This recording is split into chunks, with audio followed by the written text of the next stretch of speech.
I meant to start early, but I realized I didn't show up on the screen, so I had to go and fix that really quickly. Hello, everybody, and welcome to the finale of Ace Attorney Dual Destinies. And yes, the pun is intended for the title. Destinies are going to be dueling tonight. We have friends both old and new in this specific case. And before I get started, I do have a couple other things that I would like to say very quickly.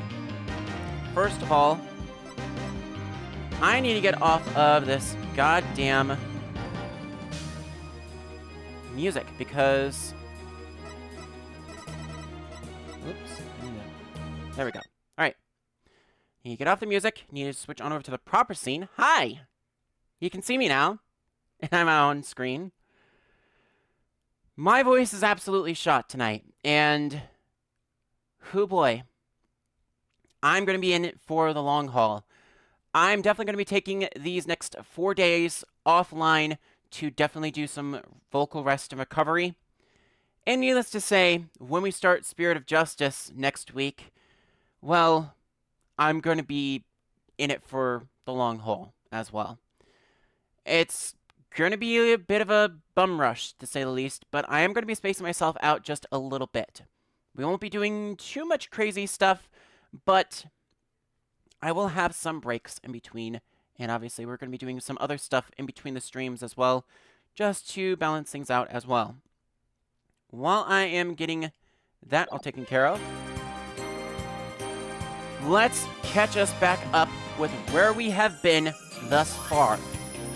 First of all, tonight, spoiler warning, this is the finale of the second game of Apollo Justice Ace Attorney Trilogy. That is Ace Attorney Dual Destinies. As a brief recap of everything that's been going on, we had a situation where a courtroom bombing ended up injuring Apollo Justice. Through some reminiscence and some flashback scenes, we went back in time to cover the two cases that Apollo Justice and Athena Sykes covered together within the Right Anything Agency. The Right Anything Agency is co-owned and operated by Phoenix Wright, who is returning to the law after being disbarred 8 years ago. And then, there was also another case that brought on the dark age of the law. The prosecutor being convicted of murder 7 years ago. All of these pieces are finally coming together in the conclusion of Turnabout for Tomorrow. Before we begin with that, though, I do have a couple of quick announcements that I would like to make. Firstly, this is going to be the last stream for Dual Destinies that I'm going to be doing for a little bit. I do have the bonus goal of doing Turnabout Reclaimed, but my plan is, if I don't reach that by the end of the month, I will just play through those episodes offline just for the sake of getting through those. With that said, tonight is going to be the last stream that I will be promoting the goal, which is, of course, 50 followers to unlock Turnabout Reclaimed. The intended goal was to be playing that specific episode on the 16th. However, due to some scheduling conflicts and some issues that came up on both the Friday and Sunday following that day, I decided to cancel that stream in of itself. So, Spirit of Justice will be starting next Tuesday, March 19th. And game cleaning is going to have a much tighter schedule. We're going to be doing 6-hour streams on Tuesdays and Thursdays, and then Saturday is going to be our bum rush night, where we're going to be doing stuff like this, where we're just going to start at a specific time and run until we have reached the halfway point of the entire case. What that means specifically is March 23rd, I need to be halfway through Spirit of Justice, which is case 3. So I need to have the first 3 cases done in the next week. It should be perfectly fine. It is possible. I have checked playthroughs and I have checked how long to beat. All 3 of those episodes should be clearable within the 18 hours that I have blocked out. But Saturday is going to be my one day to go overtime if necessary. Then case 4 and case 5 will start on the 26th and 28th respectively, but case 5 will be cut short that Thursday.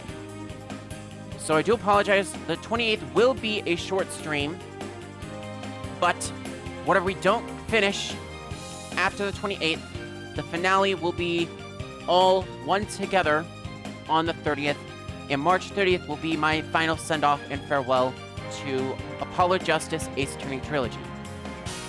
As far as the other streams that I have going on in the meantime, jumping back into my schedule list here, starting on Wednesday, March 20th, I will be adding Wednesday streams onto my schedule.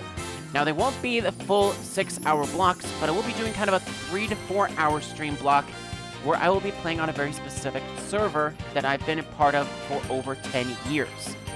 Needless to say, this is something that I've been really involved with, and I'm really looking forward to bring this to the stream.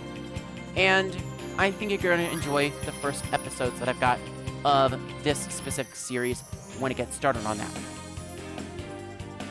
Other major stream of notice, outside of game cleaning and that mystery stream that I have on Wednesday, the board of directors will be reconvening on Sunday, March 24th. Outside of that, my Sunday streams going forward are just going to be board of directors stuff. So whatever they've got available, if they're doing stuff on Sunday, I will be live when I can, especially if I'm needing to record my own perspective. Otherwise, I'm dropping Sundays from my schedule, and we're going to shimmy things, hopefully, to doing a Tuesday through Saturday schedule starting in April. As far as what to fill in for Fridays, I haven't exactly figured that out as of yet, but that is a plan. Now, with that said, I have been stalling for time just to make sure that everyone is in here and all ready to roll, but we do have some unfinished business that I need to recap, first and foremost.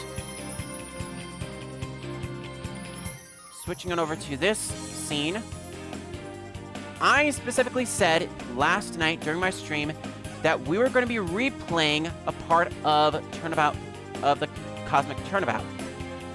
Specifically, the part after what Cosmos actually saw. This is intended because, again, we need a little bit of a recap as far as what happened last night in order to set us up for tonight's stream. And I feel that by replaying this specific half of the episode, we do get a little bit more of a recap of everything. So, Turnabout for tomorrow does have its own recap. I am fully aware of that. I am choosing to do this instead, mainly because I want to replay these scenes out just as a warm-up and a reminder of what we did last night to set the stage for tonight. With that said, I am officially going to mark at this point 15 minutes into the stream, Mr. Millennium, for those of you that are watching the VOD. All of this will probably be cut out. So, we're going to be starting at this point mainly because I want to get this done and over with. Once we get through the investigation for episode 5, I will be turning off both chat and alerts. And yeah, thank you. Unfortunately, no business in the chat, please. I do appreciate trying to contact me online, but please direct all business inquiries to my email or through the Linktree contact form. At this point, we are ready to roll. So we're going to start playing from this save point, and we'll go from there.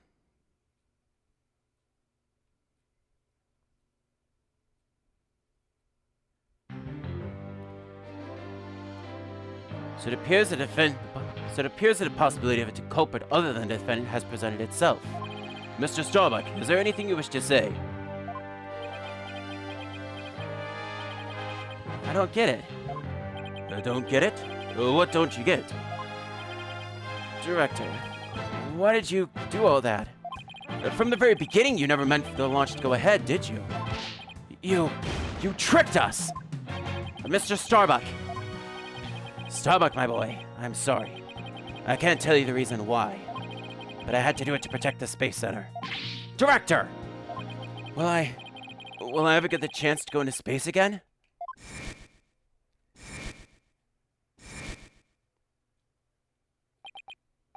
Yes, of course. I won't rest until it happens. I will get you into space again, my boy. And the dream is still alive. Silence.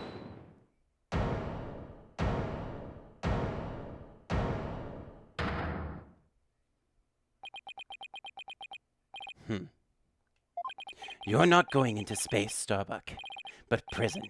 I won't have it any other way. Why are you so hung up on him? Yes, I accept that the launch pads really were switched. And if there were a third person at the scene, I suppose they could have escaped. But I have yet to see proof of this third person's escape via the Space Museum. Oh, that's a good point. Arrgh, he's right. I don't have any proof. Starbuck, you will spill everything you know. What? Me? Where did you get those bombs? Tell me now. If you don't, my blade shall feast on your blood. If I'm going to die, I want to die in space.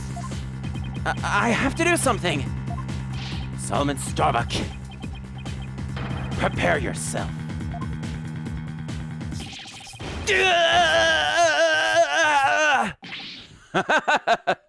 No, you know violence isn't the answer, Prosecutor Blackwell. That annoyingly cheerful laugh give me none other than champion of righteousness, Bobby Fulbright here. In justice we trust. Detective Fulbright?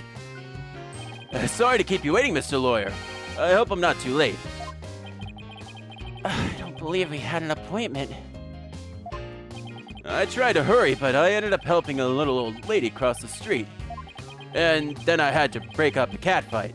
I tell you, justice sure is a full-time job. Was it a fight between cats, or... why are you here again? Because the defendant isn't the culprit, and I came to make sure that justice is served. I don't have any idea what you're talking about. Fulbright. I always thought you were a bit touched in the head. But have you finally succumbed? Nope, but it looks like you've succumbed to this phantom of yours. Open your eyes and let the evidence of justice uncloud your judgment. What evidence? Come to think of it, he did say something about finding us some evidence. Thanks, you two. I feel a lot better now that I've been able to get that off my chest. I'm gonna work extra hard to find that perfect piece of evidence for you. I didn't think he was serious, though.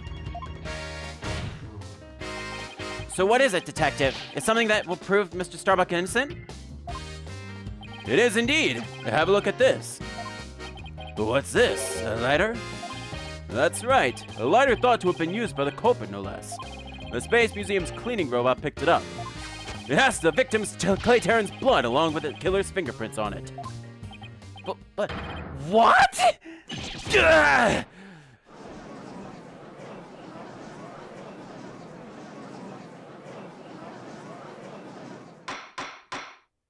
Order! Order! Detective Fulbright, can I assume that the fingerprints don't belong to the defendant? You bet. Mr. Starbuck is totally innocent. This is it! This is just what I needed. Lighter has been added to the court record. Your Honor, this is decisive evidence that supports the defense's earlier claim. Explain yourself, Mr. Wright. With pleasure, Your Honor. Recall where this lighter was found. Based on that, we can extrapolate that after the killer murdered Mr. Terran, they escaped with the lighter in hand to the Space Museum, where they dropped it. The switching of the two launch pads occurred. Then finally, the killer left to boarding lounge 2 and made their escape. Meanwhile, Mr. Starbuck was found in boarding lounge 1 after the murder, a fact that Director Cosmos has testified to. Therefore, Mr. Starbuck couldn't have possibly been the one to drop the lighter there. Silence! But the defendant had free reign of the area until Director Cosmos appeared. Could he not have dropped the lighter in the Space Museum during that span of time? Objection! You'd like that to be true, wouldn't you? But Director Cosmos testified that right after he saw the mysterious figure with the lighter, he went into the lounge and found the unconscious Mr. Starbuck. In other words, Mr. Starbuck wouldn't have had the time to double back to the museum. No, Prosecutor Blackwell, this lighter could only have been dropped by the real killer. Most importantly, Mr. Starbuck's fingerprints were nowhere to be found on this lighter. That igniter. I think you understand what that means, don't you? This piece of evidence unequivocally proves that Mr. Starbuck wasn't the culprit. This does indeed appear to be decisive evidence that proves the defense's claims. As for the remote switch that was found in Mr. Starbuck's pocket, we can assume it was planted by the killer on the unconscious Mr. Starbuck. No. There must be some mistake. Frankly, Prosecutor Blackwell, I've been worried about you. You've been chasing this phantom for 7 whole years. I understand your urgency because tomorrow... Silence.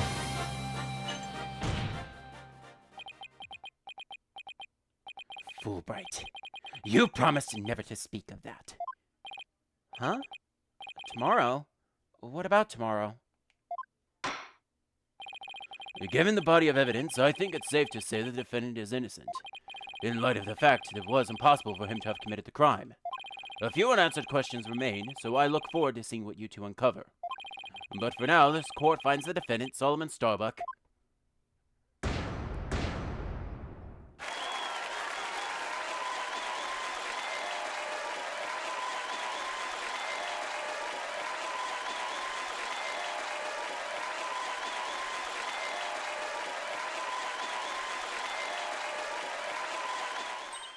Yes! We did it, Mr. Wright! Looks like we pulled it off somehow, huh? With some help from Detective Fulbright. Mr. Wright, Miss Sykes, thank you. And please thank Apollo for me, too. You all are the best. Well, I wish we could tell Apollo about Mr. Starbuck's verdict right now. Yeah, me too. But that's gonna have to wait. And now that a verdict has been reached, I'd like to bring today's trial to a close. A court is adjourned.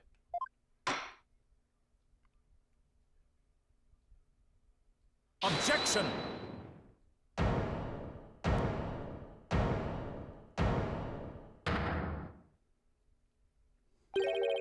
It's too late to object, isn't it? It simply is impossible. Something's wrong. Prosecutor Blackwell, are you dissatisfied with the verdict? Fulbright! What were the results of the fingerprint analysis for the lighter? Huh? The results?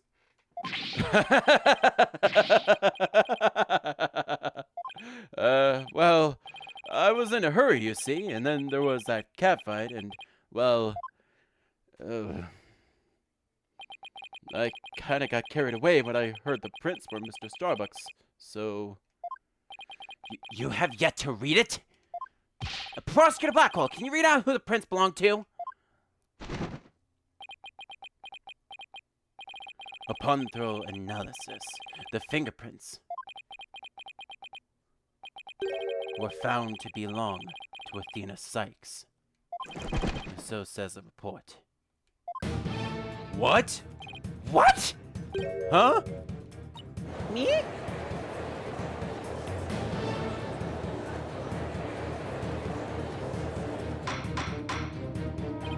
Order, I say! Order! Miss Sykes, tell me you have an explanation for this. We just finished proving that this lighter could only belong to the killer.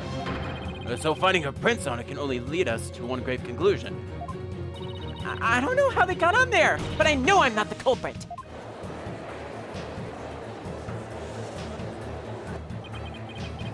This can't be happening. We built up our argument piece by piece. And I don't think any of our reasoning was faulty. So how could it have led to this? The lighter has been updated in the court record. What have I done? Please forgive me. Order! Order! Detective Fulbright, stop your crying. What in the world's happening here? It's like the world's gone mad. Order! Order! I will have order!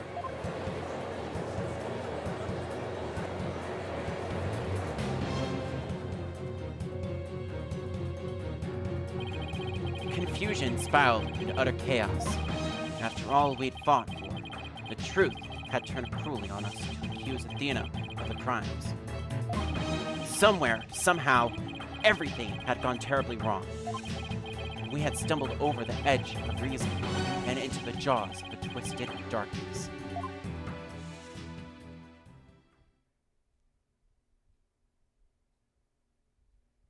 And that was where we ended things off last time, and I finally got to show that picture for you all.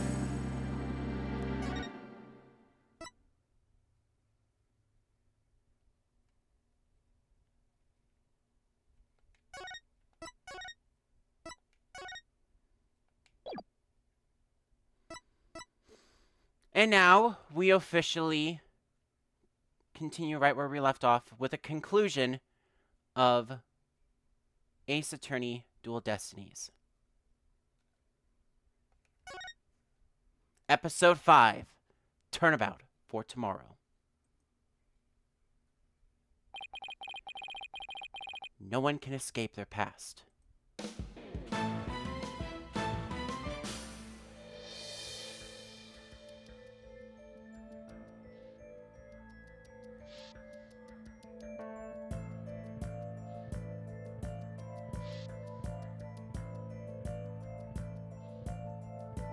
The sins we've committed, and the sadness we've caused.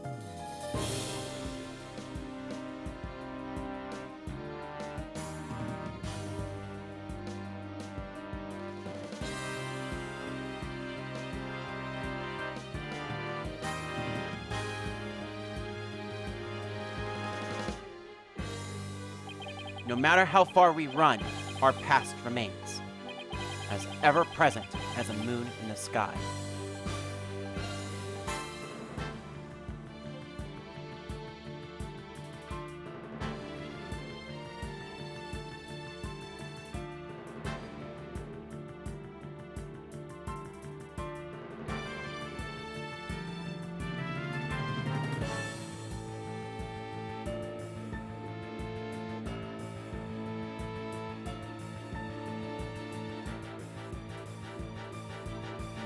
It looms in wait for the day when we are forced to face it.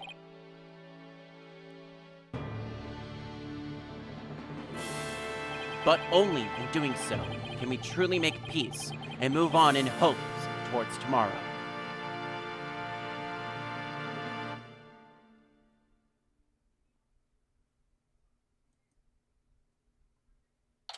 Ladies and gentlemen, we are now not even a few hours after that last little segment. We are later on into the afternoon of December 20th at 1:23 p.m. at the Write Anything Agency.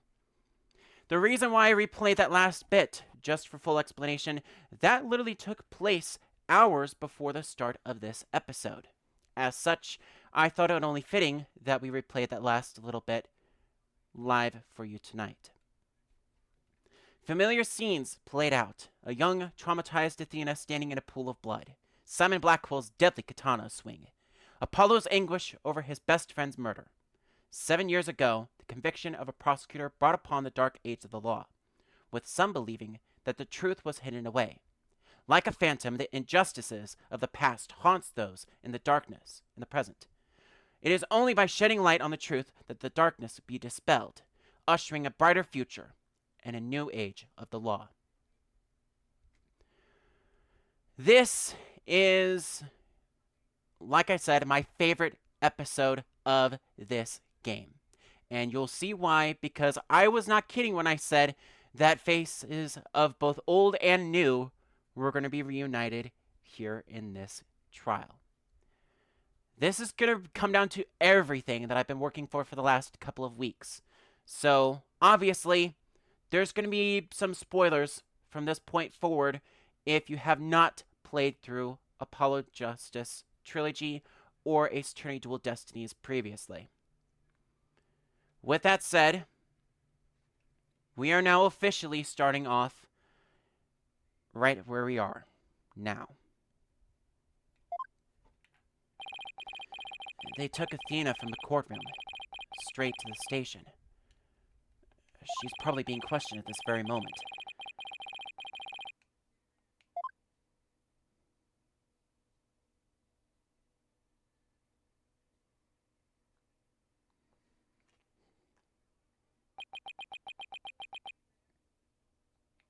After this past year, I took it for granted that those two would always be here. But now, Apollo has gone off on his own to seek his own truth. And my pursuit of the truth only ended up with Athena becoming the new suspect. Some boss I turn out to be.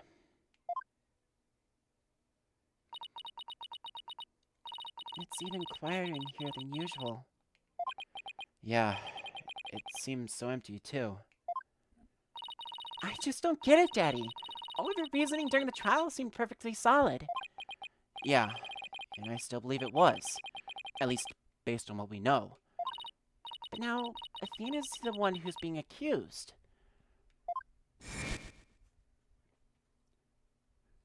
During the trial for the bombing and murder that occurred at the Cosmos Space Center, the lighter used by the real culprit was found. This lighter proved the defendant Solomon Starbuck innocent.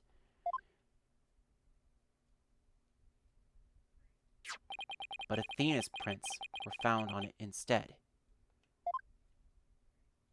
And she was subsequently arrested for the murder. But Athena couldn't have done it. It just doesn't make any sense. No, none of it does. I've been racking my brain, but I just can't figure it out. Urgh! Where's the flaw in my reasoning? What have I got wrong in this case? You know, Daddy, if Athena was here, she wouldn't be sitting around thinking. She'd be out there doing something. You are going to defend Athena, right, Daddy? Of course I will. And thanks, Trucy. I needed that push. Trucy's right. The trial is tomorrow. There's no time to waste. If I'm going to prove Athena's innocence, I better get out there and find some evidence. Off we go then! We're on a hunt for evidence that'll prove Athena's innocence. Great, but before we go, I better tidy up the evidence that I have on hand. The necessary evidence was left at the Right Anything Agency office. Athena's probably still in the middle of being questioned, so Trucy's right. The thing to start with is to talk to the people at the Space Center.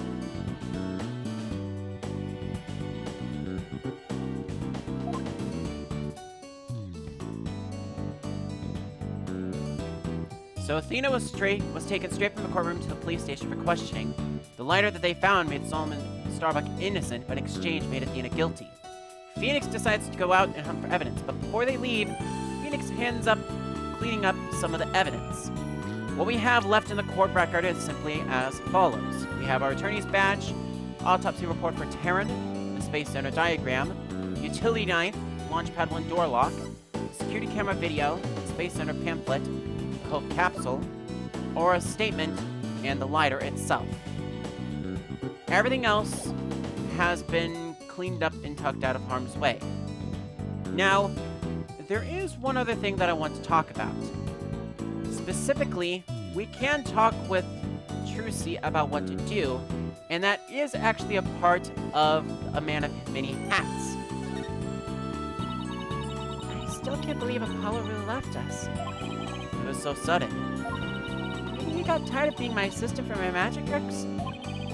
I don't think it's your fault, Trucy. But I made him clean a toilet a lot. And I made him go bring in the newspaper. It was my fault. Oh, I just know it. Oh, Apollo. I really don't think it was your fault, Trucy. But I didn't realize Apollo was wearing so many hats around here either. Obviously, there's also the item of any ideas, but that reiterates that we need to go to the Space Center. With that said, I am going to bump down the game audio just ever so slightly, so that way I can actually be audible over everyone. And we are going to move to the entrance of the Cosmos Space Center.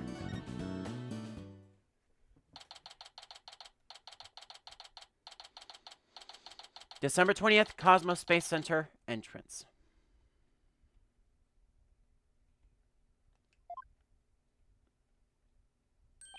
Director Cosmos, do you have a minute? Galactic scooter. Full speed ahead. Director! He scooted away. His expression changed the instant he saw you, Daddy. Yeah, well, I dragged his name through the mud pretty good at the trial earlier today. Well, so much for that idea. There's no one else here to question, so let's move on over to the boarding lounge, accessible from the entrance. December 20th, Cosmos Space Center, boarding lounge.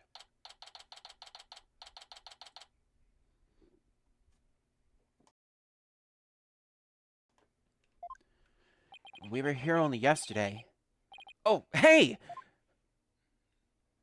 Mr. Starbuck! You've been released, huh? Yep, and I came straight here. This is all thanks to you and your team, Mr. Wright. You've given me a second chance to fly into space again, and I can't thank you enough. Except...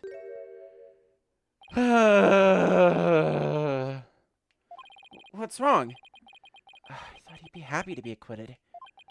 As I was coming out of the detention center, I saw Miss Sykes.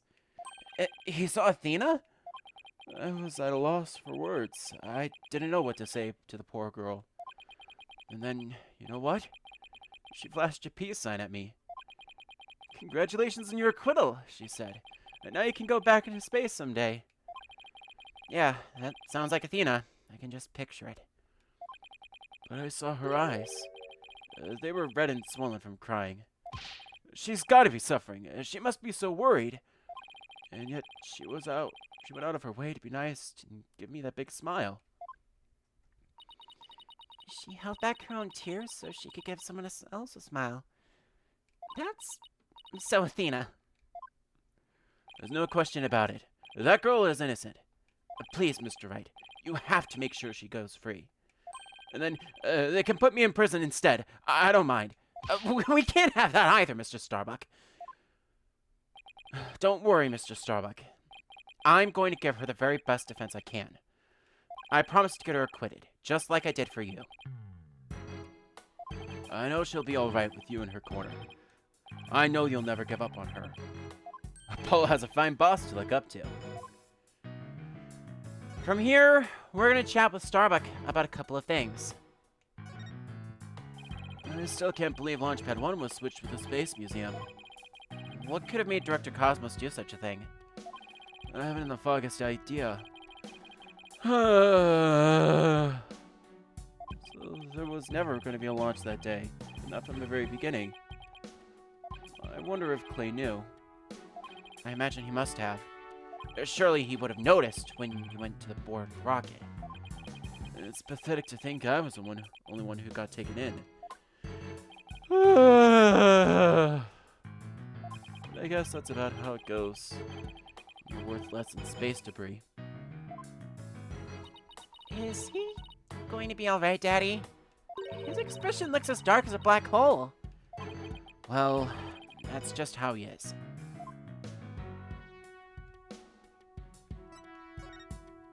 Mr. Starbuck, do you remember anything about the murderer? Not really. I only saw a shadowy figure in the dark after all.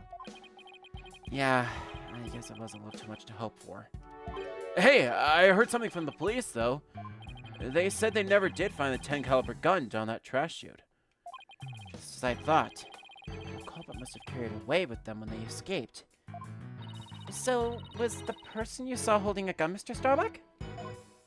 I couldn't really tell. But it wasn't Athena, right? Could you tell if the person was male or female, tall or short? I can't even tell you that much, man. I'm useless.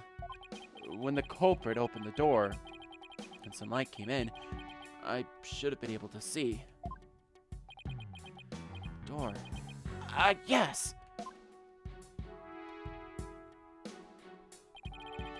As I recall, they opened this door here as they made their escape. The door to Launchpad 1, right? Yeah, except right now, the door leads to the Space Museum. You mean the launch pad and the Space Museum are switched right now? Yeah, they're trying to investigate the theory you came up with in court. So they're recreating the conditions, huh? I'd like to see what's on that door now. Mr. Starbuck, could you open this door for us? Sure, just let me have my print scanned here.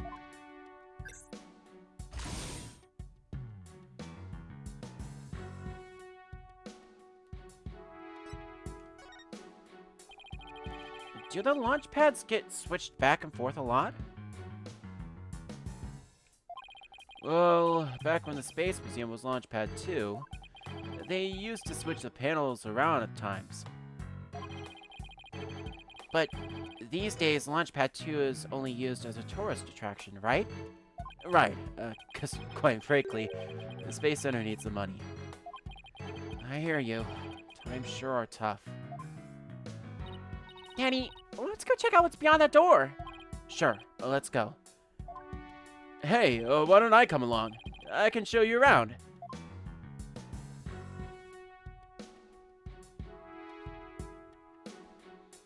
So we immediately move into investigation mode and have all sorts of things that we can investigate, from these dead leaves that are on the ground to the door lock itself and, well, a couple of other things as well.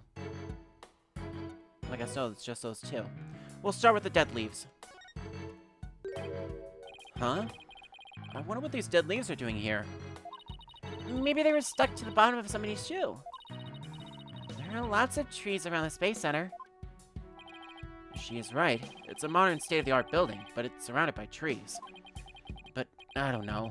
If they were stuck to the bottom of somebody's shoes, wouldn't they look more crushed up? They still look like they've been stepped on. Maybe there's some kind of secret hatch to the corridor, and they came in that way? Not everything is set up like a magician's stage, you know.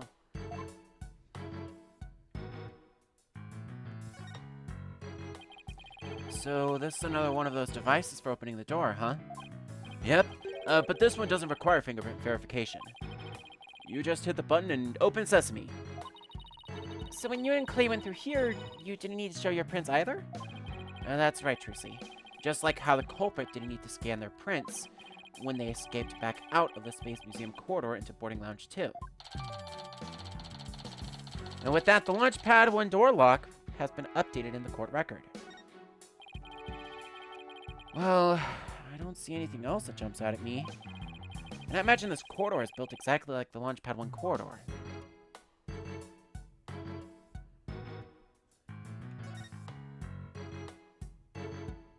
Yeah.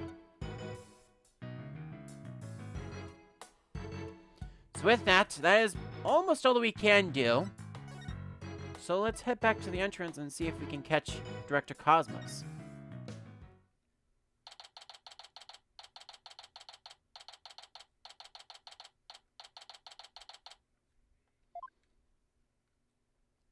Ugh! Curse the wretch who's sullied my good name. Reverse course and full speed away! Director Cosmos, wait! I'll handle this, Daddy. Take that! Gah! The mobility systems have been compromised.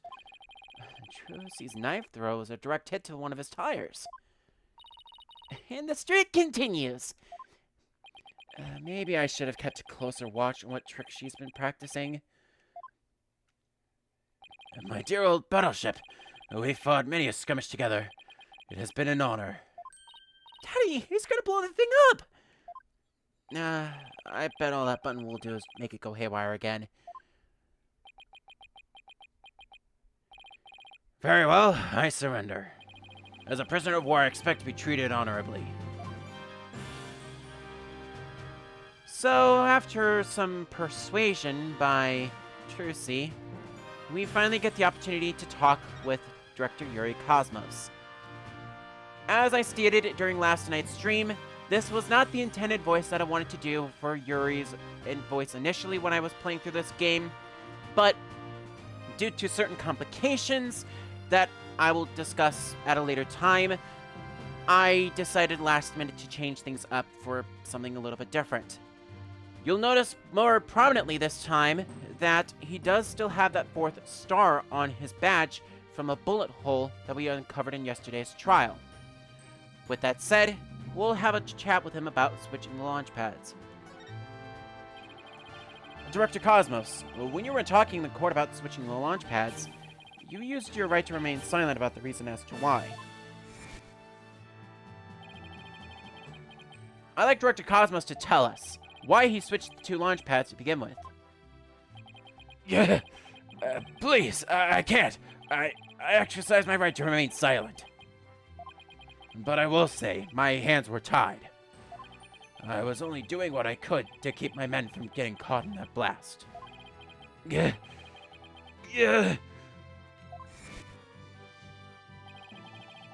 The center of the cosmos is shrouded in mystery, but I don't have any secrets left. Now that my battleship has been destroyed and I've been taken prisoner. No secrets, huh? Somehow I don't believe that. No. Damn it! No secrets, huh? I beg to differ. Looks like I'll have to undo his psych locks if I want to get to the bottom of this. Take that!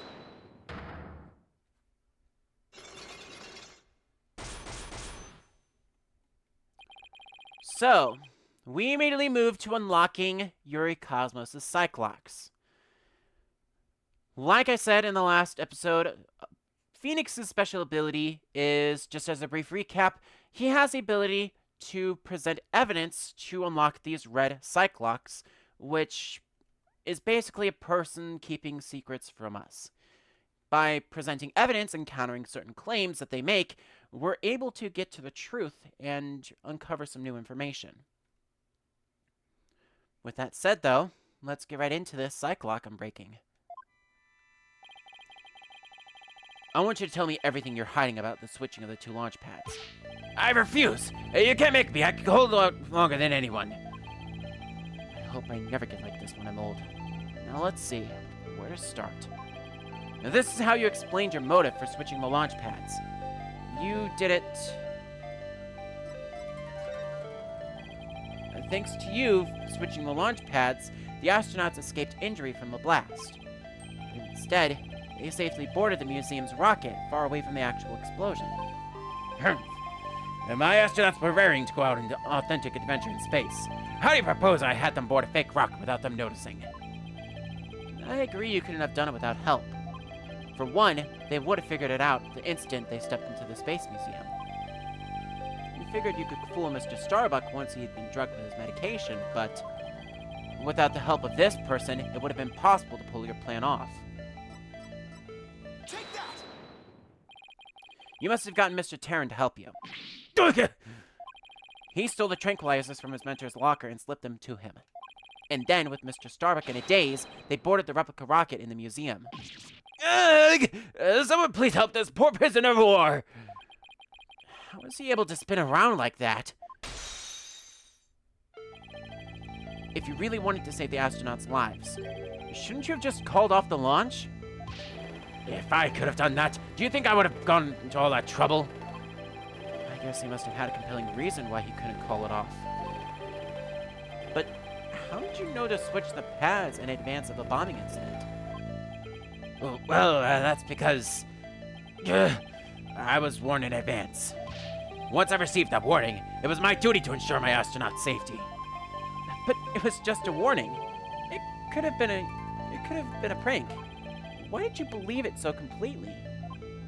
Because I went to one of those mediums that everyone's talking about these days. Oh? I didn't realize channeling was back in vogue. Besides, I thought it was you yourself that got the warning via telephone. Yes, that's right. The bomber contacted me personally. My battleship is equipped with a special advanced communication system, you see. AKA a regular old telephone. It's been a while, planning another launch. I see you haven't learned. I'll never forget the terror I felt when I received that call. The bomber said it's been a while. And that was enough to make you take the threat seriously. Perhaps Director Cosmos took the threat so seriously because the Space Center had been involved in a bombing once before? Maybe. The culprit in the current case is the same person who was involved in this incident. The Hat-One Miracle, that epic story of survival. People across the nation know it now as a heroic tale of bravery. But in truth, it was an act of sabotage perpetrated by our current killer, wasn't it? Very few knew about the previous plot, so when the caller said it's been a while, you knew beyond a shadow of a doubt that the danger was real, and it wasn't a prank. Didn't anyone ever tell you to go easy on an ex-serviceman? Yes, the Hat-One Miracle was really a desperate battle against an act of sabotage. I even lost the life of one of my staff members in the fight.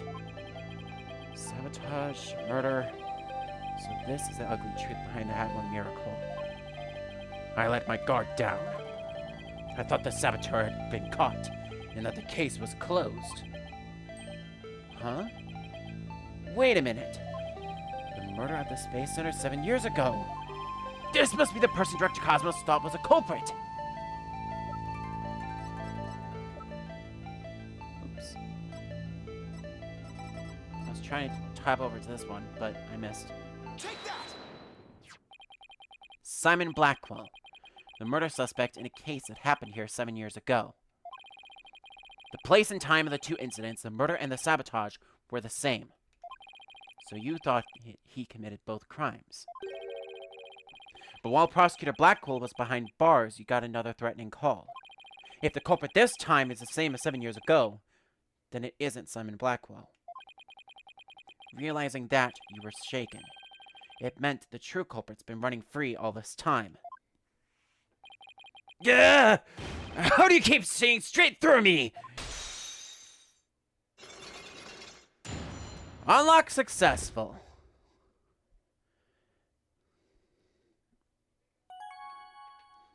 And with that, we finally get the truth about switching the launch pads. The reason why Director Cosmos won't talk about why he switched the launch pads is connected to the truth behind the Hat One miracle. The sabotage and murder that happened at the Space Center 7 years ago. Director Cosmos, tell us what you're hiding. If you really want to understand the reason I decided to switch the launch pads,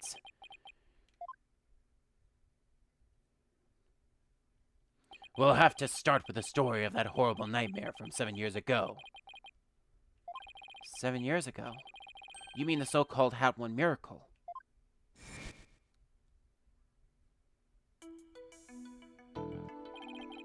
The launch went smoothly, but once the ship entered outer... The launch went smoothly, but once the ship entered outer space, then the troubles began. It was all the handiwork of a certain person and their evil scheme. So Mr. Starbuck's traumatic experience wasn't accidental. Not only that, but before the launch, a very valuable piece of moon rock was stolen. But that wasn't the worst of it. One of my staff members was murdered. Wow, I had no idea such awful events were behind the exciting story of space heroism.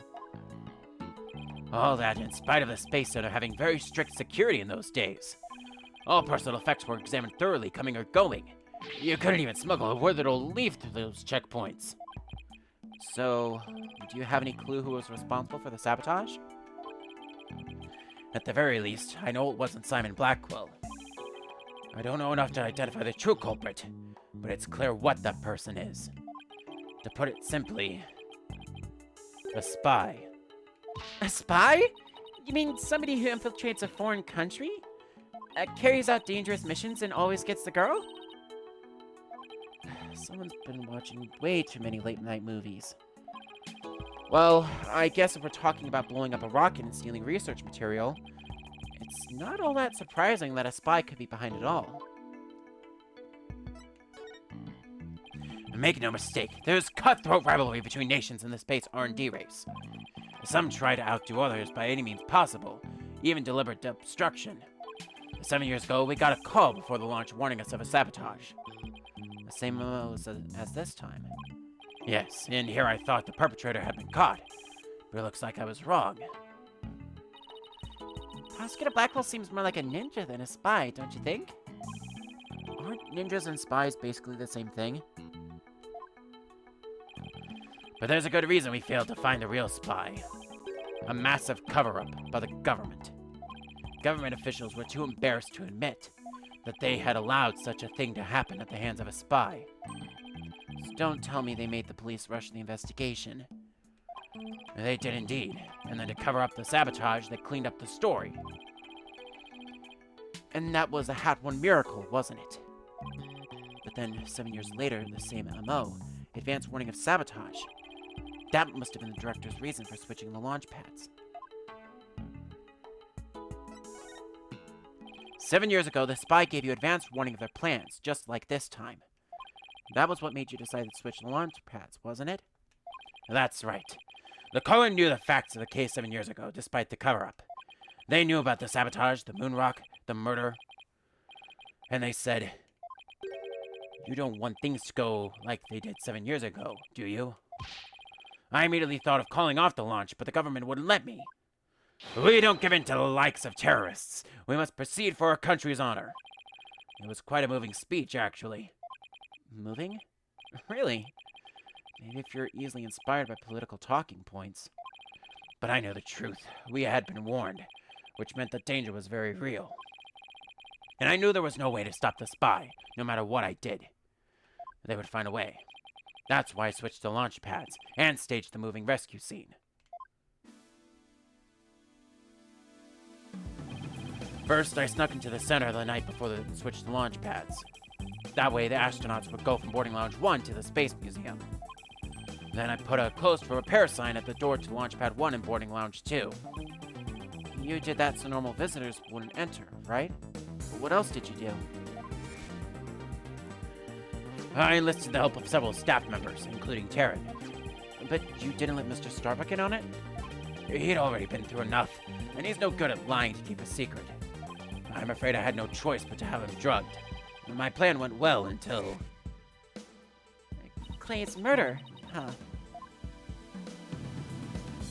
After the culprit made their escape, I switched the launch pads back. I did it in such a way that no one would find out.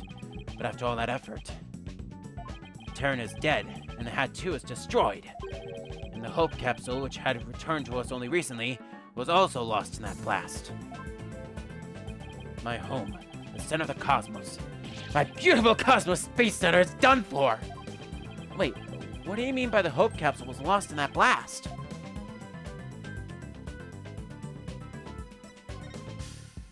I thought the Hope capsule was found at the crime scene with Mr. Taryn.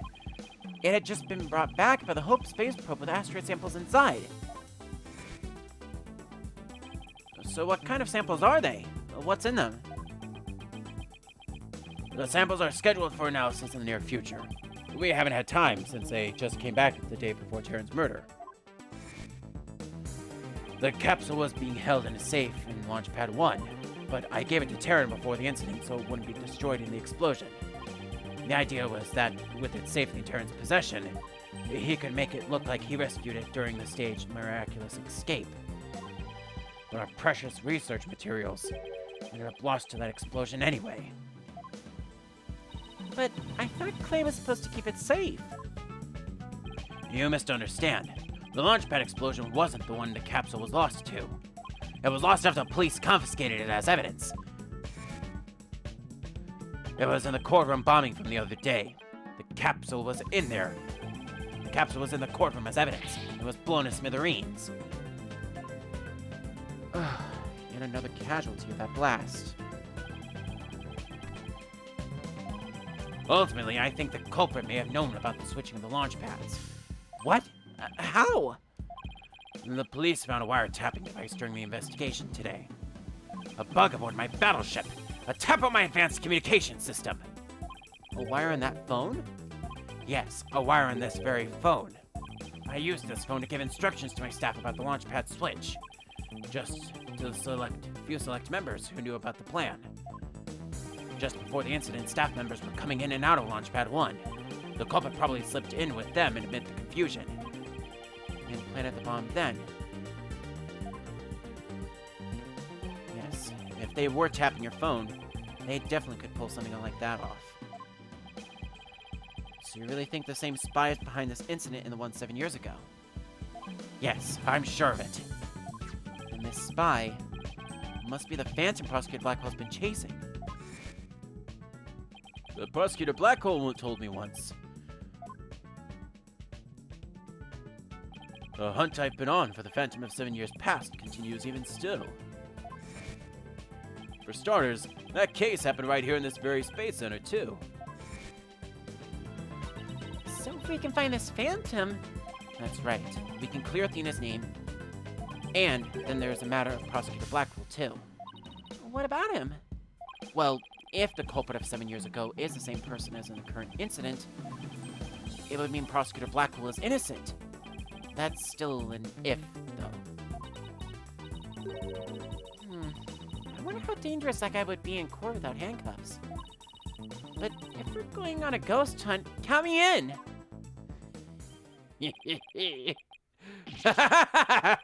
It's all over for me. Spin, spin, whirl, whirl, I'm done for. The center of the cosmos is doomed. Do you think he's going to be all right, Daddy? Well, at least he'll be in good company. There must be planets out there he can spin with. Which reminds me, I'd like to delve a little deeper into the Hat 1 mission, too. If you want to learn more, start with the Space Museum. There's a Hat 1 exhibit there. Oh, don't mind me. I'll just keep spinning here and see how the cosmos unfolds. It's like he achieved spiritual enlightenment or something. I'm sure he'll stop when he gets dizzy. For now, let's go to the Space Museum.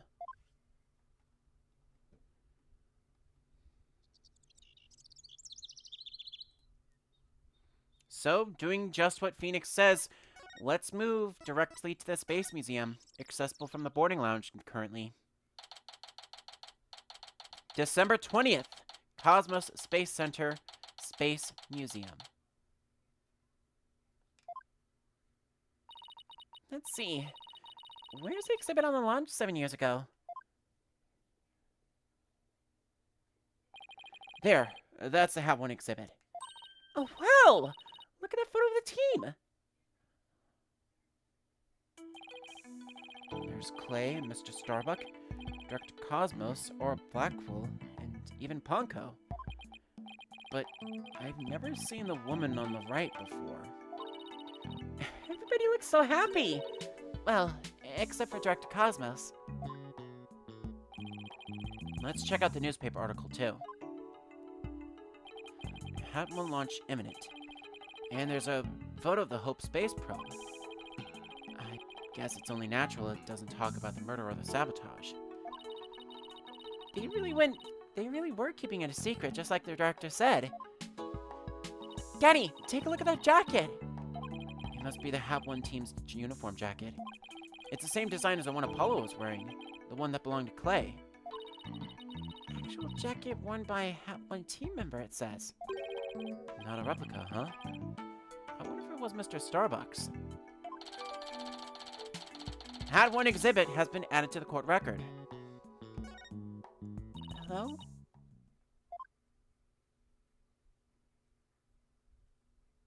Oh, Miss Woods, what brings you here?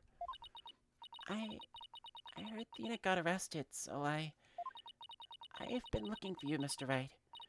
Though I thought you might be here, at the scene. You must be so worried, but rest assured, I'm going to do my very best to defend her. Thena's going through such a hard time. I hope she doesn't lose heart. Even just coming back to this place must have been really difficult for her. Huh? You mean the Cosmos Space Center? What, you didn't know? She used to live here when she was a little girl. She did? No, I didn't know. No wonder she knew so much. Miss Woods, could you tell me more detail? So, we're here investigating, and out of the blue, Juniper Woods, who has been involved in multiple episodes previously, comes back to talk with us about Athena in the Space Center, amongst other things.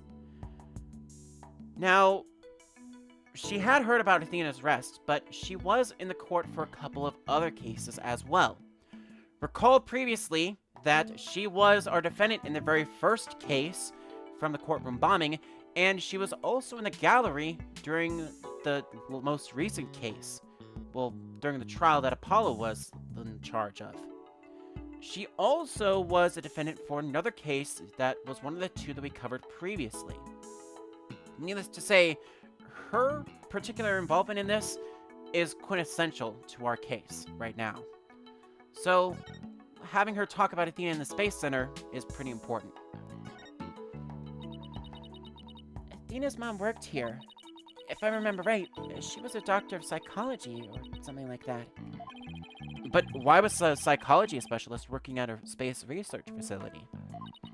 I don't really know, but I do know what she lived and worked here, so Athena lived here too. So it was far from Athena's first time here. I wonder why she didn't mention it. She probably didn't want to talk about it. This place is connected to a very sad memory for her. A sad memory?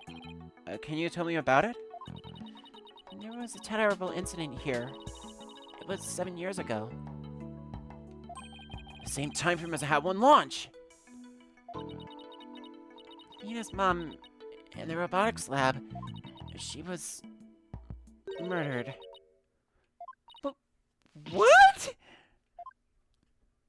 After it happened, Athena stopped coming to school. Poor Athena. And all this time, she never let on at all.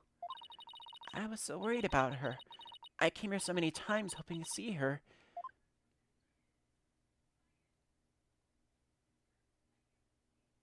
But I never saw her again.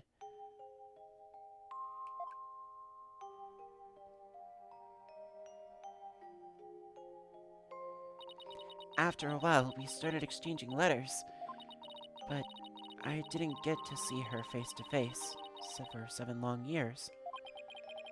And so the first time you'd seen her in 7 years was during Professor Court's case. And that's right. And I was so surprised. She was like a completely different person, so cheerful and happy.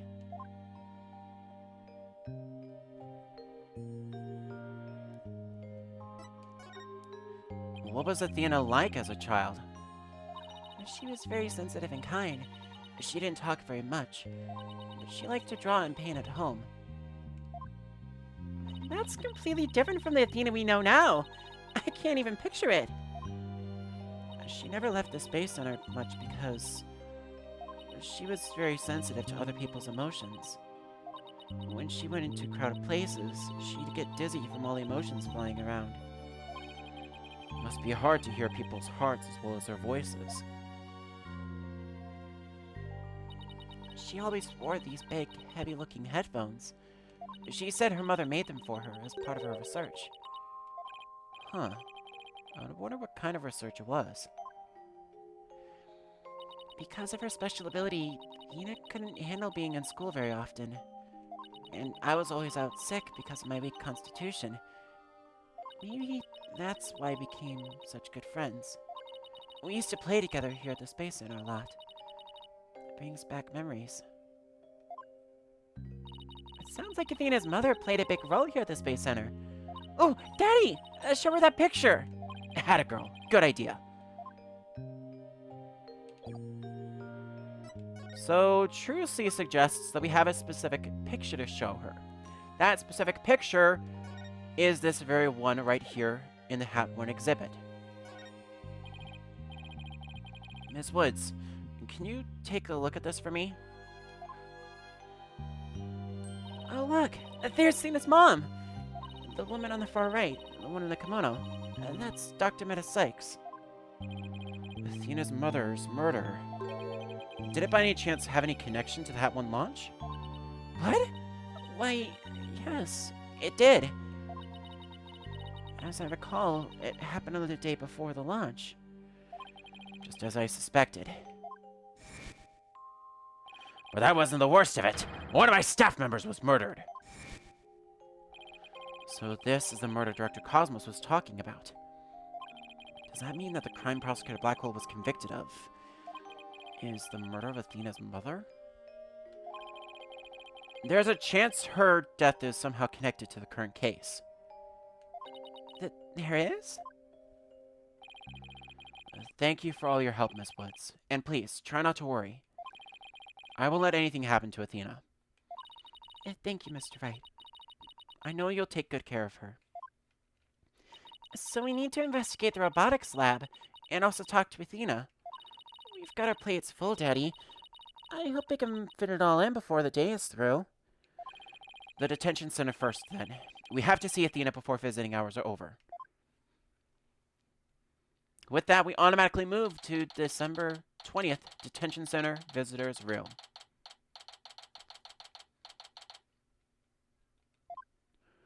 Well, if it isn't Mr. Lawyer, fancy meeting you here. Oh, hello, Detective Fulbright. Here on business? To tell the truth, I'm here to interview Ted Tenade.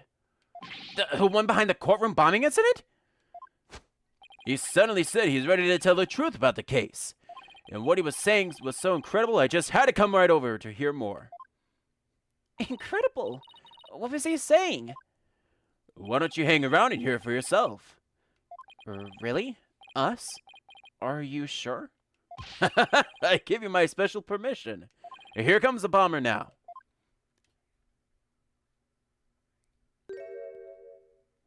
You, what nerve do you have? You, what nerve you have to come here? You're here to laugh at me, I suppose. Like I'd waste my breath on you. After all, you're the one who assaulted Apollo and put him in the hospital. Violence. No. Question. Okay. No violence? Too bad Apollo didn't get a chance to say that before you attacked him. Fine. Then just answer me this, Mr. Tenade. What is this truth of yours about the courtroom you blew up? No, I didn't do it. I didn't blow up the courtroom. When I killed Detective Arm, there was another person in the room. But what are you talking about? Who else could there have been? I saw it, I tell you. I saw someone's hands as they were stealing the remote switch.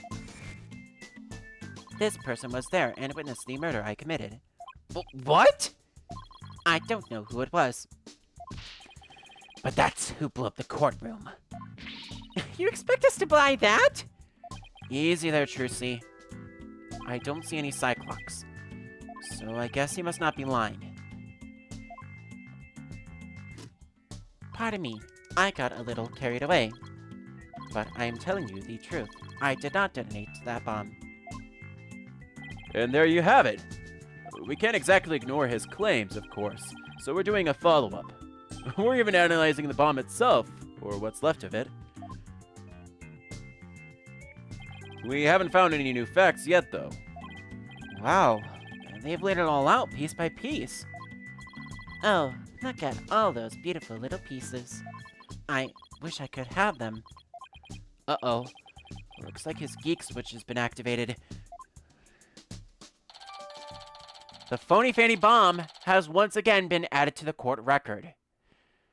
As a brief recap, this goddamn thing was the main reason behind Apollo's initial injuries in the last case, and also behind the courtroom bombing that has been the highlight of all of the story's events thus far. Well, I hope you're ready for Prosecutor Blackwell's special brand of questioning. Ah! Anything but that. I'm afraid I have to be off now, too. I was just about to question Miss Sykes. You're going to see Athena now? That's right. Oh, did you folks come to see her? Sorry for the trouble, but could you come back later? Well, off I go. What bad timing. Looks like we'll have to wait until after her questioning is over to see her. And after we came all this way, too. Well, I guess it's back to the Space Center. Let's go check out the robotics lab, Daddy. Alright, it sounds like a plan.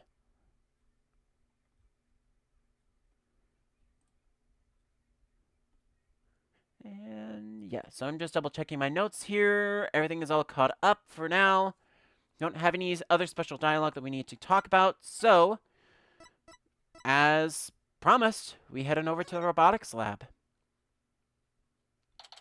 December 20th, Cosmos Space Center Robotics Lab.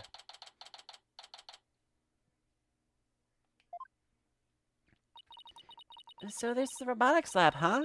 It looks like it's exactly one floor above the boarding lounge. And where people were directed to evacuate from via the emergency ladder. This is where Athena's mother was killed 7 years ago. Speaking of someone who works with robots... Daddy, look! Over there!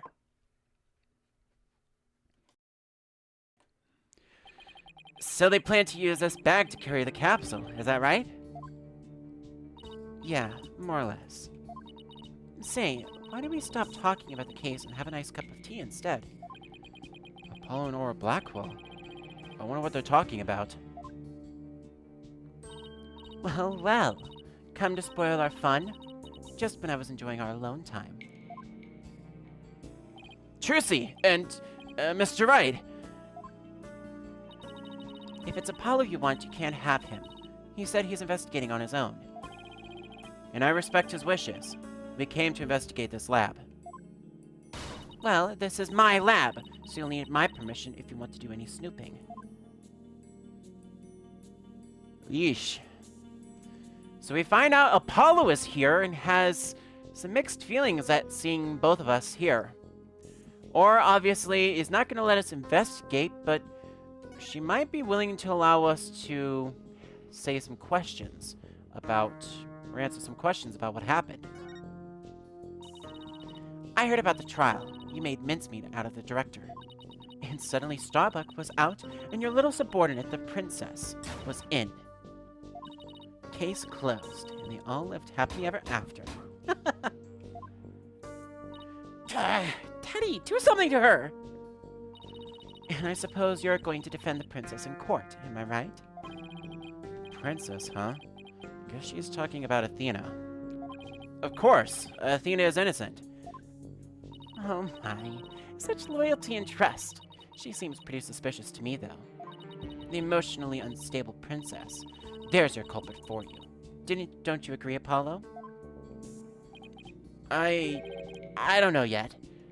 Apollo, how could you? What's wrong with saying I don't know if it's true? It's a very scientific approach. Your subordinate is more level-headed than you. Or should I say, former subordinate.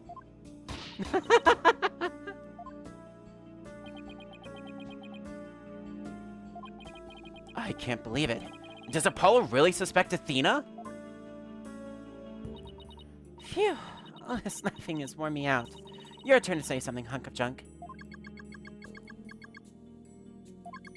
Mr. Terran, you look pale. Shall I help you to the sick bay? Mr. Terran? But that's Apollo you're talking to. Oh, this hunk of junk here is mistaking Apollo for Clay. Maybe Apollo is possessed by Clay's ghost. Mr. Terran, how are your injuries? Mr. Terran... Mr. Terran, how are your injuries? Mr. Terran... I guess Clay intends to hang around to haunt the princess that murdered him. Oh, and to haunt the lawyer that defends her too, of course. A robot that can see ghosts? Yeah, right. And I'm a spirit medium. Sorry, but apparently, scientists just don't tell very frightening ghost stories. I intend to defend Athena no matter what you have to say about it. How perfectly foolish. That kind of blind belief makes people lose sight of the truth. Just like 7 years ago.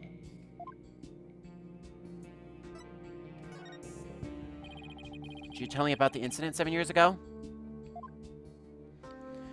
Why? Do you enjoy trampling on people's feelings and rubbing salt in their wounds? Or do you just want me to talk? In that case, what should I ask for in return? I'd like to hear about that incident too. It helped me understand the current case better. Huh? Apollo knows about the case too. Well, if you're the one who's asking, Apollo. Come on, hunk of junk. You tell a story. But Miss Aura, that's private information. If you want to talk, I'll just have to make you talk.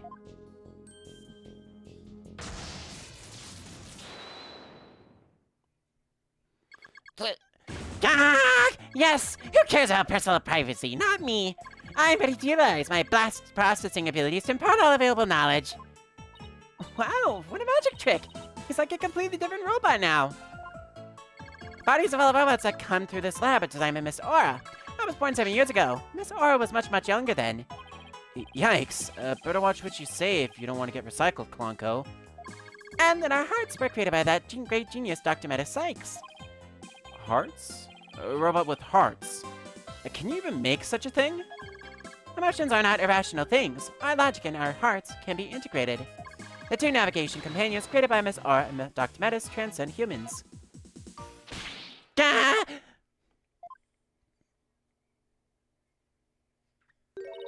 Metis. Huh? She just glanced over at her desk. Nobody could continue Metis' research.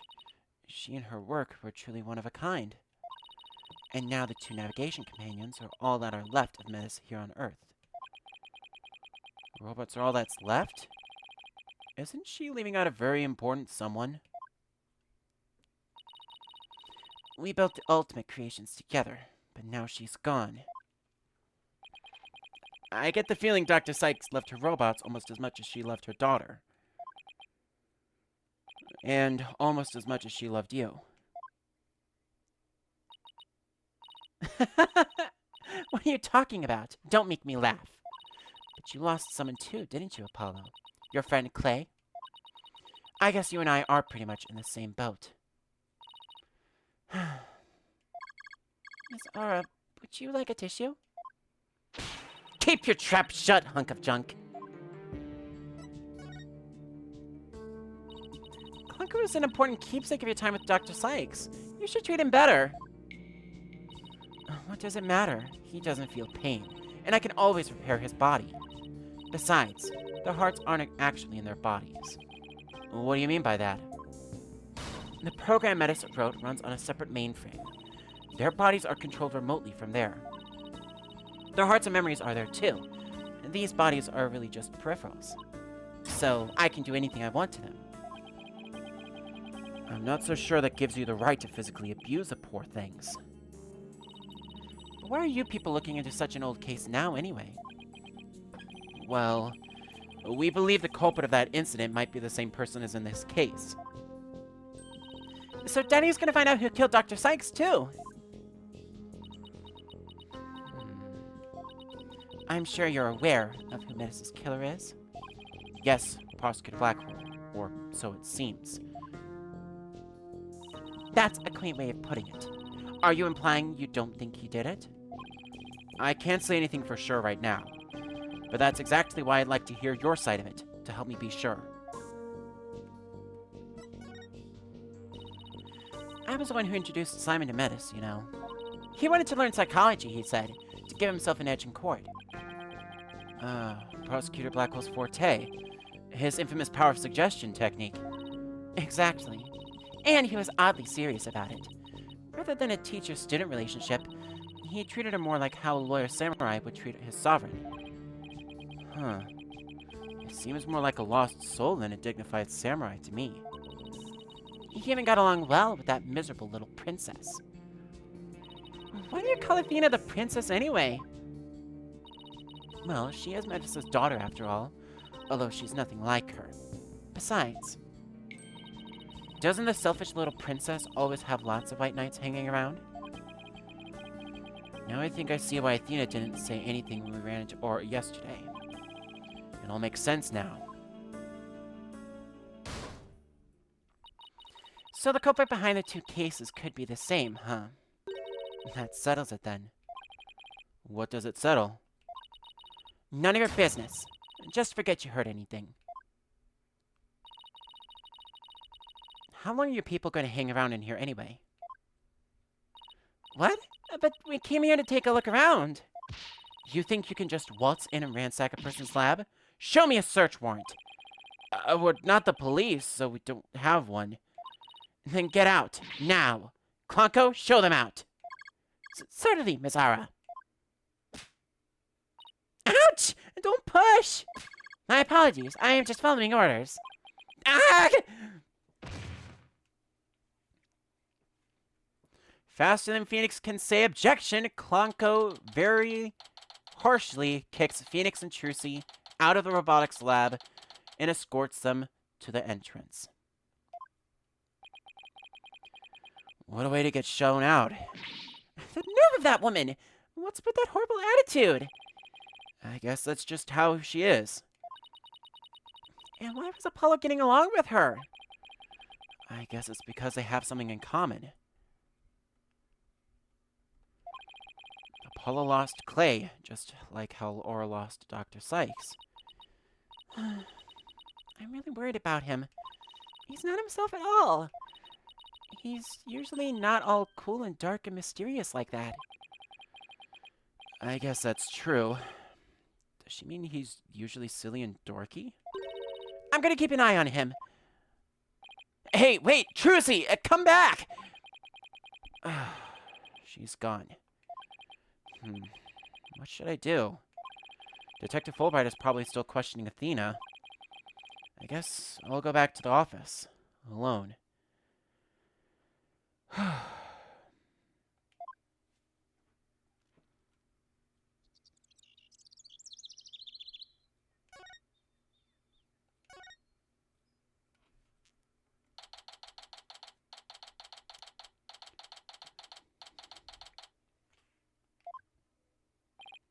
Well, here I am.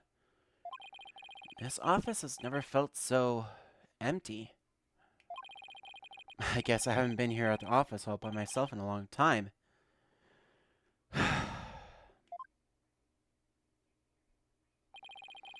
I first became a lawyer, my mentor was here with me. And then, for a while after that, she was always by my side. Now I'm getting all sentimental. I must be tired. Huh? There's something on the floor. What's a letter doing here? Hey, Nick! It's been a while, huh? Miss me? I know this handwriting! I read somewhere that you were holding a trial in the middle of an exploding courtroom. That must have really been something. Although, weird is par for the course with you. I think she, or whatever paper she is reading, is a little off on the details. I'd love to come visit, but I'm right in the middle of a difficult part of my training. So instead, think of me as you watch those Steel Samurais videos I sent. I'm sure they'll cheer you right up. Yours truly, Maya Fey. Good old Maya. It's as if she knew I was feeling down and needed a lift. Maya was my assistant for quite a while. Believe it or not, but she's a spirit medium. This Magatama I use on Cyclops. Maya is the one who gave it to me. I wonder how this letter got here. Mr. Nick? Ah! Nick! Oh, it's you, Pearls! Pearls! Yay! Pearl Fey is Maya's younger cousin, and definitely has grown quite a bit since we last saw her in the original trilogy. Of course, 8 years can certainly change any person. How have you been, Mr. Nick? This is Pearl Fey, though I call her Pearls. She's Maya's cousin, who is also a spirit medium. A very talented one at that. I've known her since she was 8 years old. But Apollo and Athena only met her a few months ago. You didn't come all this way just to bring me a letter, did you? I apologize for barging in. The door was unlocked. But I can't believe there was a big explosion here. Your office doesn't look any different. She's even further off on the details of Maya. I wish I could take you out to eat or something, Pearls, but there's a lot going on. Oh, I knew that. I didn't come here for a social visit, you know, Mr. Nick. Did you read the postscript on the letter? Huh? There's more? Oh, yeah, here it is. P.S. I bet you've been too busy to clean or take care of the office. So, Pearlie said she could come help you. Isn't she sweet? You better thank her. Oh, so that's what you're doing here. It's awfully nice of you, Pearls. I am Pearls. Thanks to these two. I'm starting to feel a little better. Thank you, girls. Now that I'm here, I'm gonna whip this place into shape. You just concentrate on your work and don't mind me at all. I'll need to talk to Prosecutor Blackwell if I want to learn more about his case. The trial's still going on. They must be holding him down at the detention center. So, with Pearls hanging out in the office, we get to go back to the detention center to speak with Simon Blackwell.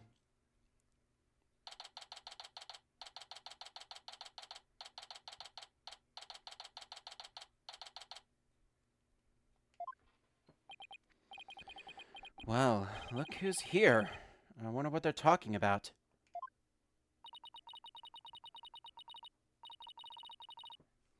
All this time, and you haven't said a word. It's even turning your hair gray.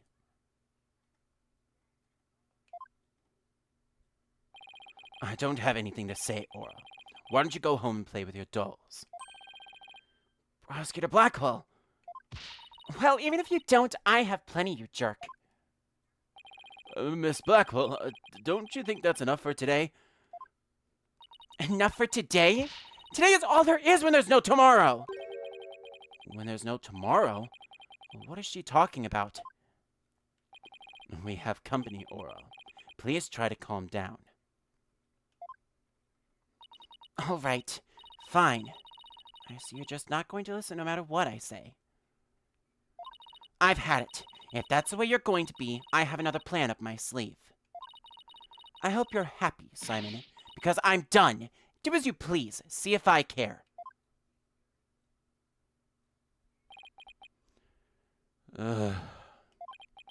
Wow. I could cut the tension with a katana. Right, Dono. It looks like Fulbright saved your case in court this morning. What? Oh, yeah, he did. You bounced back to business quick. Prosecutor Blackwell, forgive me, but it was a just thing to do. But as a result, Sykes Dono was arrested. Is that the just thing to do too? Mr. Lawyer, I'm sorry, but it was evidence. What else could I do? Don't worry about it. I plan to defend her and prove her innocence. I wouldn't take things so lightly if I were you right now. This is blade-proof glass, right? So, begrudgingly, we're here with Simon Blackwell and Bobby Fulbright, and we decide to talk with Simon about the case of 7 years past. Prosecutor Blackwell, we're looking into the case from 7 years ago. You're looking for somebody you called a phantom 7 years past, aren't you? You villain. Where did you hear about that? This glass is absolutely, positively blade-proof, right? No, it wasn't me. I didn't say a single... Oops. Ouch. At least it wasn't my fault. Could you tell me who this phantom is? And also, you didn't really kill Dr. Sykes, did you? Guard, the guest is leaving. Prosecutor Blackwell, please listen to me. The culprit in the current case might be the same as the one in the case 7 years ago. If you would cooperate, we could probably solve both cases. I suppose I could talk. The one who killed my mentor was, without question, me. I stole Sykes Dono's mother away from her, and I destroyed her life. Prosecutor Blackwell. Guard, where are you? Stop dragging your feet, I tell you.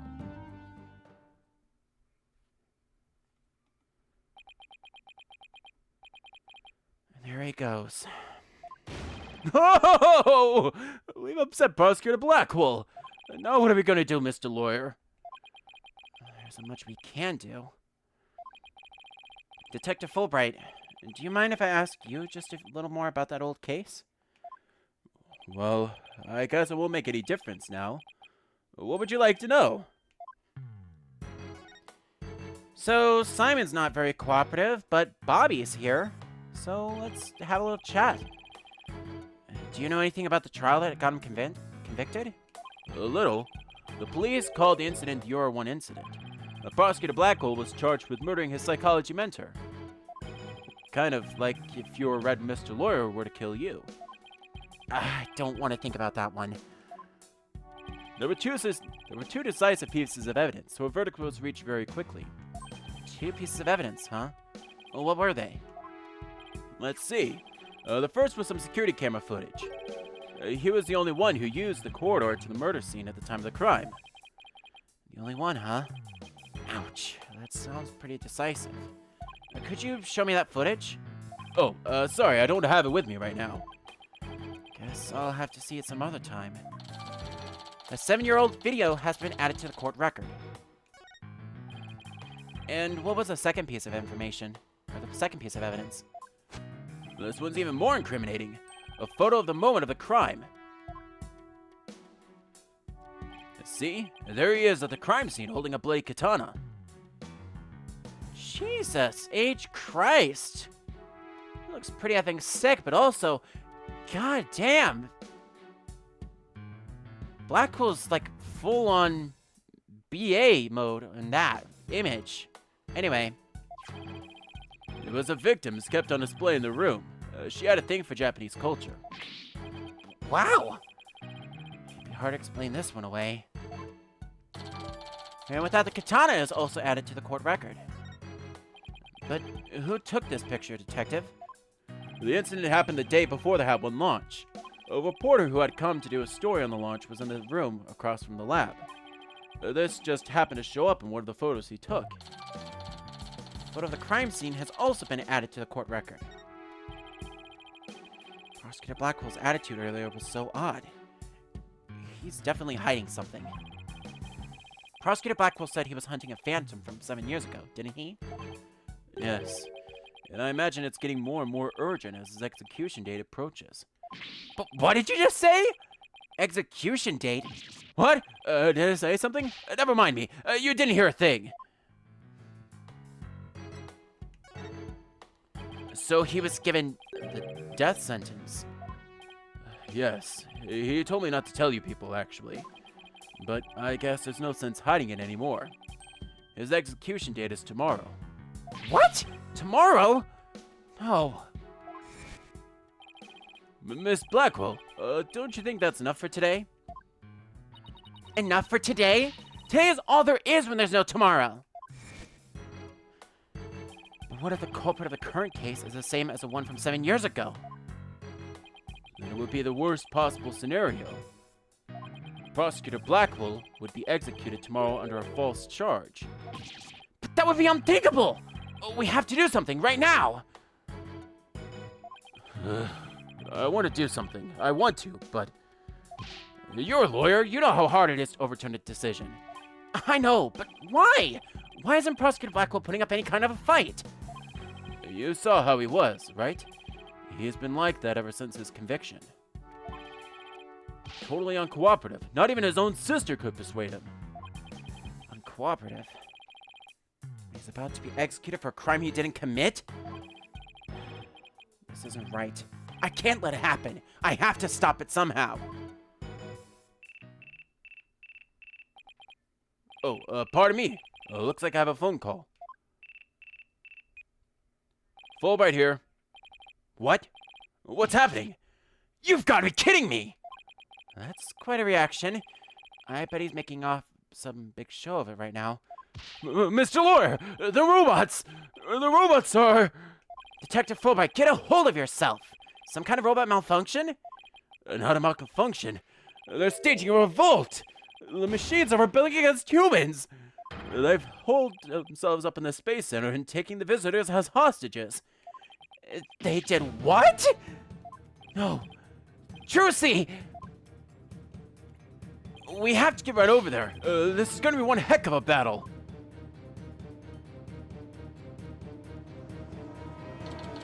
With Fulbright's help, we practically fly over to the Cosmos Space Center entrance to investigate what's been going on with the robots revolting.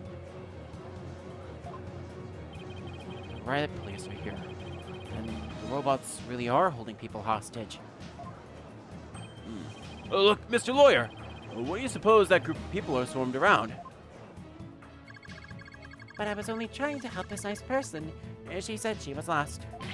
You robots have declared war on us humans! You've even taken hostages already! Stay away from it! You'll never know what it'll do! But he's not a bad robot! Can't you see he's just trying to help me? I recognize that voice. Detective Fulbright, are you okay out here on your own? Leave it to me. All right, people, what's going on here? Pearls, over here. Oh, Mr. Nick! There you are. I heard the terrible news and I got so worried. Thanks, Pearls.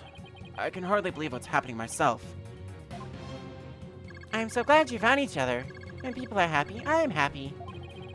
Marco seems to be the same as before. When people are sad, I am happy. When people are angry, when people are... Oh, did I say something wrong? Did I... Uh-oh. There is something wrong with him.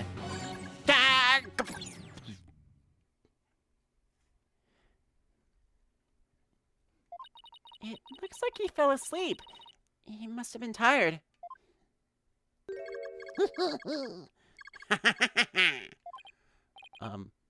Clonco?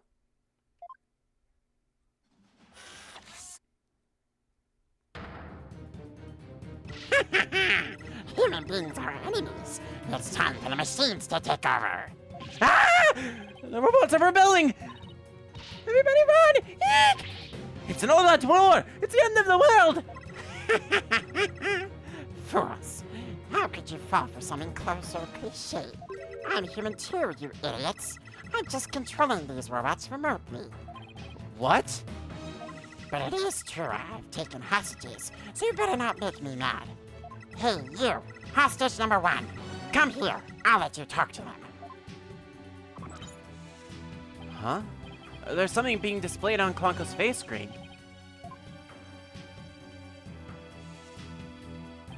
It's the Space Museum!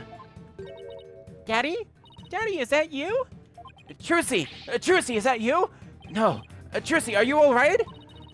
About 15 robots are holding 12 of us hostage, Daddy. They've gone haywire. The researchers go on behind us. She's here. Come geek! Grr. This girl talks too much. Trucy! Trucy! Talk to me! Why are you doing this? I'm glad you asked. My demand is simple. I hope that detective is listening. Bobby Fulbright here. I'm all ears. I want you to bring someone to me. Clay Terran's murderer, Athena Sykes. Athena? No, hold on just one moment. I can't just give in to a demand like that. So you don't care what happens to these hostages, huh? I'll just pick one out then. No! Wait! Mr. Lawyer! I know I have absolutely no right to make such a ridiculous request, but you need me to buy some time, right? Got it. I'll see what I can do, but promise me you'll never hand over Athena. And you won't give up on the hostages either. Of course I won't. Now, I'd better go contact headquarters. Mr. Nick, how do you plan to buy time? I have no idea yet, but this hostage taker... Could it be...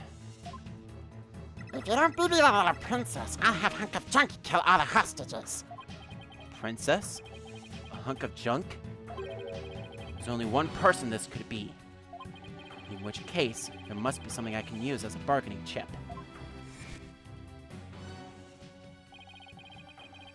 I don't have anything to say, Aura. Why don't you go home and play with your dolls? Prosecutor Blackwell!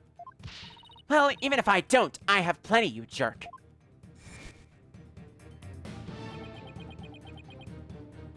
Miss Hostage Taker, Athena is not a murderer.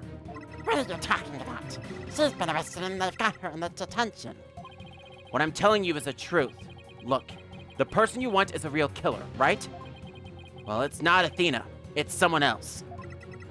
All right, let's hear your stupid little theory. Who is this real killer? I don't know yet, but the culprit is the same as the one in the case from 7 years ago. The Euro 1 incident. I believe you have a personal interest in that case. It's too late to change what's going to happen now, no matter how wrong it is. But is it really too late? You can still do something about it. You might even be able to fix it. Just what exactly are you proposing? What can I do about the 7-year-old case to satisfy the hostage taker?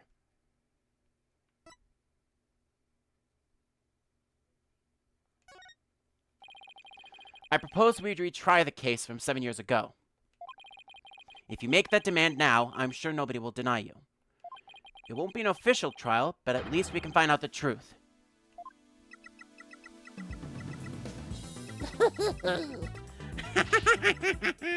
That's good. Real good. Hey, detective. I'll give you 1 hour. Get a courtroom ready. 1 hour? But that's impossible! Please give me at least until tomorrow. If you don't mind losing hostages, you can take all the time you want. Oh, but wait. If we're going to have a retrial, we'll need a prosecutor. And don't worry, I'll take care of that. She will? But I guess I can be fair and let you come in and check out the crime scene. But Hunk of Junk here will be watching you, so don't try anything funny. You got that? Now follow Hunk of Junk. Right, please? Make way. We're coming through. Mr. Nick, wait! I'll help you with that investigation. Thanks, Pearls. I appreciate that.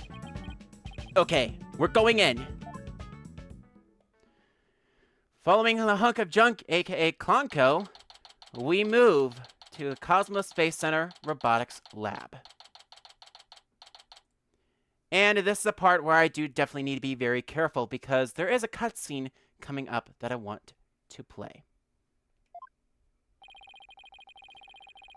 Or dropped us off without warning not to touch anything until she got back. I wonder what's taking so long. But we can't really start the investigation yet, can we? Even if we could, this mess makes it hard to tell what the room was like 7 years ago. Mr. White? Hack! It's a hostage taker! I'm back to my usual self now. You are still being monitored, however. But more importantly, an important guest has arrived. A guest?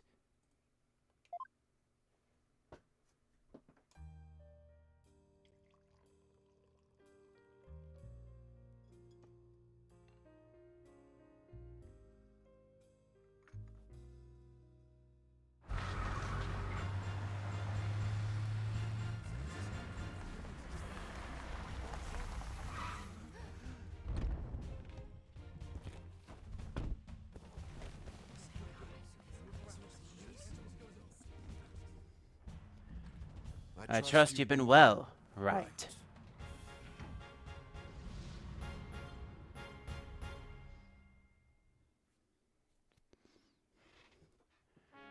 Edgeworth!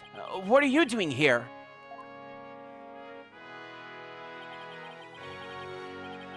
This is Miles Edgeworth. We've been friends since we were kids. We faced off in court a number of times back when he was a prosecutor, but now...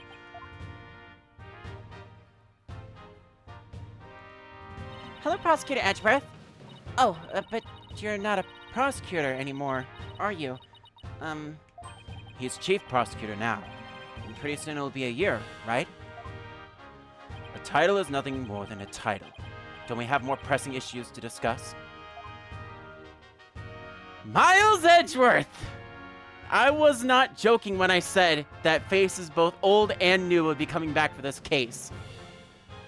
Miles is by far still at the top of my list for the most greatest of prosecutors that I have ever had the pleasure of working against in the court of law in the Ace Attorney series.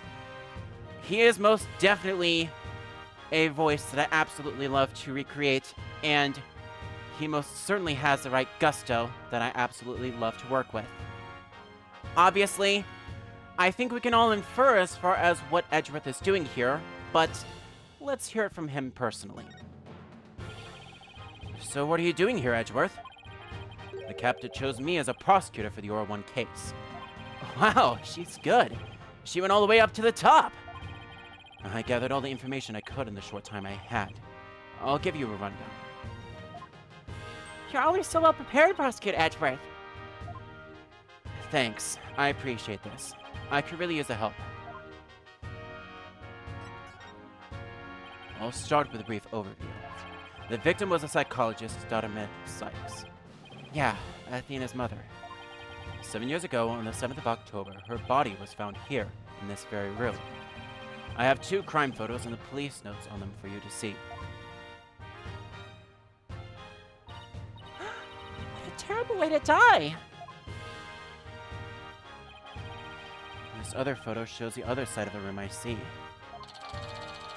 7-year-old photos have been added to the court record. And I also have the autopsy report for you. And Metis' autopsy report has also been added to the court record. The murder weapon was the victim's own katana found at the scene. Yes, Detective Fulbright mentioned she was into Japanese culture. The body was found by a Space Center staff member and 2 police officers. Yes, police were called in because of a sabotage threat on the Hat 1 launch. Yes, Director Cosmos mentioned this too. A few hours after the body was discovered, a suspect was arrested. The suspect was Simon Blackwell, a young prosecutor.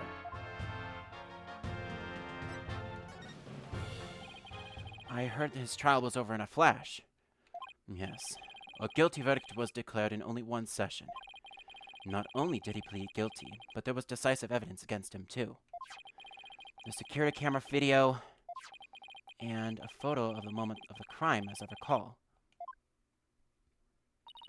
But did Prosecutor Blackwell have a motive? To this day, his motive is still unknown. He insisted he did it, but he would never say why. So that means he must still be hiding something. Right. And there's another aspect of the case that was never revealed to the public. Yeah, I know. The part about the spy, right? Right! How on earth did you know about that? Director Cosmos told me, after a bit of pressure. He told me espionage and sabotage were behind the Hat 1 miracle. Don't worry, I won't tell anyone. I've always been good at keeping secrets. Well, I might as well tell you now. They really do suspect Blackwell of being a spy. They think he sabotaged the rocket and killed Dr. Sykes to steal the moon rock. But if you can prove that the Hat 2 bombing is the work of the same spy, we can stay the execution? It's a possibility. And that's why I intend to help you any way that I can. Thanks, Edgeworth. Now all I have to do is comb this room for evidence. Let's do it together! Before I do that, I do have one quick thing that I want to present. It must be nice to finally have your attorney's badge back. Yeah, it's been 8 years. I'm sorry for all I put you through. No, I'm sorry I wasn't able to help you. Nah, I was the one that made the decision. But now you can stand in court once again. And you can mow them down just like you used to. Way to put pressure on a guy. Since when did I get such a brutal reputation? So yeah, Edgeworth alludes to the fact from this point onwards that he helped Wright get his badge back. With that said, we have all the points of talking done with. And now we've gone over to examine the rest of the area.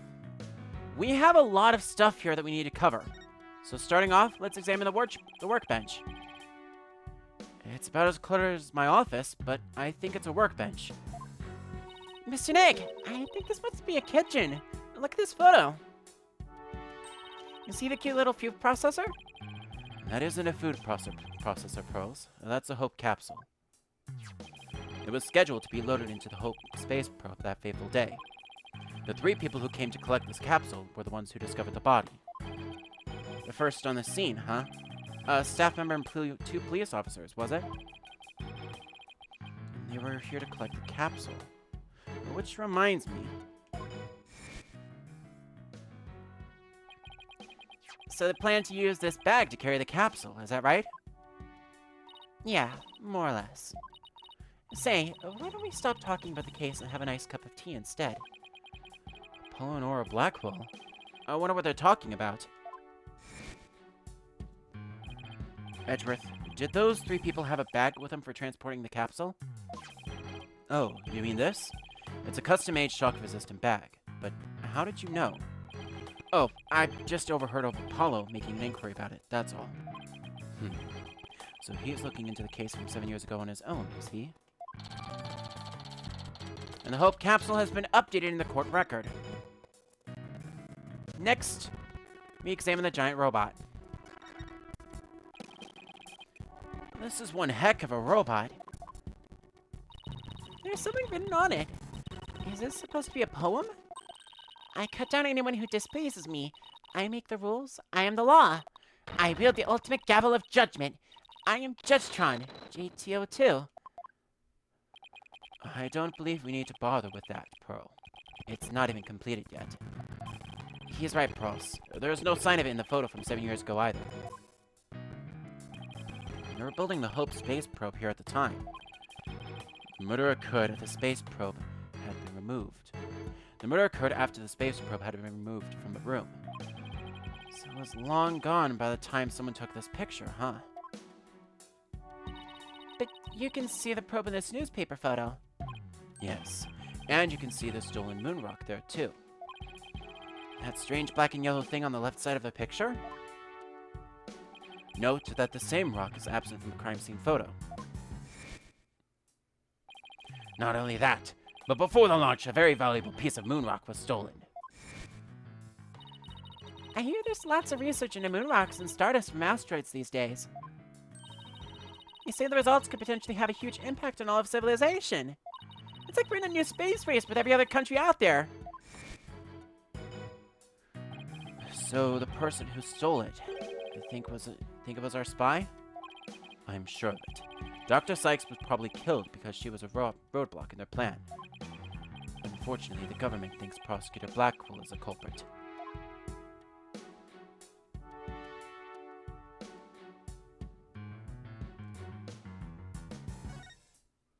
Sliding over to the left.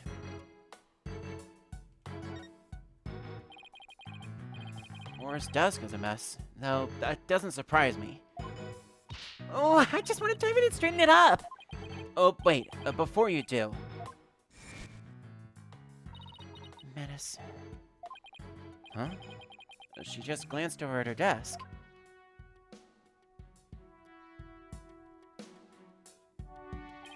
It's Meta Sykes. Klonko, can I talk to you? I really hope he's back to normal. You wish to speak with me, Mr. White? If you're going to hit me, please avoid the face area.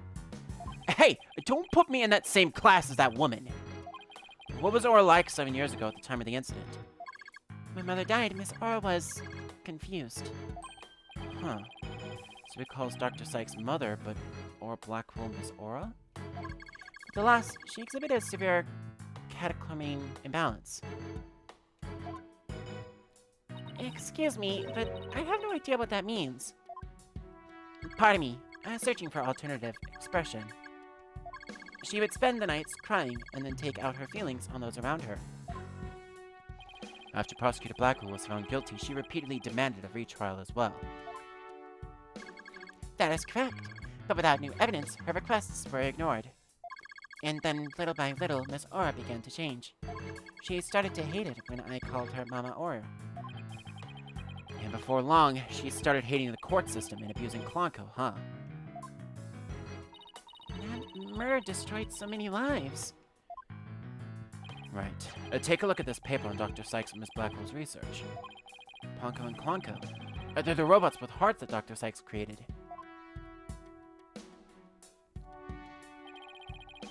A heartbeat detection system lets them determine when a human is present. In addition, they can recognize people by their ID tag or facial features. And they can infer people's emotions by analyzing their tone of voice. That's amazing! Hey, I don't know, Edgeworth.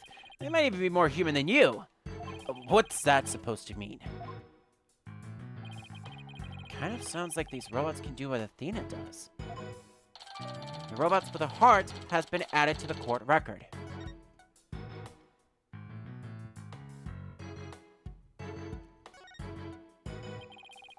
An emergency ladder. This must be the one they used during the evacuation.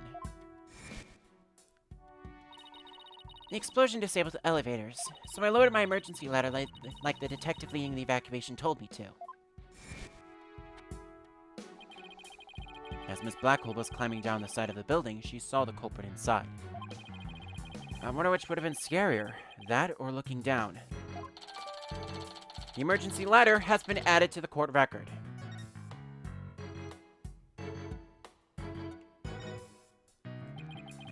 Looks like an operating table. It's in the photo, too. Yes, it was here then as well, with the victim's body lying on it. There's a button here. Oh, I know. I'll try pushing it. Pearls, don't touch the... Oopsie.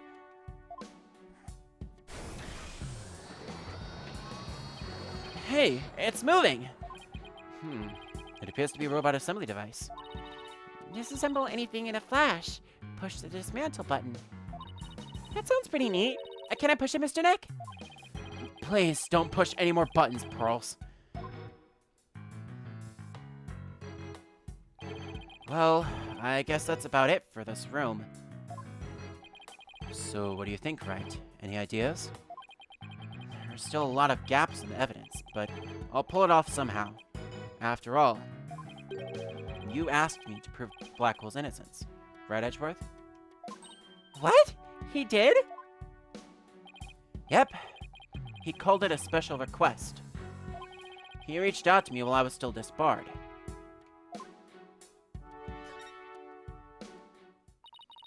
So that was what sparked you to get your attorney's badge back. Yep. The Blackwell case. Right. I have a special request. I want you to clear one of my subordinates of suspicion. Hey! I'm not even a lawyer anymore, remember? Haven't been one for a long time. That 8-year misunderstanding has been cleared up, and you must be eager to return. I'm sure you're familiar with the other case that ushered in the dark age of the law. Very soon, a convict will stand as a prosecutor in court. I want you to keep an eye on him. Just when I'm beginning to actually like the job I have now. Right. I'm sorry I dragged you into this. Because of the espionage aspect, I wasn't free to give you all the details. Hey, no need to apologize. It's like I said on the phone the other day. I know that the type of criminals you're after now aren't small fries anymore. Looks like your target finally decided to make a move. Yeah. It's for this very reason that I returned. Time to bring it to an end. I'm going to end the dark age of the law. That's what this is all about.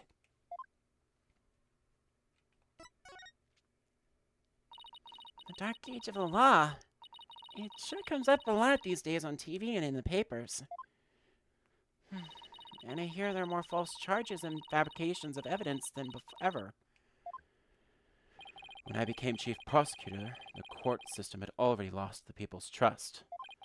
It all began 8 years ago.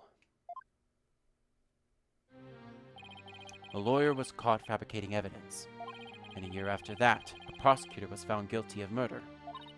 Wait, do you mean... That's right. He's talking about my case and Prosecutor Blackwell's.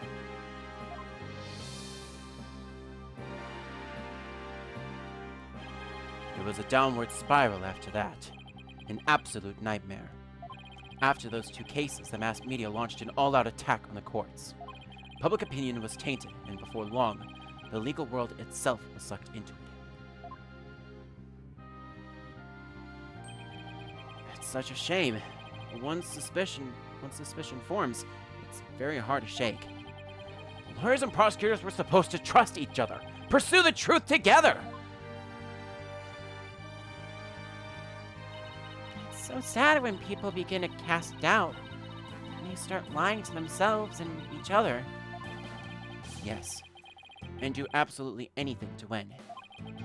We're in an age now where winning is valued far more than the truth. I'm sure it's caused our new chief prosecutor to lose many a night's rest. Is it just me, or did his brow get even more furrowed than the last time I saw him? The hostage-taker's disdain for the courts is a perfect example of the times. It sure is. Do you have any idea who the hostage-taker might be? Well, somebody who mistrusts the court system and who can manipulate robots. It can really only be Aura Blackwell. Who else but her would want a retrial of a case from 7 years ago so badly? Simon Blackwell's older sister and the owner of this room. I agree with your conclusion. Perhaps she intended to force Miss Sykes to confess. Actually, I think she had a much more horrific plan in mind for Athena. The important thing is for you to solve your one and prove Blackwell's innocence. And then maybe she'll release the hostages. I'm counting on you, right? To set that prosecutor and those hostages free. And I'll be counting on you in court to help me too. Of course. I'll do everything I can to help uncover the truth. As this isn't an official trial, I'm more at liberty to be a little unorthodox. Mr. Wright, are you finished with your investigation? Yeah, but I'd like you to tell the hostage taker something for me. I have to go to the detention center. I can't start the trial until I've talked to Athena. She's already given her consent. I'll accompany you to the detention center. So I'm still being watched, huh? I'll see you in court, Edgeworth. Even if it will be an undocumented trial, it'll be good to face you in court again. I'm sorry, I'm just so giddy about the fact that we have a chance to actually face off against Edgeworth and the Apollo Justice Trilogy. And because of my current followers, this might be the only shot that I actually get to go after Edgeworth in a court of law. Anyway, we depart ways with Edgeworth, who goes back to the prosecutor's office to prepare for her trial. Meanwhile, we head on over to the visitor's room of the detention center to finally have a chat with Athena.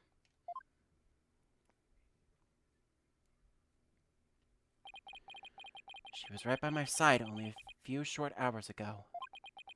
But I feel like I haven't seen her in ages. Oh, Mr. Wright! And Pearly, too! I knew you would come. After all, the first step is the interview with the defendant. And because you're my friend and I was worried about you. Thanks, boss. I'm not the only one who's worried either.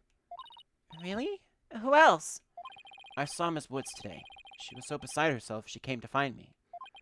She told me you used to live in the Cosmos Space Center. No wonder you knew so much about the place. Oh.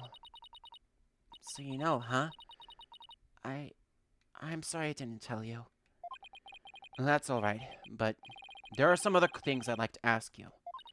Sure, you can ask me anything. I promise I won't keep any more secrets from you.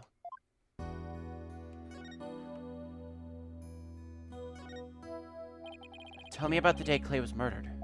I was actually at the Space Center that day. In the Space Museum. Right where the culprit fled to? That's not good. I never could fully deal with what happened 7 years ago. But when I saw the center again during the news coverage of the Hat 2 launch, I thought maybe if I went there, things would be different this time. That must have taken quite a lot of courage to face your past like that. So I went to the Space Museum that evening before the explosions. And this was before the launch pads had been switched. There was a sign that said closed for repairs, and they weren't letting anybody in. Yeah, the director couldn't very well switch the pads if there were people in there. But I snuck in anyway. Did you want to see that Hat 1 group photo? The one with your mother in it? I did. But what I really wanted to see was her jacket. That jacket on display. That was Dr. Sykes. The Hat 1 exhibit has been updated in the court record. But I should have known it wouldn't be easy to get over such a traumatic experience. The second I saw that jacket, it all came rushing back to me.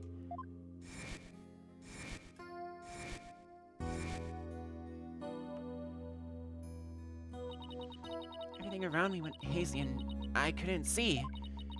I tried to get out of there somehow, but I guess I passed out.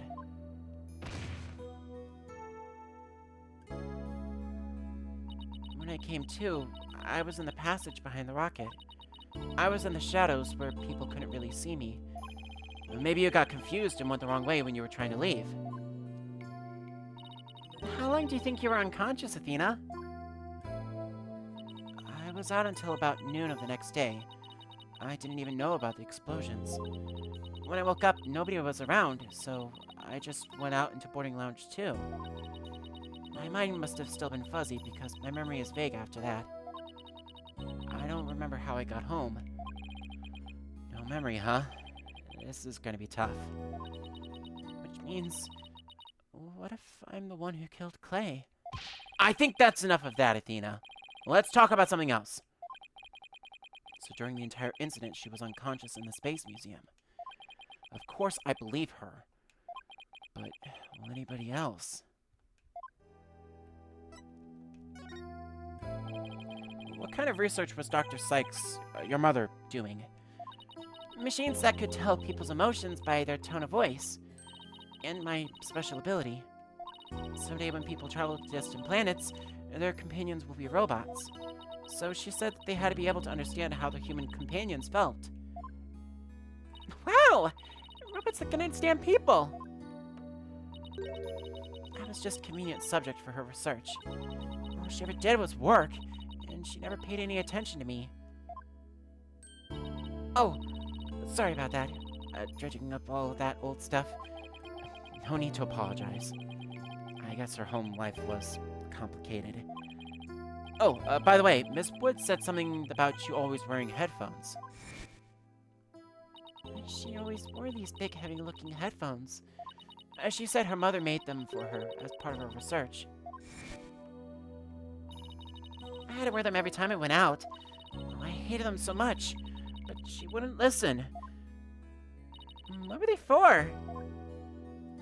Oh, she gave me some kind of explanation, but I don't remember now. It was too difficult for a little kid to understand. Okay, but let me say this one thing. I don't think your mother only thought of you as some handy subject for her research. I want to believe that. But just about the only things my mother left here with me are a widget and this earring. Woo! It's beautiful! It's made of a piece of real moon rock she had for research. Maybe she did love me, in her own way. I'm sure of it. I'm really sure she did. Because that's what I want to believe too. The moon rock earring has been added to the court record. I better ask her a little more about her mother's research. I should show her that paper I found in the robotics lab. So, as Nick has very dutifully pointed out... Oh, the Ponko series! You must have gone to the robotics lab! You seem to really love Ponko and Klonko. Yeah, my mother made them and I grew up around them, you know. Oh, there's one of those cute little robots in this photo, too. You see Ponko's bandages? I put those on her. I just wound them around and around. Pretty bad job, huh? But I really put my all into it. I hardly left the center in those days, so I didn't have any human friends besides Junie. I didn't really understand the difference between robots and people back then. I thought that if a robot broke, bandaging it would help it get better. What a weirdo I was. It looks like there's something written on the bandages. Yeah, I wrote stuff like, "Get well soon, Ponko." But in the end, my mom just put her on the operating table and fixed her in a flash. Oh, that must be the thing I made move in the robotics lab. I was so impressed by what my mom did. I even asked her if she would put me on this table and fix me if I ever got hurt. It looked just like magic to me what she could do. A little girl who grew up around robots. She seemed to have some good memories of it.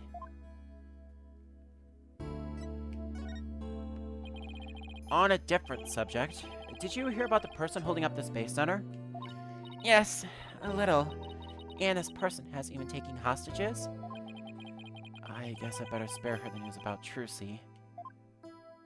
Well, after some negotiating, we agreed to do a retrial of a case from 7 years ago.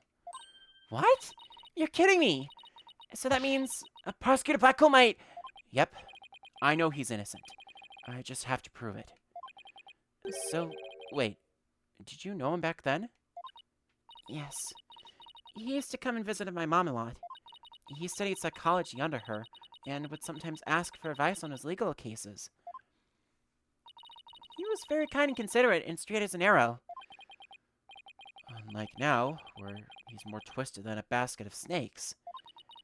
That's why I took the witness stand during his trial 7 years ago. Please, you have to listen to me.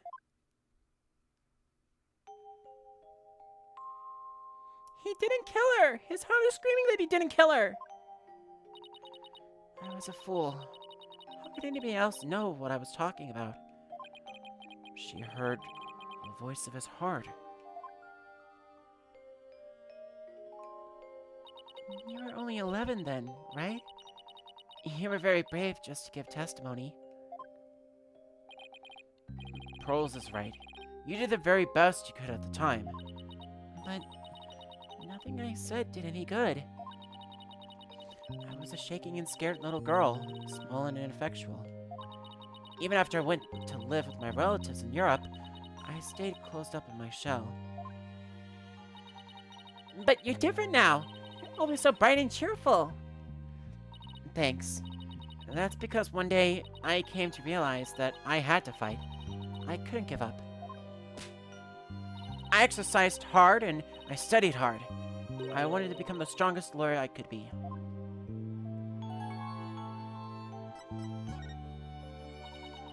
I wanted to save Simon, but I had no idea how. Then I met Mr. Wright, and thanks to him, I realized that if I became a lawyer, I could prove that Simon was innocent. I also realized that psychology could help me do this. I mean, psychology was my mother's specialty. When I studied it, I felt like she was there with me, supporting me. It doesn't seem like Athena knows that Prosecutor Blackwell is due to be executed tomorrow. I wanted to prove Simon's innocence personally. I wanted to do it so bad, even though I want to fly out of here and go save him.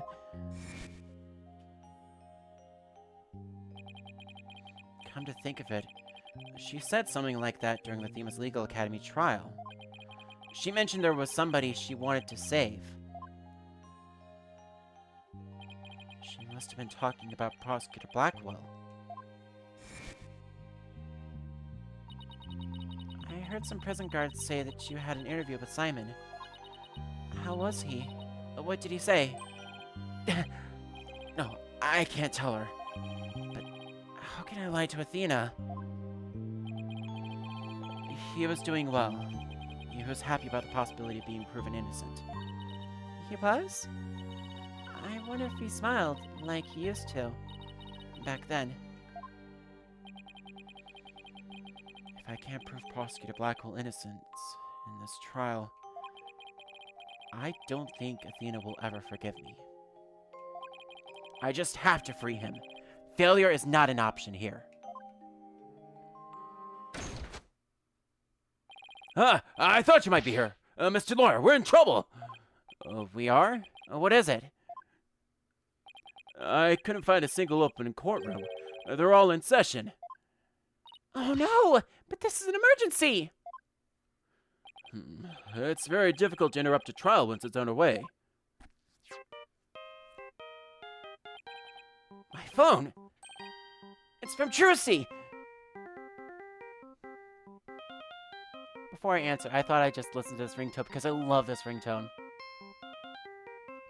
For those that don't know, this is a Steel Samurai ringtone that is prominent across Mr. Wright's phone from all of the games of the canon Ace Attorney series.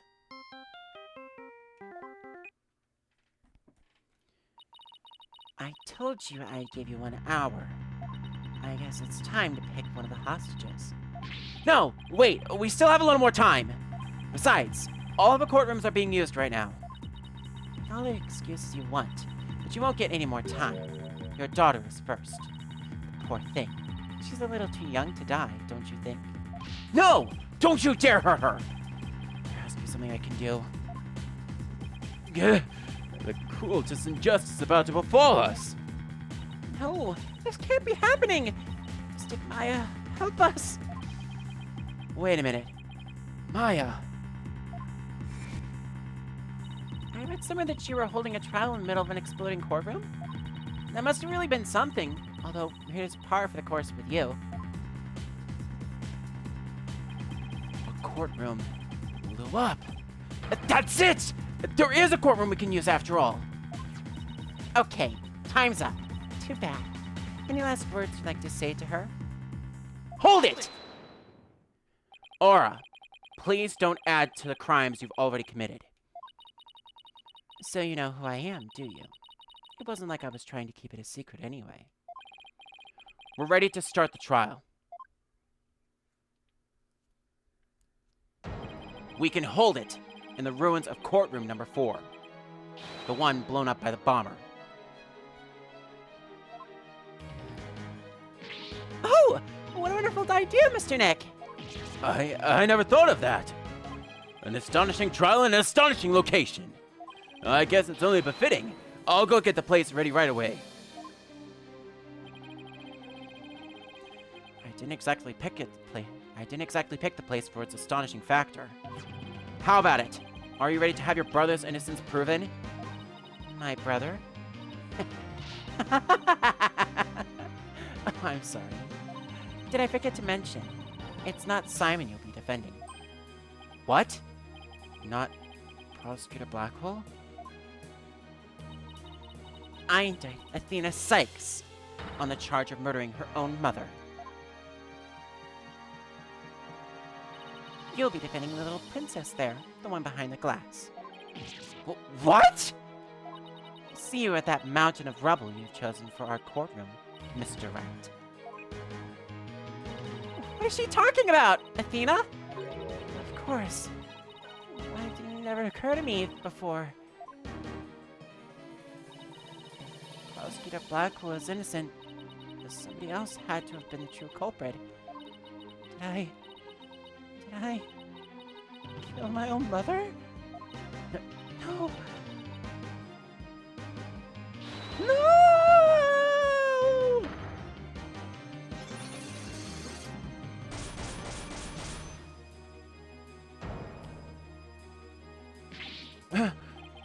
No way. It can't be true.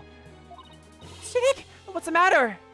I see 5 black cyclocks. I've seen these kinds of locks before. Dark, black locks protecting a secret hidden deep inside a person's heart. And there's no way to remove them.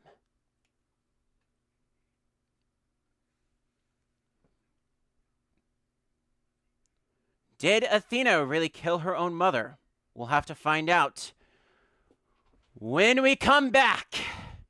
The makeshift trial of Athena Sykes and Simon Blackwell. So we're saving in this time slot. We're saving in this specific slot. And yeah. When we come back, we will go to trial for the turnabout of tomorrow. Back in a few.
I'm back.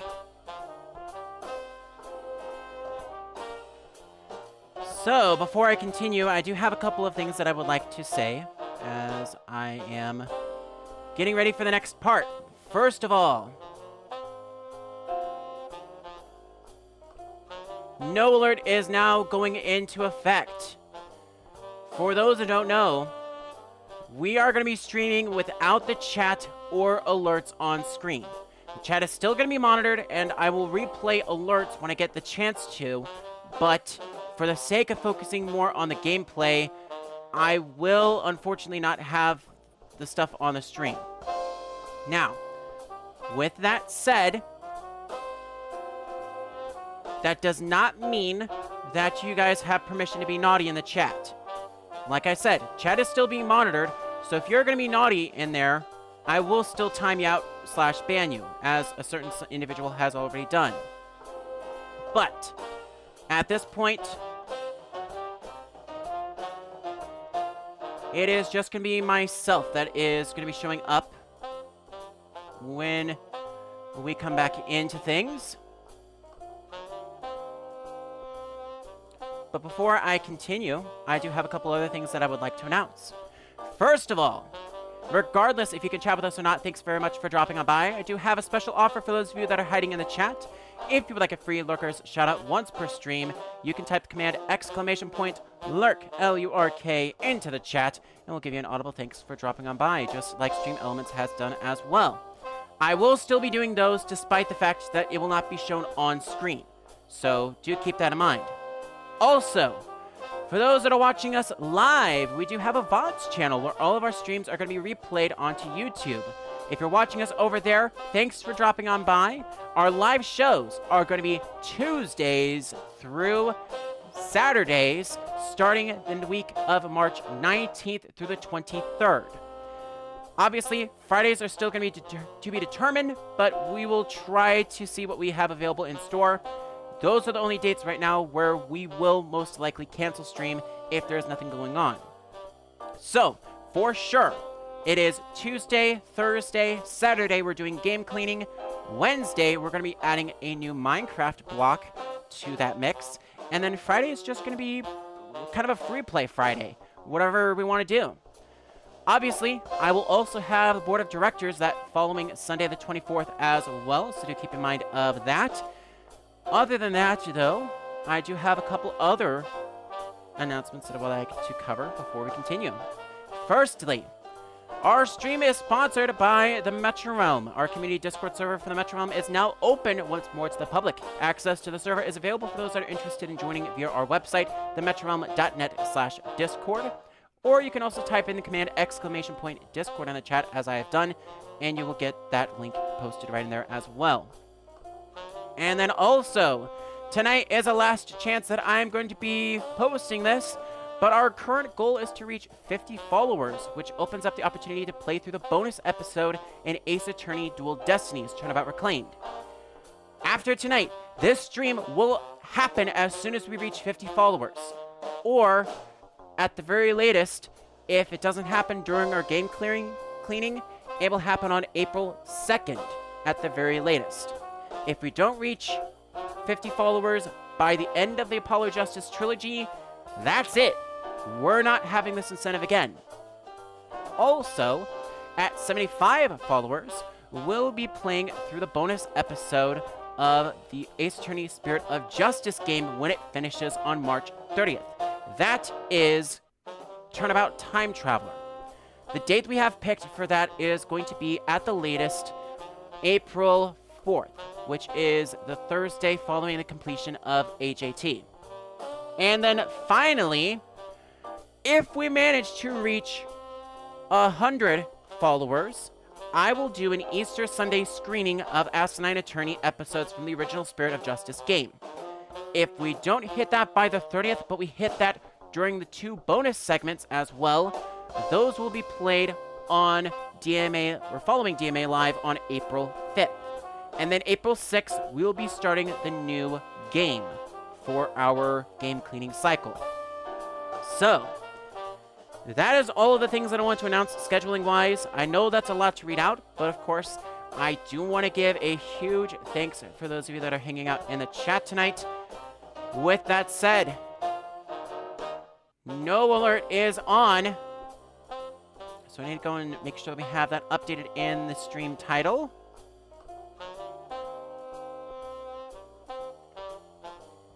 No alert is now in effect as well. And we are officially going to be in a trial mode. So, with that said, thank you very much for watching us thus far. At this point, I'm going to turn off our BRB, and we're going to go right into the switch scene. Right. In fact, I need to get the group properly brought back up on my screen here too, so I can actually see the damn game as I'm playing it. Also, I do have one small disclaimer that I want to make. Because this case means so much to me, I have finally broken down and gone online to pull up the transcript for Turnabout for tomorrow. I'm assuming, if this works out in my favor, I will be continuing this as well for the spirit of justice. But specifically, I wanted to have it for this case in particular because of how important this specific case is to me as well. Needless to say, we've got a lot still ahead of us.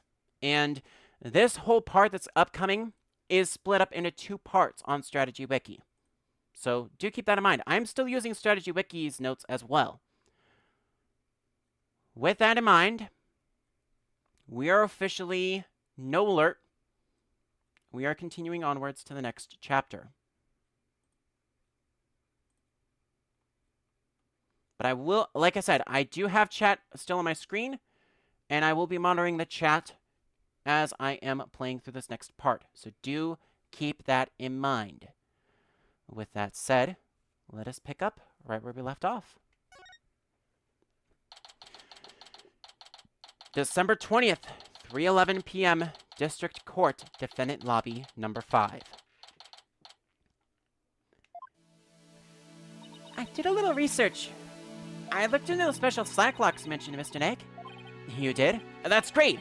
I really appreciate it. I read Psychlock protects a secret person is... I read Psychlock protects a secret that a person is consciously trying to hide. If the person folds under questioning, the lock breaks and the truth comes out. Yep. And that's exactly how I got the truth out of Detective Fulbright and Director Cosmos. But a black Psychlock protects a secret from the deepest place in a person's heart. A secret that a person isn't even consciously aware of. So even they don't know it's there. Athena isn't trying to keep anything from you on purpose. For some reason, part of her heart and her memories are sealed off, even from herself. Okay, so all I have to do is break the Psychlocks. According to my research, a black Psychlock is like a heavy chain wrapped around directly around one's heart. If they're ripped off by force, it could cause permanent damage to a person's soul. In other words, if I'm not careful, I could traumatize Athena for good. Well, Pearls, could you stay by Athena's side? She must be suffering under the weight of such a heavy burden. Alright, but will you be alright by yourself, Mr. Nick? I'm up against Edgeworth. I have to be able to give this trial all of my focus and strength. And you can't do that if I'm there. I'll just hold you back. No, that's not it. I just meant I can relax and concentrate if I knew you were with Athena. You're the one who can do it, Pearls. Alright. I'll do it then. Good luck, Mr. Nick. Good. Now that my mind is at ease, I'd better get ready. I'll just tidy up the evidence and take out what I don't need right now. It's time to end this nightmare that started 7 years ago.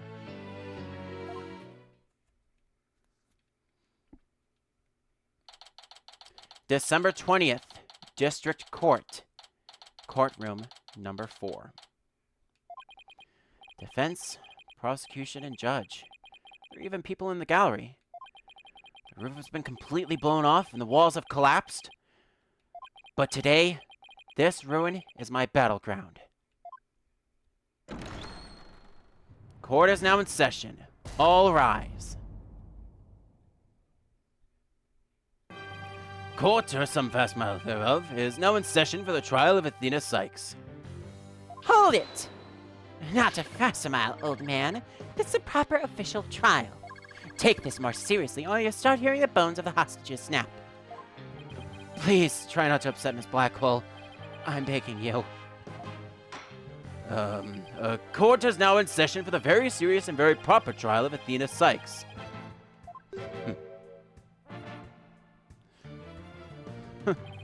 This is no trial. It's nothing more than a ridiculous farce. What did you say? Edgeworth! Did you not hear what I just said, His Honor? However, this ridiculous farce has a very important meaning for our legal system. Recall the case of the UR1 incident, in which a prosecutor was found guilty of murder. That case ushered in the odious dark age of the law. I see what you're after. If we can find the real truth behind that case today. Precisely. The darkness will be dispelled and glory shall be restored to the court system. Prosecutor Edgeworth, you sound as if you know something of this truth. I do indeed. A new suspect has emerged in the UR1 case. For 7 years, Simon Blackwell has refused to speak in order to cover for someone else. Brace yourself, Phoenix. Here it comes. I'm sorry for it, but the situation is what it is, and I must do what I must. The prosecution moves to indict Athena Sykes on the count of murder in the first degree.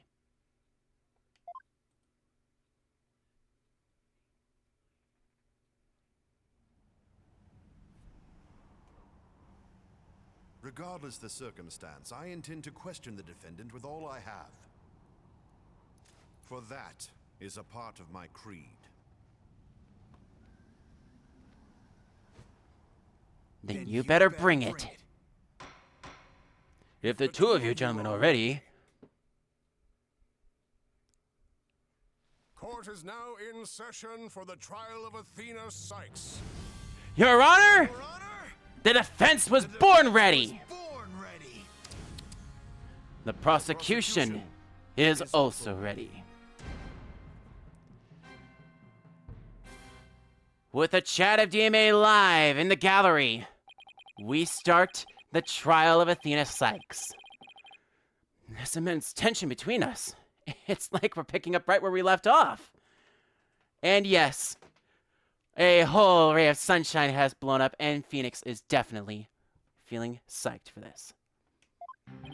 It's my duty to clear Prosecutor Blackwell of false accusations and end this insanity.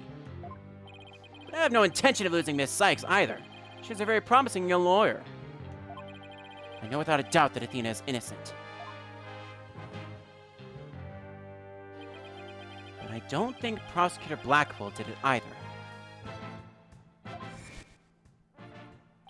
So, do you have any clue who was responsible for the sabotage? At the very least, I know it wasn't Simon Blackwell. I don't know enough to identify the true culprit, but it's clear what that person is. To put it simply, a spy. The true culprit is a spy. It's going to be hard to convince anyone of that when I barely believe it myself. But I don't have a choice if I want to save Athena and Blackwell and expose the spy. Now then, Chief Prosecutor Edgeworth. No need for the Chief Prosecutor bit, Your Honor. I'm here as a simple prosecutor. Very well. The opening statement, if you please, Prosecutor Edgeworth.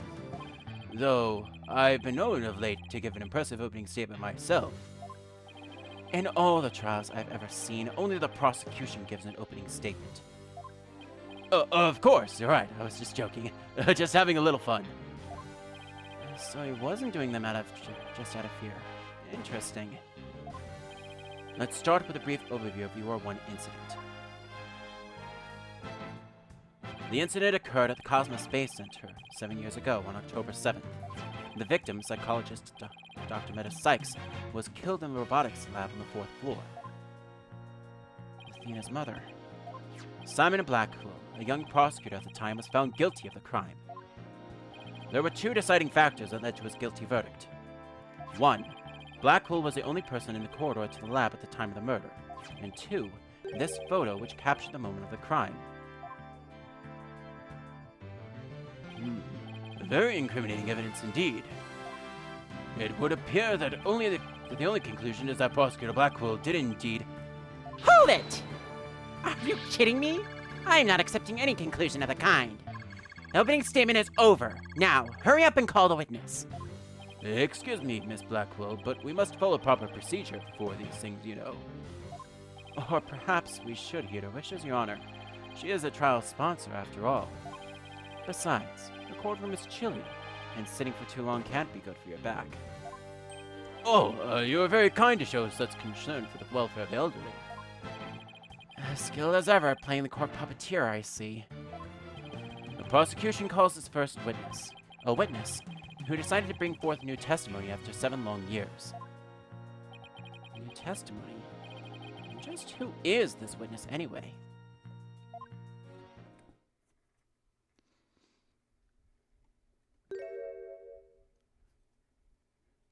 Bobby Fulbright's the name. In justice we trust. What are you doing here? I'm just here to speak for the hostage taker, Miss Aura Blackwell. She says she's too busy, what with confining and threatening the hostages and all. That doesn't stop her from constantly chiming in through Clonko. I'm nothing more than an observer in this. Do your best. I'm watching you. Believing her brother innocent, Miss Blackwell has been conducting her own investigation. And though her current actions are hardly lawful, I think we can at least hear her theory. I have here Miss Blackwell's notes on the investigation she conducted, and I'll be giving testimony based on these notes. Here I go. With that, the first testimony and cross-examination begins. Simon isn't the murderer. He was trying to cover for someone else. As someone else was at the scene of the crime, they say Simon... Someone else was at the scene at the time they say Simon committed the murder. I mean, if he really was out to steal the moon rock, then why the rolling case? Because he was using it to hide someone inside. That's why. And the only person small enough to fit inside that case was Athena Sykes. And that's Miss Blackwell's theory. It totally goes in the face of the official ruling, huh? About the case she mentioned. There were other rolling cases like that one in the lab. But they're not for traveling. They're apparently for moving parts and equipment. I vaguely remember seeing 3 cases, all different size. At the last trial, they thought the prosecutor Blackwell used the case to steal the rock. And they had a perfectly good reason to think that too. You see, there's a security camera in the corridor that leads to the robotics lab. And that camera captured footage of Blackwell leaving the scene with the case. And I can see why that footage helped bring his trial to a quick end. It's very convincing, that's for sure. With that, the 7-year-old video has been updated in the court record. That case, by the way, was discovered outside on the Space Center grounds. Speaking of after the incident, where was the defendant Athena Sykes found? She was found on the 5th floor of the Space Center, in the Sykes family residence. And Prosecutor Blackwell most likely brought her there after the incident. In addition, it's unknown where Miss Sykes was at the estimated time of death. Miss Sykes was too confused by the shock of her mother's death to give proper testimony, and there was no witness or evidence to tell us where she might have been. So what you're saying is Miss Sykes didn't have an alibi? And that is what the evidence is saying, yes. I understand the reasoning behind the theory, but I'm far from convinced. The victim is the accused's mother.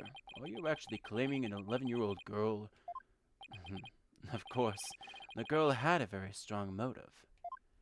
Dr. Sykes was a psychologist who wrote many papers about speech and emotions. You're aware of Athena Sykes' special ability, aren't you, Your Honor? Are you referring to that therapy thing? Yes, she has done it quite a few times in court. The ability to read emotions from speech, and the subject of her mother's research. Well, as long as it benefits society, I don't see any particular problem researching it. I don't like where this is heading. Not one bit. Dr. Sykes was so intent on her research, she forced her daughter to undergo experiments. Prosecutor Ashworth, are you seriously suggesting? I've done my best to be delicate, but even you can't deny it to be true, Mr. Wright. No longer able to withstand the anguish of the experiments, Miss Sykes felt her only choice was to kill her own mother. Ah!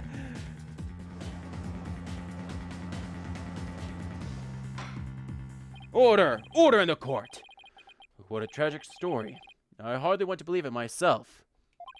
But we must proceed. Mr. Wright, if you could, Detective Fulbright, please refer to the notes.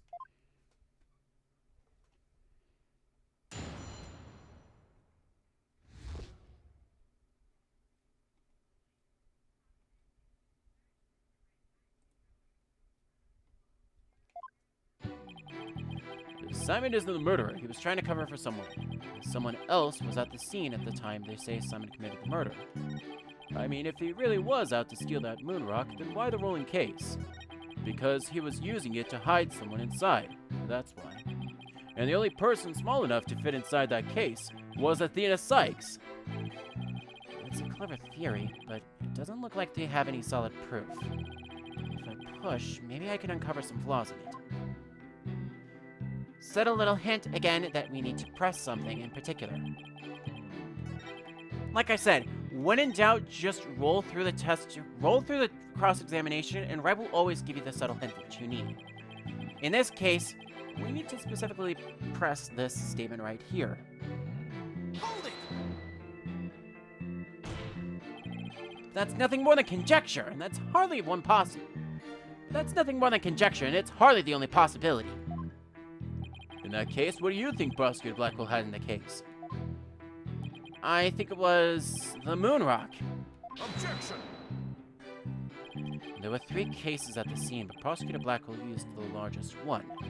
The moon rock was egg-shaped and only about 8 inches in diameter. It would have made any sense to use the largest case there just to move that rock. Objection!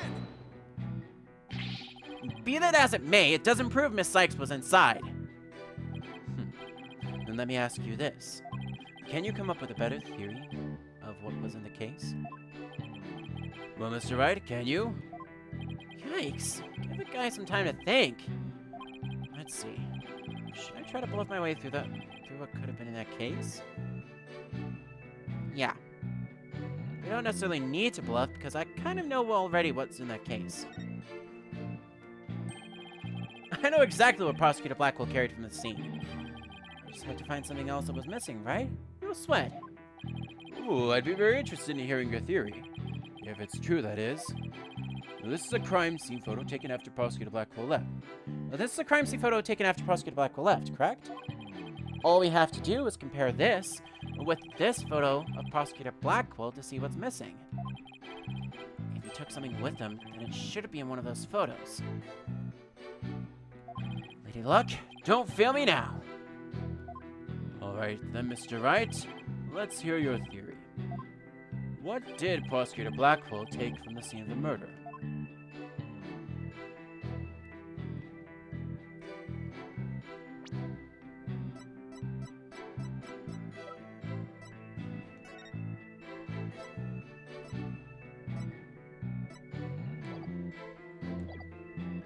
Take that!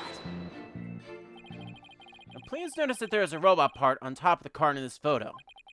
However, in this photo taken after the crime, the robot part is gone. In other words, this part is something that was taken from the scene of the crime. You do appear to be right. I don't see it in the second picture. But it's just a piece of junk. How important could it be? Is it really just an insignificant robot part? Speaking of which... What are you looking at? I'm gonna start charging for each glance per eyeball. Stingy. What happened to the age of free previews? Your Honor, about this robot part. Doesn't it look like it could be an arm from that robot there? Well, and now that you mention it, it does, doesn't it? But the case is still too big to be practical for just a moon rock and a robot arm. Was it really just the one arm that was in there? If it wasn't Athena in the case, then maybe... I believe there was another robot at the scene that looks just like the one here. Your Honor, it's the defense's assertion that it was this other robot that was in the case. What?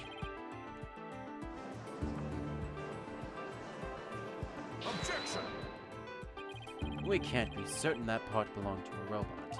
Yes, it looks like the arm of the one before us, but it could be something else entirely.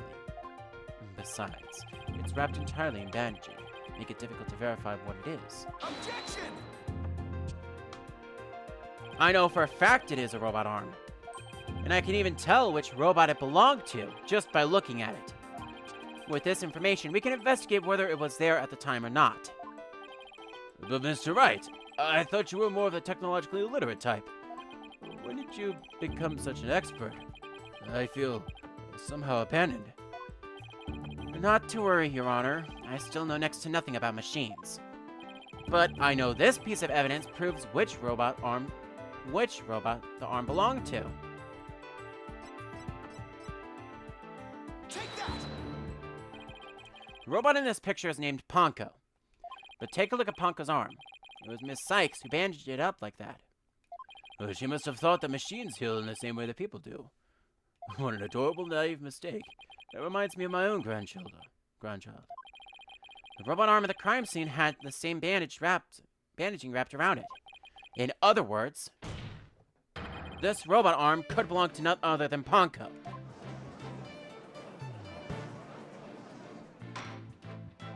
Order in the court. I order, I say. Prosecutor Edgeworth, what do you have to say to this? I concede that the robot is about the same size as a child, but it cannot grab its knees and curl itself up into a ball. Even if it was the largest of cases, the robot couldn't have possibly fit in there. The case does come up to about mid-thigh on Prosecutor Blackpool. I see your point. This robot is much taller than that. They've got me there. So then, did Prosecutor Blackwell make Ponko fit into the case by... Well, of course Ponko would fit. All Prosecutor Blackwell had to do was dismantle her. Once taken apart, the robot could have easily fit inside the case. It appears to be a robot assembly device. To assemble anything in a flash, push the dismantle button. It sounds pretty neat. Can I push it, Mr. Nick? It sounds rather violent, but Mr. Wright does have a point there. Objection! Except that there was a body on the table where robots are dismantled and assembled. There would have been no room to take the robot apart. Objection! But what if it wasn't done on the table? What if the katana was used instead? You mean the sword? Yes, Your Honor. Miss Blackwell, I'd like your opinion as a woman of science. Isn't it true that the katana could have been used to take the robot apart? I suppose so. The joints are made of a very tough material. A blade could slice through them. Thank you for your expert opinion, Miss Blackwell. Thanks to you, we now know that the existence of the severed arm in this photo proves that Ponko was taken apart. In addition, since the rest of Ponko was not found at the scene, we can conclude that the true meaning of this photo is very different from the original interpretation. You can't mean... That's exactly what I mean. This photo does not capture the moment of the murder. It is instead a picture of the moment after the robot was sliced apart. The blood you see where the arm was cut off was transferred there by the bloody katana. Most likely, the rest of Ponko is scattered around Prosecutor Blackwell's feet. Not hearing this. Therefore, what was transported inside that case was not the defendant, but a robot. Miss Sykes was never at the scene at the time of the murder. Ah! My head, my body, where am I? Ah!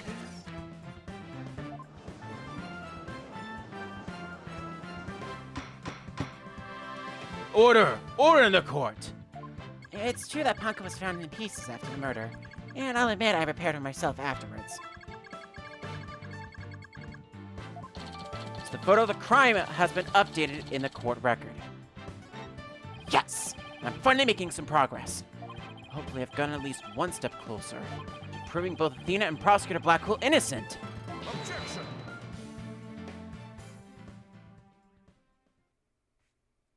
Well played, Mr. Wright.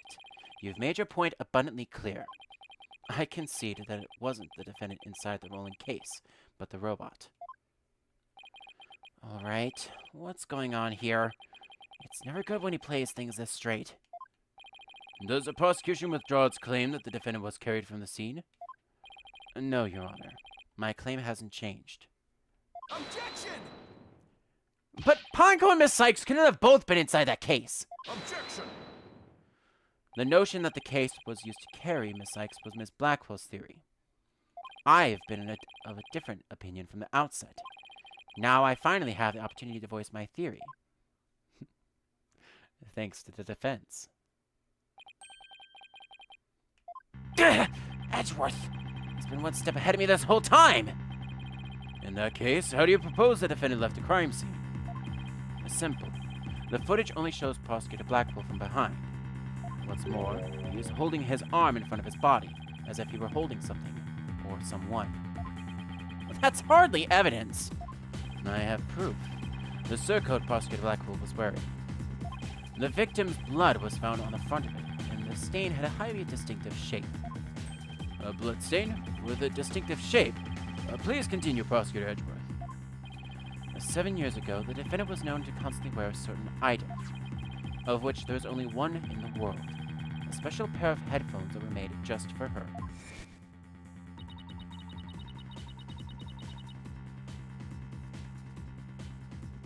She always wore these big, heavy-looking headphones. She said her mother made them for her as part of her research. Analysis showed the bloodstain to be in the exact same shape as these headphones. In other words, this was no mere blood spatter. The blood went from the victim's body to the headphones, and then was imprinted onto Prosecutor Blackwell's coat like a stamp. A most gruesome stamp indeed. Blackwell carried Miss Sykes, who had been hit by a splatter, away from the crime scene. This proves that Athena Sykes was, without question, present at the crime scene. And that concludes the prosecution's argument. Ah!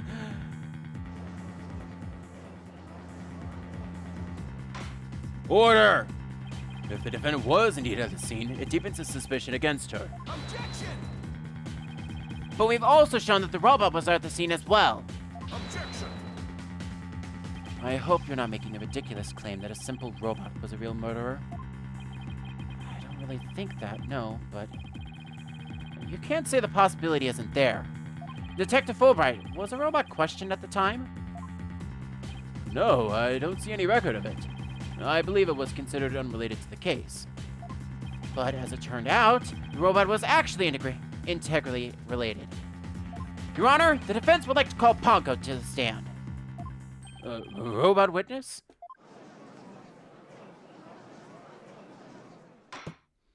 Order! Order in the court! Prosecutor Edgeworth, what do you think about this? Mr. Wright has called all manner of witnesses to the stand over the years. So why not a robot? Nothing surprises me anymore with him. Very well, I will allow the witness. And bailiff, please summon the robot named Ponko.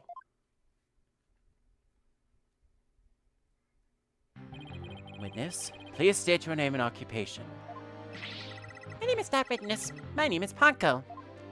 Yes, I realize that, but when you are at the witness stand, you are the witness. No, I'm not. I'm Ponko. Say it with me. Ponko. Duh! What an utterly inflexible little robot. You're the last person who should be calling anybody inflexible. You remind me of my grandchild who just learned his own name. Oh, how precious. All right, Ponko. I'm going to ask you some questions. Questions? You have questions. Hooray! What are your questions? I want to know if you were at the scene of the murder of Miss Sykes. It was 7 years ago on the 7th of October at around 2 p.m. in the robotics lab. Certainly. Just one moment. Searching data. Search complete. Yes, I was there in the robotics lab.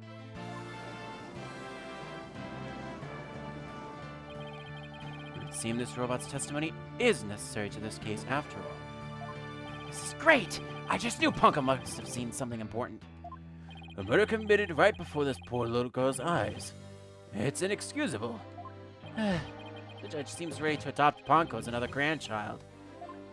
So, little Ponko, do you think you could give us your testimony today?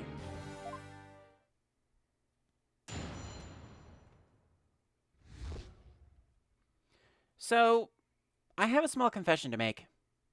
What I would have liked to have done was have the whole message play out in like text to speech, but I haven't been able to figure out how to get all the voice lines prepped for it just yet. So, when I do decide to re-record this, my plan is for Ponko and Klonko to actually have text to speech messages from actual like individuals. At least that's the working theory, but since we're live, I guess it's up to me to read off the lines, I guess. I went to the robotics lab at about 2 p.m. for my regular recharge. Just as I was about to charge up, Athena came in and hugged Mommy Metis. And then Mommy Metis fell down. After that, I was recharging, so I don't know anything. After I charged up, I was cleaning the room, and Mr. Simon came in. And then an error occurred. There was no data at that point.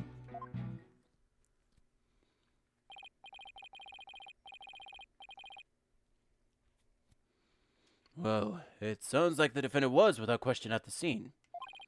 However, it doesn't appear that the witness saw the actual moment of the murder. I disagree. This testimony shows that the defendant did indeed commit the murder. What? At the end of the day, we mustn't forget that this witness is still a machine. Being a robot, its understanding and capacity to express itself are limited. So what are you suggesting? The witness's statements need to be interpreted. For example, the terms hugged and then later fell down. Adults don't usually fall down after being hugged by a child. They don't, but... Yes, what this witness's statements are telling us is that the defendant stabbed the victim with a murder weapon during this moment. But what?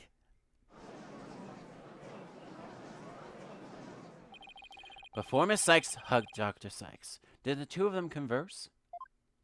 Yes, they did. They spoke to each other very loudly. But I do not know what they said. Athena is usually so quiet, so I was surprised. They spoke very loudly. We can interpret this to mean that they argued. I see. A murder after a heated argument, and then the victim fell down. I agree that it does sound like a reasonable interpretation. However, Ponko doesn't seem to remember anything that happened after that. When I am recharging, I go into sleep mode. But I remember everything before that. I have a very good memory.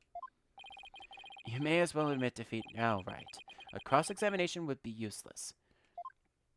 Don't be ridiculous! A cross-examination is never useless. Until now. Think about it. Robots don't lie. This robot is both an important witness and valuable evidence at the same time. Nevertheless, I will have my cross-examination.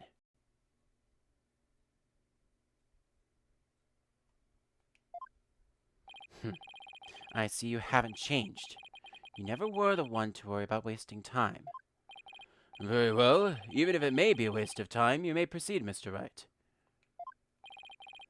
I'll show you both just how fruitful any cross-examination can be. Also, I need to be very careful about slamming my desk because I just tripped my own monitor. Hang on a second. Okay, we're good.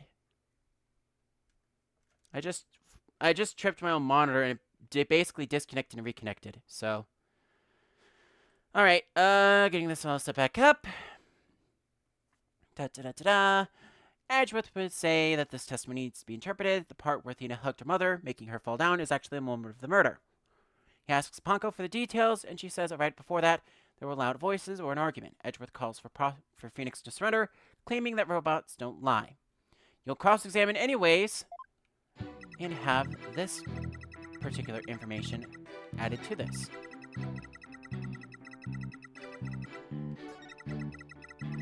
Mommy Metis fell down. After that, I was recharging, so I don't know anything. Hold it! I don't want to delve too deeply here, but... could you tell us how the victim appeared and acted at this moment? Mommy Metis was very surprised when she was hugged. I heard her heart pound. Her heart? Mr. Wright, have you forgotten about this document we found in the robotics lab? These robots have a heartbeat detection system. Now that you mention it, I do remember reading something like that here. They detect the presence of people by the sound of their heartbeats. But wait a minute. That means if Dr. Sykes really did die at this moment... Ponko, how was Dr. Sykes after she fell down? Could you still hear the sound of her heartbeat? Let's see. The moment she fell, her heart was pounding.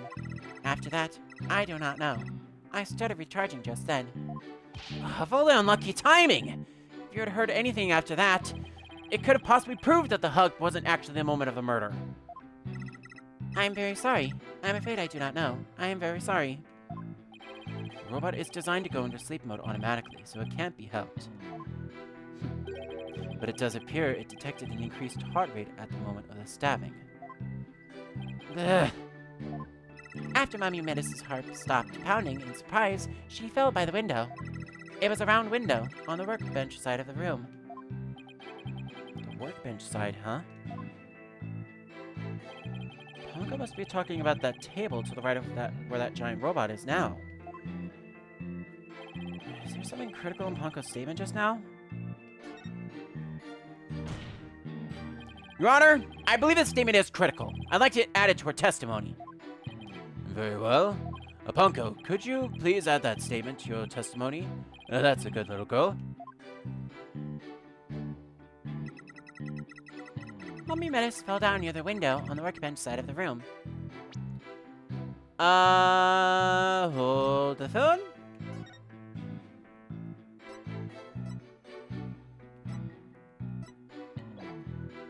Objection! Ponko, your statement may have just inspired a breakthrough. I was helpful? Hooray! I am so happy. Just to be sure, let's go over it again, okay? The victim fell near the window on the workbench side of the room. However,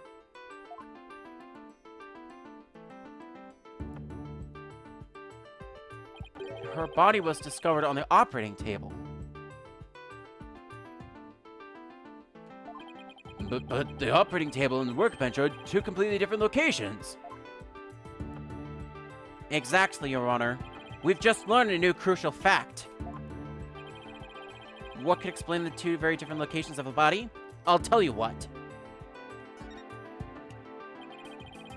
An 11-year-old girl couldn't have moved the heavy body of an adult. So the only explanation is that the victim walked to the operating table herself.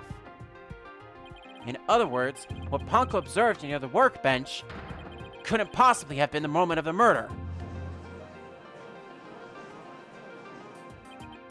Phew. I'm very relieved to hear that. Glad to know that the murder wasn't committed in front of little Ponko here.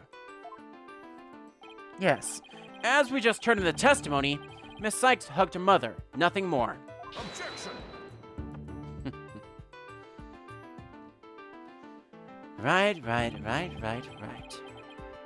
It's been 8 years, but you're still just as green as ever.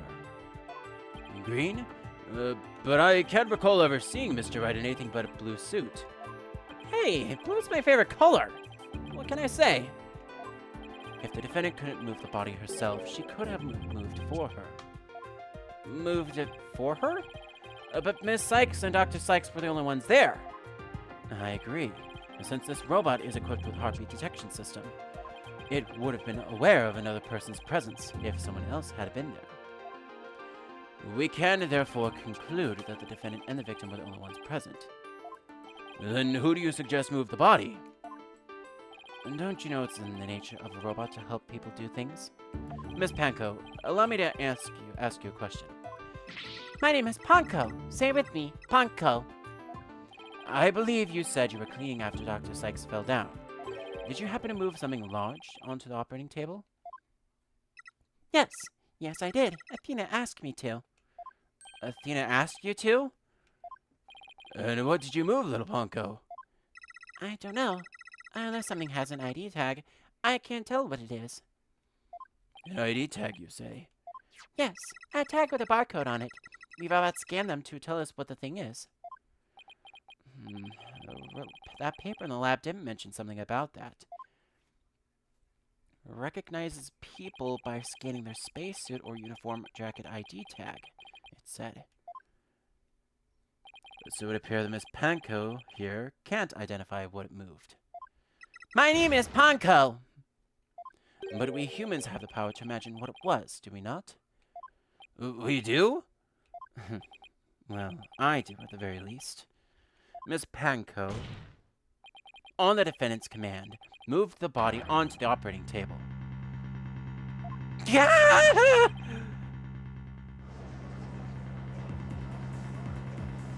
Panko! Did you really move Dr. Sykes' body? This is really important. Is there any way you couldn't tell? I don't know. Without an ID tag, I can't tell. Give up right. If the victim's heart had stopped, the robot's detection system would be useless. Furthermore, Dr. Sykes usually wore her white coat while she was working. She kept the jacket with her ID tag on it draped over a chair in the robotics lab, and only wore it for special occasions. In other words, the victim wasn't wearing her ID tag at the time. From the robot's point of view, her body was simply just another object. Objection! But Panko was equipped with a facial recognition system. If she really did move the victim, she would have recognized the body as Dr. Sykes. But she didn't, so that means... Objection! A face can be easily covered with a piece of cloth, a mask, or anything else for that matter. With her facial features hidden, the robot wouldn't be able to tell it was Dr. Sykes. Gah! He's right. To summarize, Miss Sykes stabbed her mother near the workbench. Then, using the robot, she moved the body to the table, where she removed the sword and was stained in blood.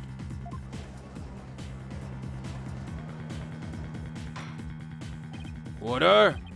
But if that's the case, then I have a question. Why did the defendant move the body to the operating table in the first place? You want a reason? Very well. What? You can't possibly have an explanation.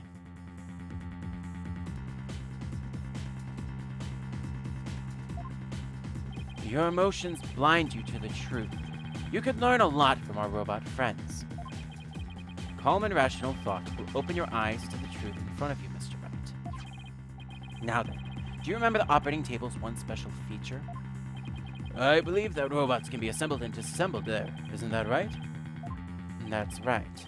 And to the defendant, who was just a child at the time, the table was like a magic box that could make robots appear or disappear in seconds. But in the end, my mom just put her on the operating table and fixed her in a flash. I was so impressed by what my mom did. I even asked her if she would put me on the table and fix me if I ever got hurt. It looked just like magic to me what she could do. You can't possibly be suggesting. This young, sheltered girl had a difficult time distinguishing robots from people. But take a look at Panko's arm. It was Miss Sykes who bandaged it up like that. But she must have thought that machines heal in the same way that people do. But what an adorable, naive mistake. It reminds me of my own grandchild. No way! I refuse to believe it! Miss Sykes made a childish, naive, and cruel mistake. She thought that if a robot could be dismantled and vanished without a trace. Prosecutor Edgeworth, if you're about to claim what I think you are, I demand that you word it as delicately as you can. With all due respect, Your Honor, all I can do is present the truth as it stands. The reason the defendant moved the victim's body to the operating table. Hold it! No! Don't say another word! Just stop! Was to dismantle the evidence so that she could get away with her crime. That can't be true!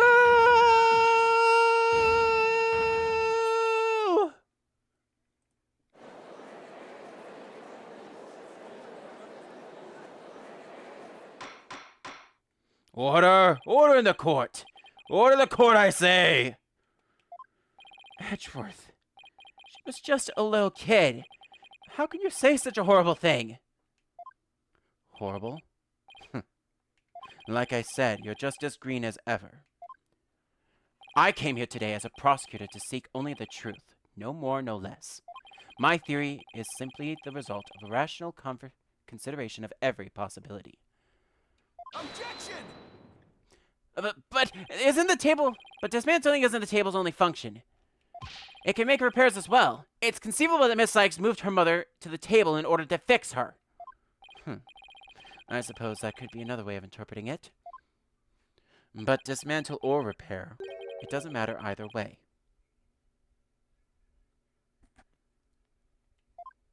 What do you mean? After murdering her mother, Miss Sykes may have come to her senses. Perhaps she did want to make it appear as if it had never happened. And that's why she tried to repair her mother. Yes, that's one possible explanation. But we mustn't forget the facts of this case. The victim was observed to fall down after being hugged by the defendant, and the body was moved per the defendant's command. These two facts that indicate the defendant's guilt, remain unchanged. This just can't be true. Mr. Wright, do you have any evidence to refute the prosecution's claim? Evidence? Right. Let's see. I can't think of any. I'm afraid I don't have any evidence. Since becoming chief prosecutor, I've learned that the truth isn't always pretty. Now accept the truth, Mr. Wright. Your subordinate murdered her own mother. Your Honor, the prosecution demands a verdict. The hostages have suffered enough. What a terrible and tragic conclusion. But if the defense has no counter-argument, I see no need to further prolong this trial. Edward's argument seems solid enough, but there's no way Athena could have done anything like that. What do I do? There has to be something, but I can't think of a single thing. Objection!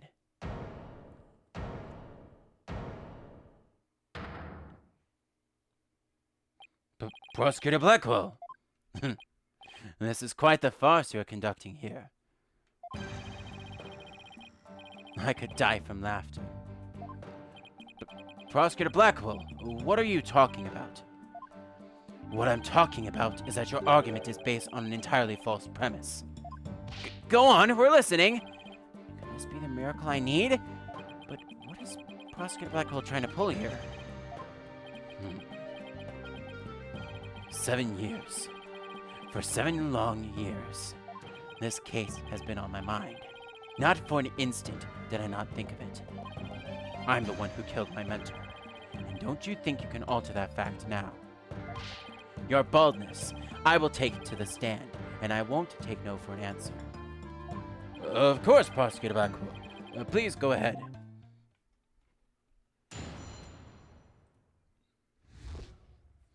We're out of ideas, and the judge is about to deliver his verdict when Blackwell jumps in and objects and takes the stand to give a sudden new testimony. I went to the Cosmos Space Center with the intention of killing Dr. Sykes, but when I got to the robotics lab, I found Athena there instead. I would not be swayed from my purpose, so I waited for Dr. Sykes to return. And then I committed the act. How cathartic it was.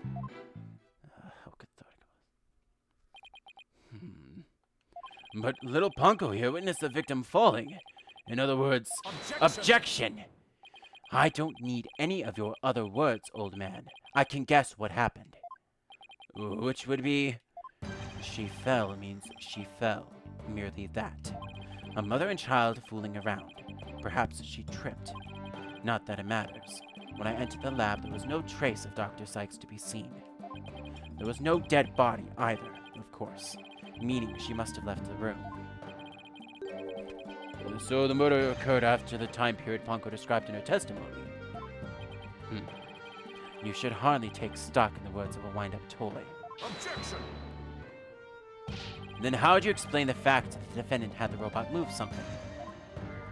Athena was always tinkering with robots on the operating table to amuse herself, and she always had Ponko move the heavy ones for her.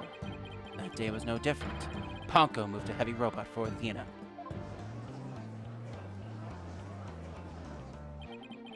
This is awful. What he's saying seems to make sense, and yet... Objection! Prosecutor Blackwell, are you trying even now to turn away from the truth? Don't you realize we could bring in the dark age of the law to a close today? Objection! You expect too much from me. I'm just a murderer, beyond redemption. Why don't you just let me go so I can settle down into hell? Gah! Prosecutor Blackwell's execution is tomorrow. If the truth doesn't come out now, it's all over. Are you saying that the little girl and the robot had nothing to do with the murder? That's right. So let's hear your verdict. If we don't hurry, I might miss the ferry across the Styx.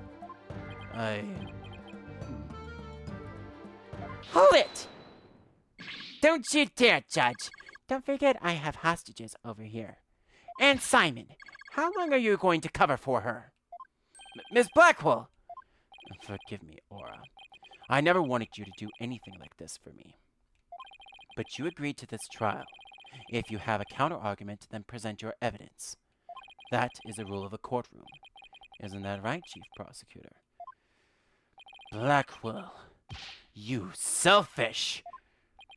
Well, to be frank, I don't like this, but it's my duty to make a decision. If no one has a counter-argument, I will announce my verdict. Is this really happening? Is it really going to end just like it did 7 years ago? I wanted to do it so bad. Even now I wanted to fly out of here and go save him. No, I can't tell her. But how can I lie to Athena?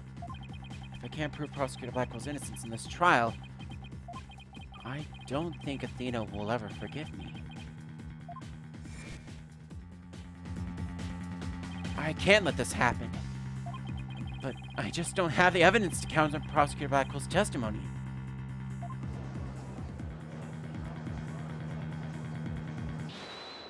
Hold it!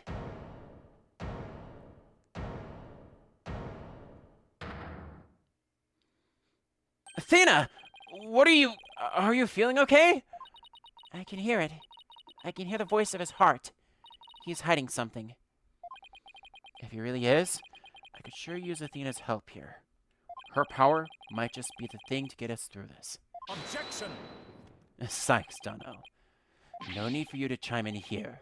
Just accept that you're innocent. Objection!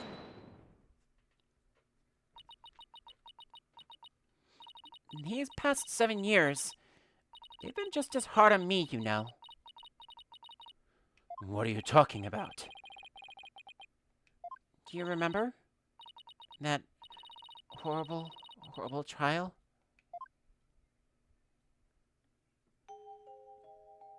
Please, you have to listen to me.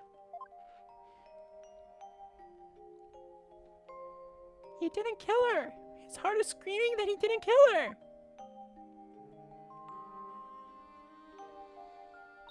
Even now, every time I stand in a courtroom, it comes back to haunt me.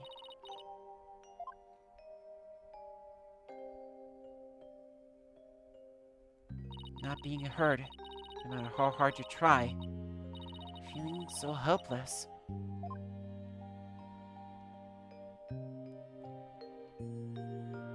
Caught in people's stares. So scared that it feels like your chest is in a vice. I'm terrified of courtrooms. I want to run out of that door even now.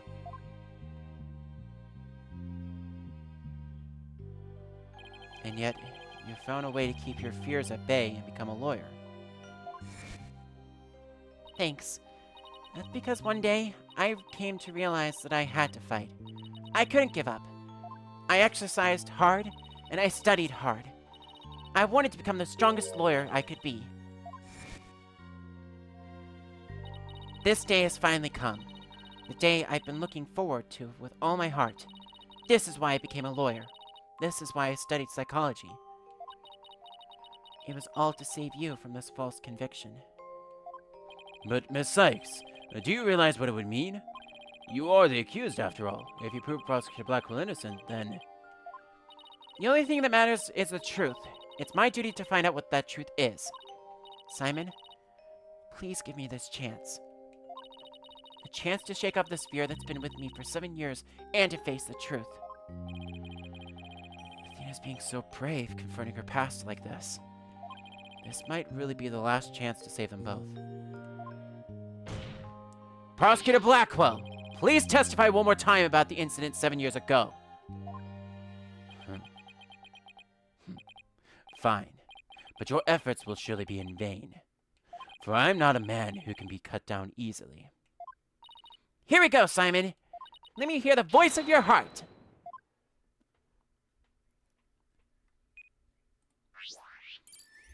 And with that, we go to the mood matrix for Simon Blackwell. As with all the other mood matrices in this part, we have something odd with this particular mood matrix. So I went to the Cosmos Space Center with the intention of killing Dr. Sykes. But when I got to the robotics lab, I found Athena there instead. I would not be swayed from my purpose, so I waited for Dr. Sykes to return. And then I committed the act. How cathartic it was.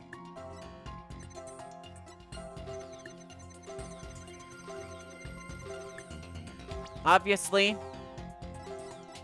the faint emotion of happiness here is a little bit out of place. But we'll soon see that it's not exactly a whole lot.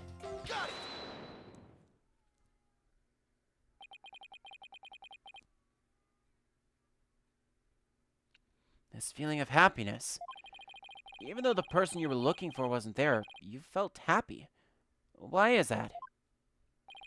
Simple. When I was looking for Athena and hadn't found her yet, I grew worried.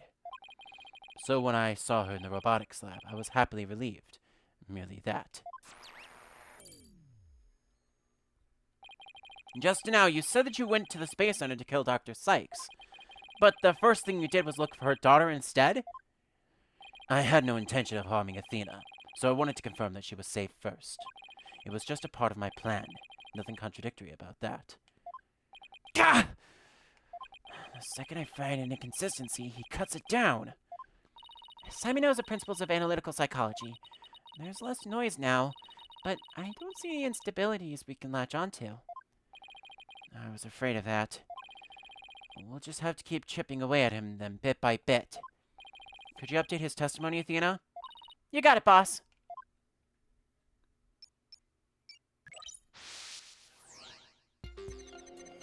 I went to the Cosmos Space Center with the intention of killing Dr. Sykes.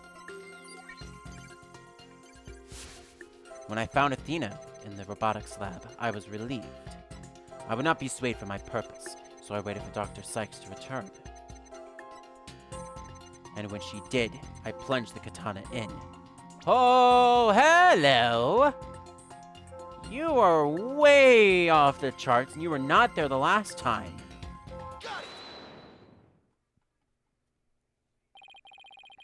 Not even you can falsify your emotions, Prosecutor Blackwell. What? When you said that you killed Dr. Sykes in your testimony, you felt sadness. Why would someone who lain in wait to kill her be sad at her death? It's such an obvious attack. Yes, I felt sadness, but it wasn't for her. I felt sorrow for Athena in her circumstances. Gah! He can't be talking about that, can he? It was just a convenient subject for her research. Dr. Sykes was so intent on her research, she forced her daughter to undergo experiments. My objective was to save Athena from an obsessive scientist who treated her own daughter like a research subject. What? I went to the psychology lab first, and that's where I would usually find Athena playing. But that day was different. I heard someone crying in the robotics lab next door. Was Athena being subjected to yet another experiment? I thought as I went to see. Conveniently, Athena had cried herself to sleep, so all I had to do was wait and kill. So that's why he was relieved when he saw Athena. But is this story really true? I'm not sure how much to believe. Mr. Wright? How are you doing, Athena? Still hanging in there? I'm a lot stronger than I look, boss. Now take a look at this. The noise level actually increased. It went up? I've never seen it do that before. Prosecutor Blackwell is lying somewhere in his testimony. As a matter of fact, he's piling lie on top of lie in an attempt to make his claim sound more believable. He's trying even harder to suppress his true feelings, and that's what's causing the noise. How in the world should I approach this? I could either use an evidence-based approach to find if I find a contradiction. Otherwise, I should look for an inconsistency in his emotions. There are no flaws in my testimony, and his boldness is prepared to give his verdict. Give up this on this lost cause, and let the free law free me of these chains already. Objection! I don't think so. Not while I'm around. Now, contradictory testimony or inconsistent emotions. Which should I tackle first? At this point, we have the option of switching back between both options now. Since there's not going to be much contradicting in his emotions, we should look at something in his testimony to see what precisely was there. Oh, wait. Sorry, I jumped ahead a bit. For this specific part, we do need to check his emotions. Okay, well, let's look for inconsistent emotions. Got it, boss. But if you want to try looking for a contradictory statement instead, just let me know. I could easily switch over. I heard crying from next door. Of course, I was worried. I hurried over and opened the door to the robotics lab. But before I could lead Athena out of there, curse my luck, Dr. Sykes came in. I refused to hand Athena over, so I had no choice but to kill my mentor.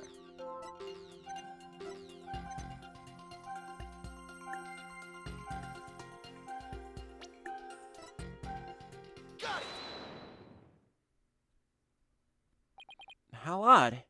Why would you register surprise at opening the door to the lab? Alright, fine. I'll explain if I must. What surprised me was Ponko, and the toy figure attacked me. Dr. Sykes knew full well of my plan to rescue Athena, but she couldn't stand guard over her daughter 24 hours a day. So Dr. Sykes had Ponko do it? That's right.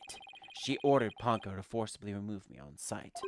So I slashed Ponko up with a katana that was there in the lab. That rickety old puppet wasn't worthy of that fine blade. Mr. Wright, it's happening again, and there's even more noise now. It's at 100% now. What's going on here? Whenever we find an opening, he covers it up with lies. We'll never get rid of the noise at this rate. It's pretty hard to keep telling coherent lies like that. His mind and will really are as sharp and strong as a katana. Alright, what should we tackle first this time? Well, we know now that he very clearly lied in this most recent testimony. He claims that Ponko had attacked him and he dismantled her with a katana as soon as he entered. Obviously, there's an inconsistency with the evidence in the testimony. Therefore, I think there might be an inconsistency in Prosecutor Blackwell's testimony. Alright, let's give it a thorough check then. With a feeling of dread, I opened the robotics lab door. Just then, Ponko attacked me. I retaliated by cutting it into pieces. But before I could lead Athena out of there, curse my luck, Dr. Sykes came in. I refused to hand Athena over, so I had no choice but to kill my mentor.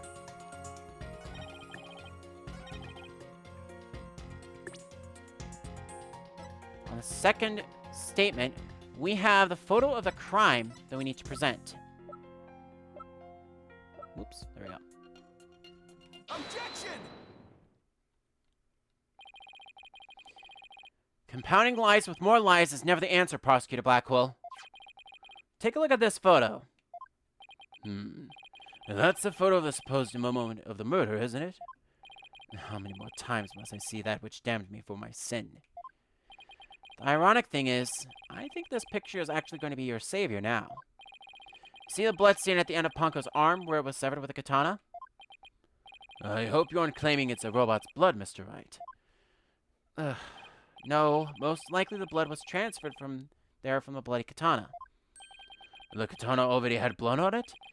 So then it must have been the victim's blood. That's right. But if that's the case, we found a glaring inconsistency.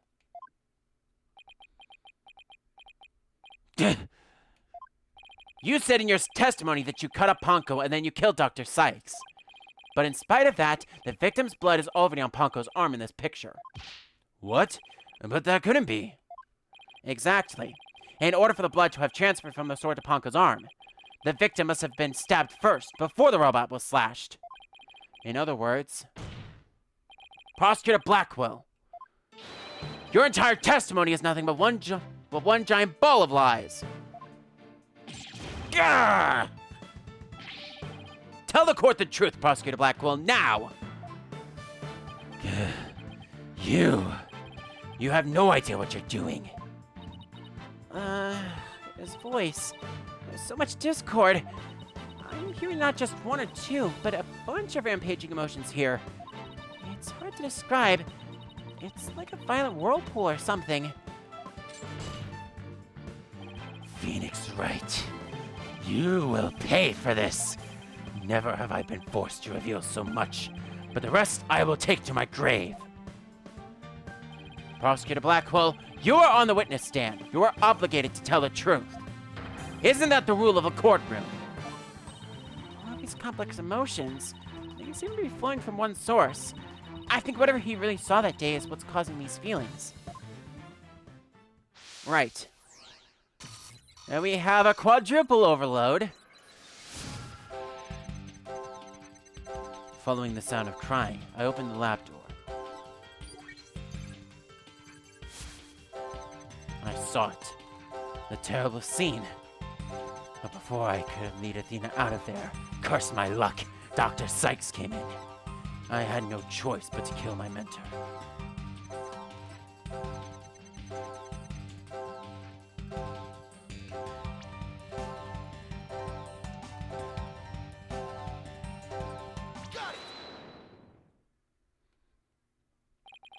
When you opened the door and saw Athena, you became overwhelmed by her emotions. Isn't that right, Prosecutor? You should know better. And though it's pathetic, I admit I'm terrified to speak of it. Prosecutor Blackwell, Miss Sykes is innocent. I will always believe that with all my heart. Now, can't you find it within yourself to believe in me too? Athena is innocent, huh?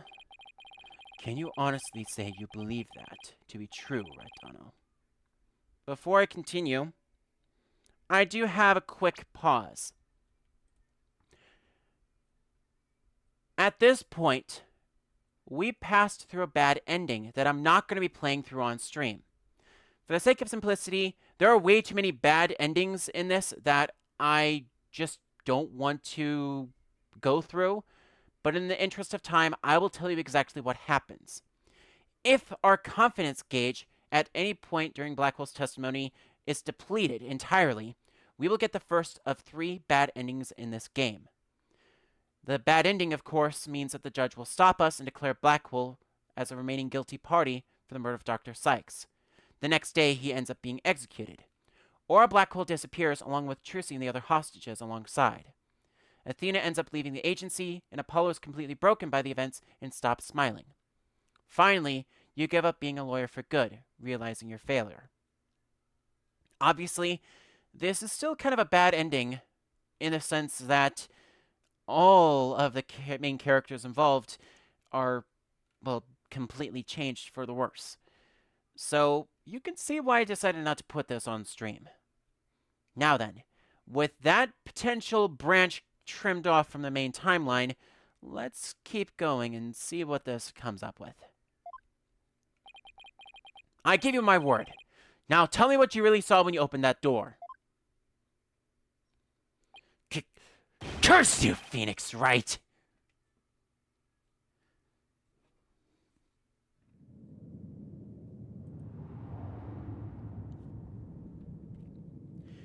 It was a tragedy. One I will never forget.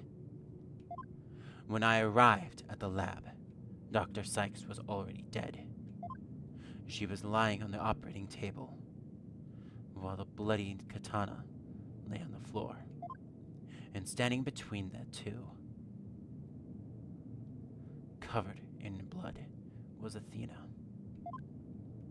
She smiled, with a far-off look in her eyes, as she sweetly said,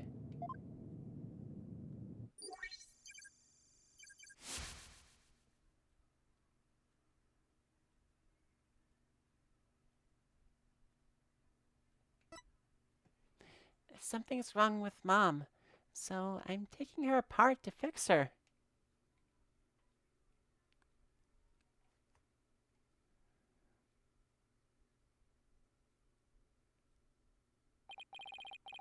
and that's what I saw. And now you have it. The truth that you so desperately wanted.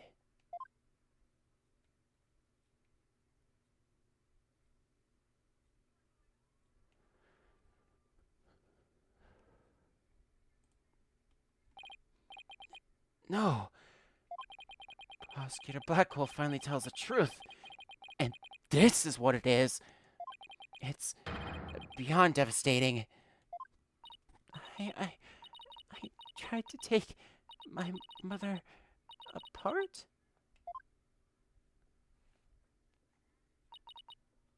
I...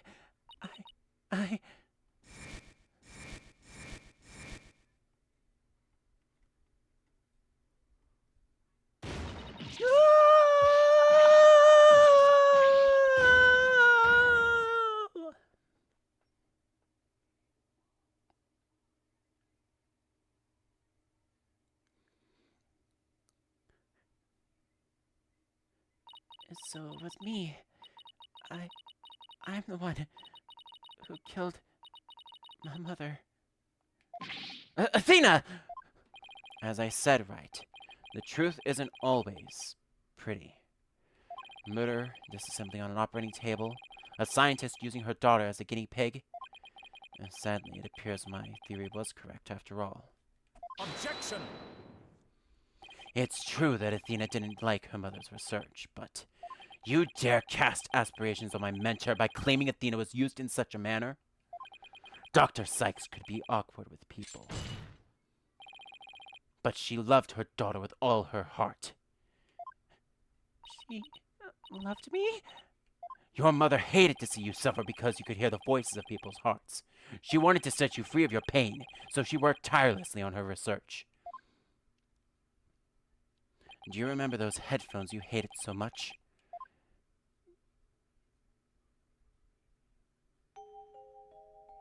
Yes. My head hurt every time I wore them. No, Athena, it's just the opposite. They emitted sound waves to nullify the emotional import from the voices of people around you. Your power was much stronger than it is now, and those headphones were what enabled you to carry on with everyday life. Oh, that can't be true. Then why would I have done something like that to somebody who loved me so much? Her love for you was real. That I can guarantee. That's why I knew that what happened had to have been some kind of mistake. I couldn't let you be punished for it. So you took the blame yourself. You and your mentor are more alike than you know. And Ponka was a witness, so I put it in the case, held Athena close, and vacated the lab. I threw Ponka away in the boarding lounge trash chute, and I hid the case on the Space Center grounds.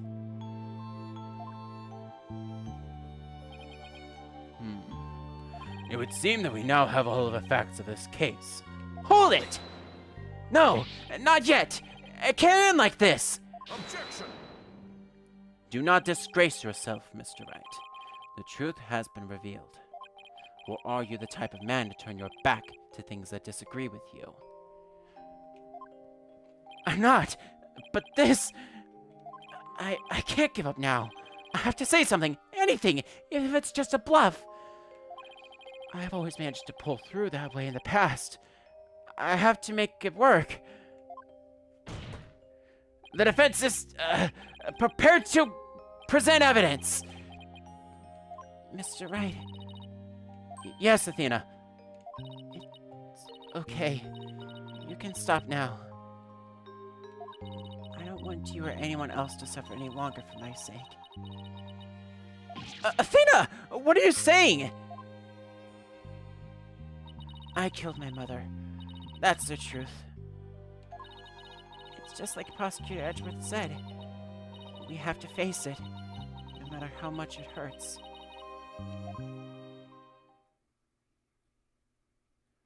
I admit my guilt.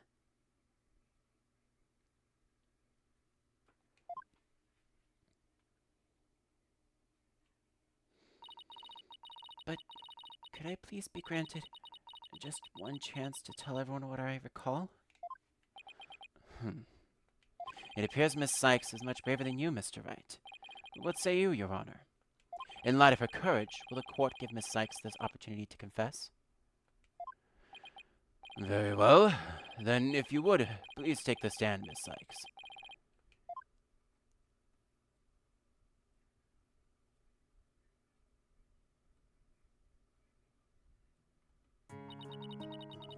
Thank you for letting me do this, Prosecutor Edgeworth. And thank you, Mr. Wright and Prosecutor Blackwell, for letting the truth be known. Now we can finally move forward, and everyone's suffering can come to an end. Athena.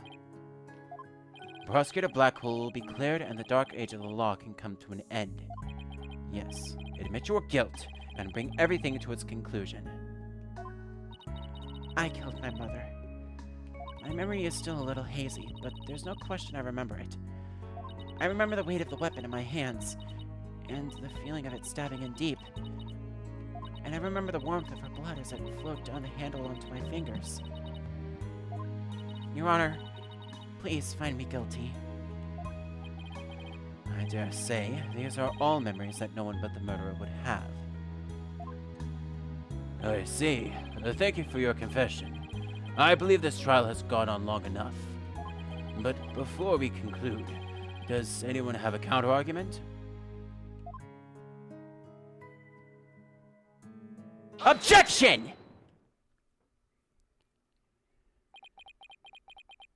I do, Your Honor. Mr. Wright? But, Mr. Wright, why? I killed her. I remember it now. Any counter-argument now is pointless. Objection! Don't tell me you've forgotten one of the basic tenets of being a lawyer, of lawyering. Always believe in your client to the bitter end. Athena, you are not a murderer. Objection! I said that you never changed, but could you have actually regressed in these 8 years? I won't stand for your childish emotionalism getting in the way of the truth.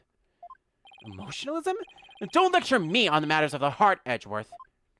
Because I can see straight into a person's soul.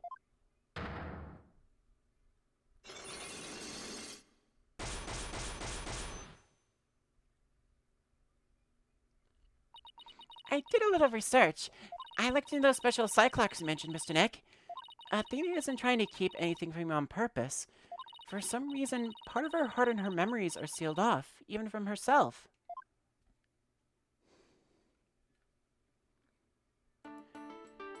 There's still a chance. Somewhere deep in Athena's heart. There might still be a memory that not even she knows about yet. It might be like looking for a grain of sand somewhere in the cosmos, but still. That memory might contain a new fact that could prove her innocence. I just hope for everyone's sake that you're not just bluffing, Mr. Wright. Now then, is there or is there not a problem with Miss Sykes' confession? My memory is still a little hazy, but there's no question I remember it. I remember the weight of the weapon in my hands, and the feeling of it stabbing in deep. And I remember the warmth of her blood as it flowed down the handle onto my fingers. There's definitely something wrong with her memory of the event. I can just tell. If there is a problem with her confession, please prove it to this court now. Take that! Isn't that the katana that the defendant used to kill the victim, Mr. Wright? I respectfully and vehemently disagree, Your Honor. But I remember it! I remember holding the weapon and getting blood on my fingers. And that's exactly my point. If blood really did get on your fingers while you were holding it, there should be blood on the handle. But please focus on the handle of the sword. Note there's not a trace of blood on it. And therefore, this is clearly a contradiction of the facts. You're You're right. Oh my! Objection! The defendant must have simply confused a portion of her memories. She mentioned it was hazy to begin with, and we can't mull over every minor detail. Objection! But she also said there's no question I remember it. A fact that we can't ignore. In that case, why don't you explain what this contradiction with her memories mean? Gladly! Just give me a sec to think of something. I want to say that Athena didn't stab anyone, but she said it herself that she remembers the feeling of committing the act. Think, Phoenix. Think! What could the contradiction with Athena's memories mean?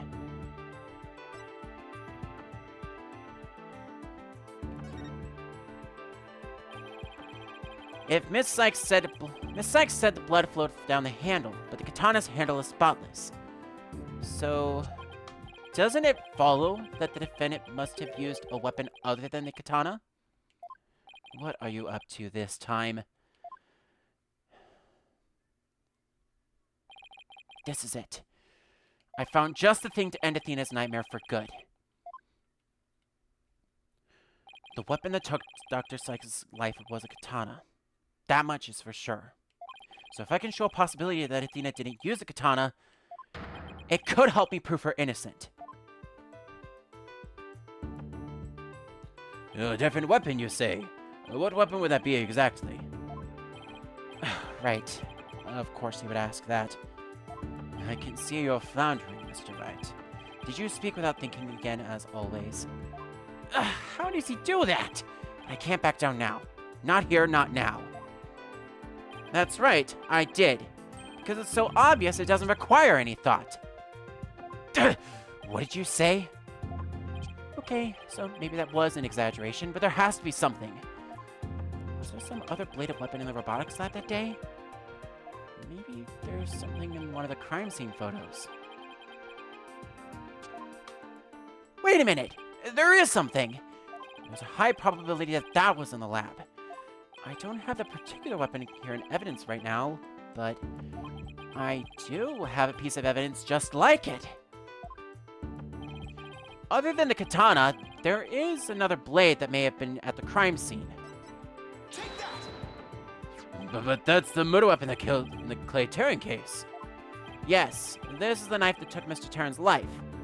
But there must have been a knife just like this at this scene 7 years ago as well. Toolkits containing utility knives like this one were issued to the Space Center employees, and a robotics lab especially would naturally have one of these around. Objection!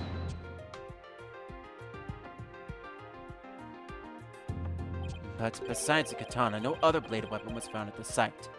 It was in the investigation report, if you didn't know. Objection! Of course I knew that! Once you told me just now. And then here's something else you already knew. There was a toolkit at the scene, but it didn't contain any blades. Here is a photo of its contents. You're right. I don't see any kind of bladed tool. Fine. But isn't there something odd about the design of these handles? Therefore, there was no other bladed weapon in the room. Objection! I disagree. This toolkit contained a knife. And what proof do you have of that? Don't tell me your eye for art is failing you too, Mr. Edgeworth. You are the last person in the world who should be criticizing my aesthetic sense. No, you're simply watching out for your ocular health. Please proceed, Mr. Wright. I love how that one flew over its owner's head. Notice that the handles of each of these tools have a sort of design on them. I see that they do. But what significance does that have? It's clear that one of the tools is missing from this kit. If we rearrange the tools into a specific pattern, we might be able to tell which part of the overall design is missing. Is that the theory your pitiful sense of aesthetics helped you come up with? Edgeworth, just let it go, man. Show the court, then, if you would. What pattern or design would we see if we were to rearrange the tools? Well, the best item that would have that would be the cover of this, right here. Take that! And what design is that supposed to represent? The Gaixa logo, Your Honor. It's on all of the Space Center's documents and pamphlets. As you're aware, Gaixa is a program that operates the Cosmos Space Center. Look at how brightly the Gaixa logo shines in the sunlight above the entranceway. I really dig the stars and rocket motif it's got going. Gaixa, huh? Isn't that the new name of the Federal Space R&D program? I think I see it now, but... Yes. Yes. With just the tools shown in this photo, the red A part of the logo is missing. And this is where the murder weapon from the Terran case comes into play. If we were to place the utility knife in the open slot, it would complete the Gaixa logo. So it would. And then that means... Admit it, Mr. Edgeworth. My aesthetic sense is keener than yours. And while you're at it, admit that the weapon Miss Sykes used could have been this one.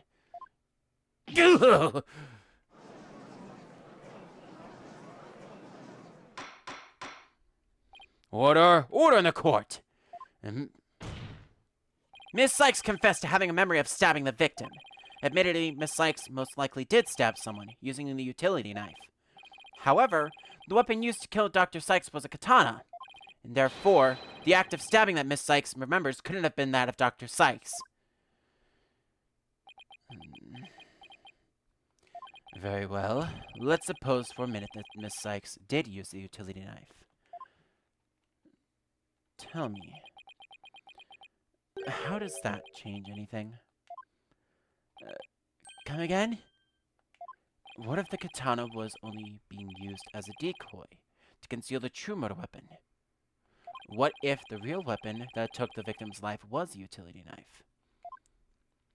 Don't be ridiculous! Or are you changing the premise of your entire argument? I'm merely offering a hypothetical situation derived from your logic. Miss Sykes could have put blood on the katana to make it look like the murder weapon, and then concealed the knife on her personage until Blackwell carried her away. That does clear up the contradiction between Miss Sykes' memories and the evidence. If, in fact, the murder weapon is a utility knife, then fate has dealt you a cruel hand. You have just proven the knife's existence to the rest of us with your own logic. Objection! The prosecution attempting to lead the court! Objection! You're the one attempting to lead the court, Mr. Wright, by forcing us to forget the facts of this case. Need I remind you that there were only 2 people in the lab at the time of the murder? And that the defendant herself recalls stabbing someone with her own hands? No! It matters not whether the murder weapon was a katana or a utility knife. As long as we know that the victim and the defendant were the only ones there, you cannot escape the fact that it was Athena Sykes who killed her own mother. I don't believe it. Why? Why does this keep happening? Every time I find a contradiction, it vanishes and the suspicion keeps coming back. It's almost as if... Now you're finally starting to see it. Your contradictions keep vanishing because the charge is true. And the suspicion keeps coming back to the defendant because that's where it belongs. Phoenix Wright, when will you open your eyes and accept the truth?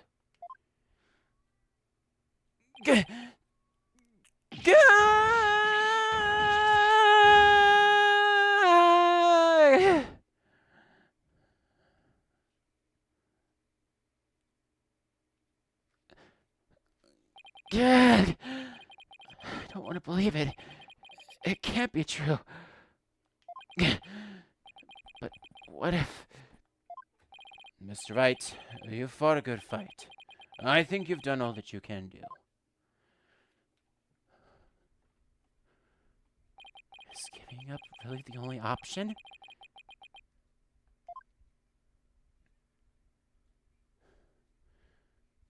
No. Snap out of it, Phoenix. What's the matter with you giving into doubt? I can't look back. Forward is the only way to go.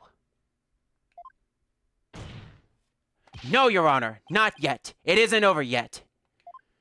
Right. I can't lose sight of what's important. I believe in Athena, and I'll always believe in her, to the very end. A defense lawyer never gives up on his client. I have to pick myself up and stand firm. Make that brain of yours work, Phoenix. If I don't see a way, I'll just have to go back and look for one. Time to rethink this case thoroughly.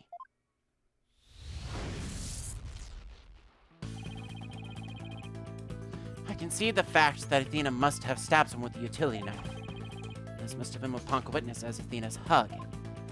But Prosecutor Blackwell didn't see the knife at the scene. This means that someone must have removed it from the lab before he arrived. Who could have taken the utility knife from the lab?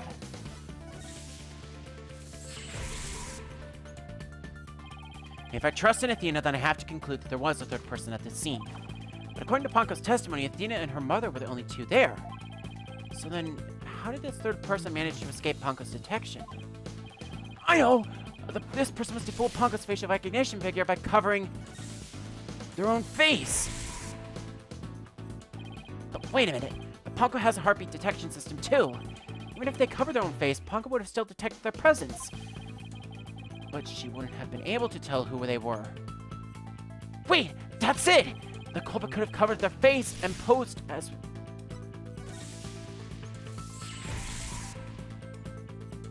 If the culprit posed as a victim, that would explain why Ponko only thought she and Athena were there. All they had to do was take advantage of Ponko's basic recognition features. The culprit used this in order to pose as a victim.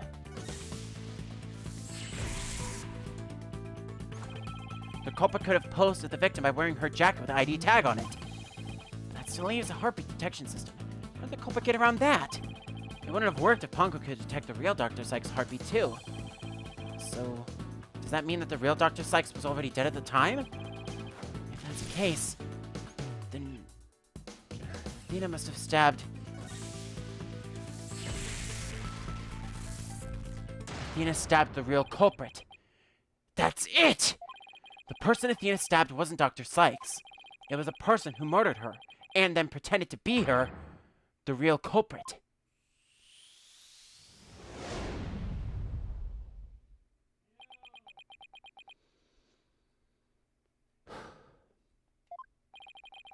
Now that Mr. Wright has finally finished thinking, let us bring this to a swift end. And please give us your verdict, Your Honor, so that we can move on to hostage negotiations. You're absolutely right, Prosecutor Edgeworth.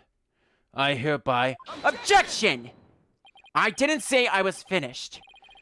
I was only pausing for a second, because I realized something so shocking, I had to take a break to digest it. But now, I know for a fact that Miss Sykes is innocent. But Ponko saw me. She witnessed the moment of the crime. Yes, Ponko did witness something. She saw the hug.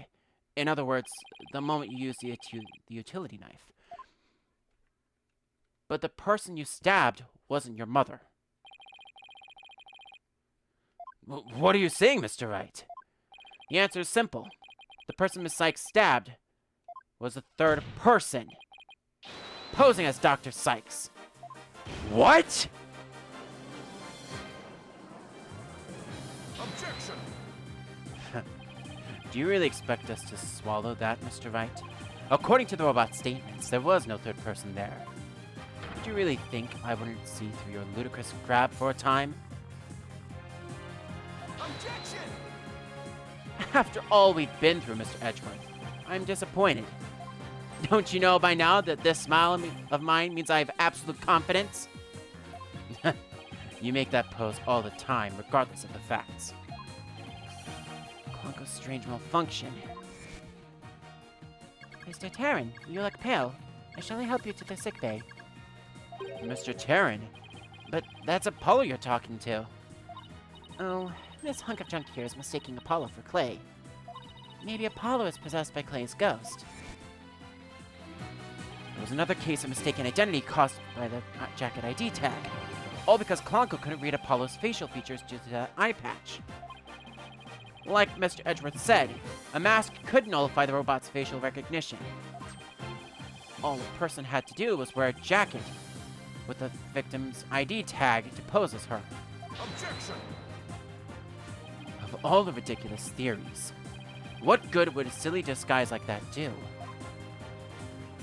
Have you forgotten that the robot also has a heartbeat detection system? If there was a third person at the scene, the robot would have detected them. Sorry, Mr. Edgeworth, but that doesn't count for much, I'm afraid. Because by that time, Dr. Sykes' heart had already stopped beating. What? So, does that mean... Yes, Your Honor. The person Miss Sykes stabbed, this third person who is posing as Dr. Sykes, is her mother's real killer. But that's... impossible!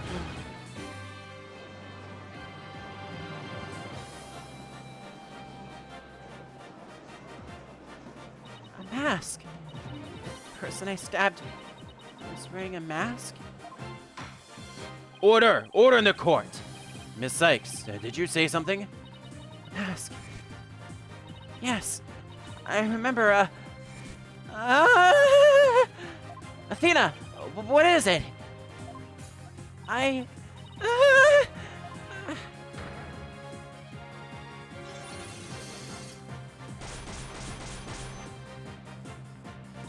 remember a man with the mask. How could he... What did he do to my mother? My head... Miss Sykes, are you alright? No! Black Cyclops! They're breaking!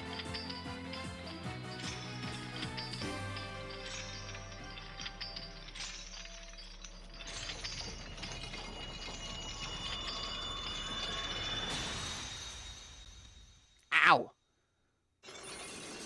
Blech. Ow.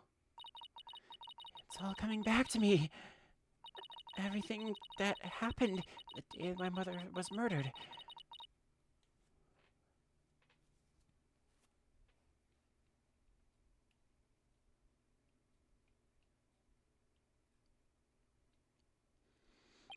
They're gone! The Black Cyclops are finally gone! You didn't really stab your mother, did you? It's alright, Athena. Just tell us what you saw that day. I was drawing a picture. When I was done, I went to show it to my mom. I opened the door, and then... It's alright. I'm right here. You're safe, Athena. She was on the floor at the workbench with the katana sticking out of her. There was a handkerchief over her face, but I knew it was her by her clothes. And there was a man there. A man? Hold it! Quiet, Your Honor. Go on, Athena. He tried to attack me. In a panic, I grabbed the knife that was there and... He dodged it first, so I only got his clothes. But I tried again. And this time, you got him, didn't you? I did. I remember clearly now. The knife went into the back of his hand. And then he kicked me, and I passed out. The utility knife was updated in the court record. When I came to, my mom wasn't moving. I had to do something. I had to fix her, I thought.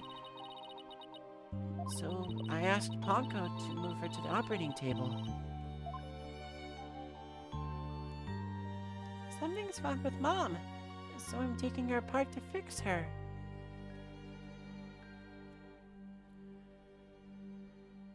So that's why she said that. Your Honor, as you can see, the defendant has just given us critical new testimony. A man that was there before Miss Sykes arrived. A man who covered the victim's face and put on the victim's jacket. This man is a real culprit. Miss Sykes, do you have any idea who this man was? No. I'm afraid I don't. A few moments ago, Miss Sykes mentioned a mask. Athena, Can you tell us anything else about that? Yes, the mask. It was my mom's Japanese theater mask. I think it was in the one hanging on the wall of the lab. Ah, this mask hanging here on the wall. It was kind of spooky, that mask. My mom used to tell me that a no mask even has the power to turn an ordinary human being into a phantom. Phantom? It would seem that a new suspect has emerged. And that means all suspicion against Miss Sykes has... Hold it! You see? This is precisely why I can't trust the court system. Athena Sykes is a murderer. I won't accept any other verdict. Miss Blackwell! This is not good. A new suspect? Where's the proof this person ever existed? Who says it wasn't all just a dream in the little princess's groggy little head? Ugh! She's right. We don't have any hard evidence of the masked man's existence. Objection! Thank you, Mr. Wright. I'll never be able to repay you for all you've done. But I'm fine now, because I can say with certainty that I didn't kill my mother. Athena, I'm so glad for you. More and more memories are coming back now. So, I'd like to say one thing if I could. Honko came to the robotics lab at about 2 p.m. to recharge. I went up to the robotics lab about 2 p.m. for my regular recharge. Just as I was about to charge up, Athena came in and hugged Mommy Mattis. And then Mommy Mattis fell down. After that, I was recharging, so I don't know anything. I see where you're going with this. If Mommy Mattis was really the killer in disguise... Right! And then he must have come to the robotics lab before 2 p.m. Do I have anything in here that evidence that can help me find this person who came to the lab before 2 p.m.? Take that! This is Prosecutor Blackwell leaving the scene after the incident at around 3 p.m. What I'm wondering is, does the video show anything else passing by there before then? I don't see anything in the investigation report. It looks like they didn't check. Just as I thought. So if we rewind the footage and go back to around 2 p.m., we should be able to see the true culprit leaving the scene. Very well then, let's take a look.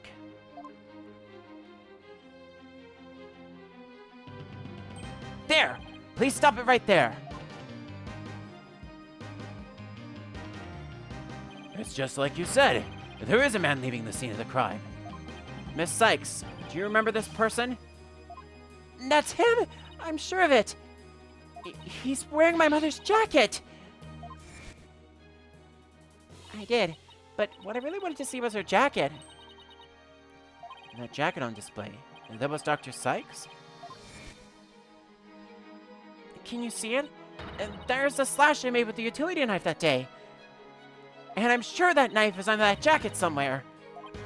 So then, everything Miss Sykes said... Exactly.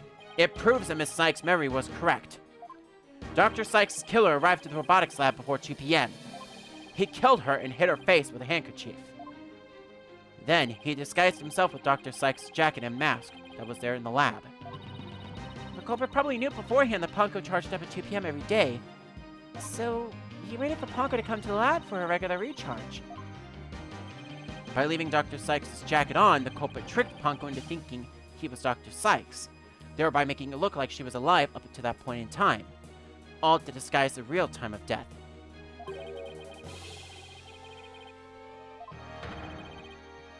Objection!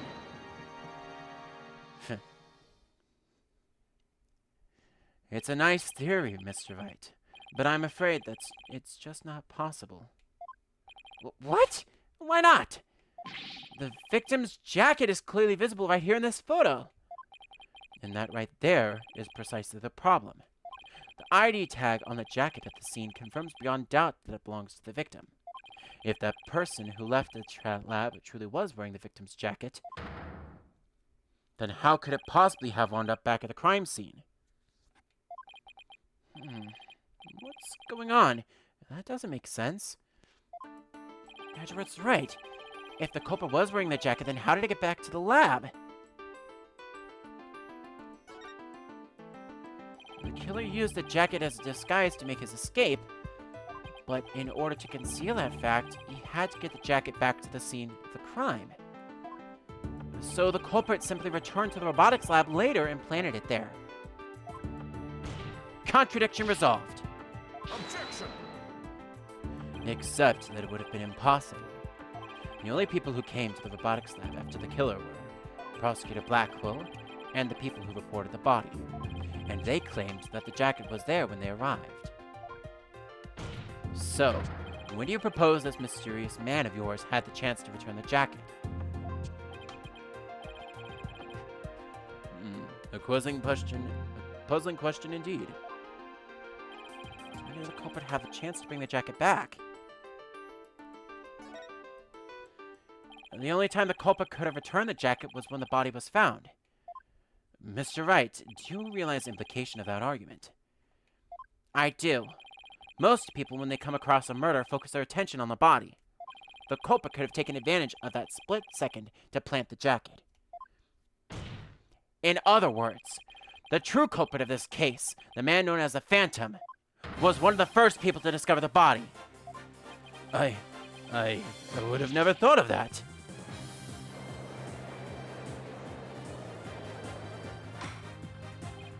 Order! Order in the court!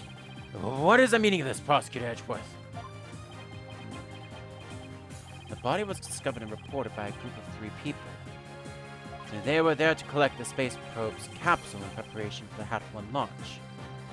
One of those people had a special bag to transport the capsule in. Oh, you mean the shock-resistant bag? Correct. I suppose that if the jacket was in that bag, it could have been returned to the scene of the crime without anyone noticing. I'll see to it that you get the reports on those 3 people. You will? We should also check the facial recognition database for that robot. If that person felt the need to hide his face with a theater mask, it might mean that his facial data was once registered. Prosecutor Edgeworth, does that mean? I have to admit, I believe Miss Sykes' memory to be credible. You win, right? Not that this wasn't ever an official trial anyway. Do my ears deceive me? Prosecutor Edgeworth, are you actually conceding?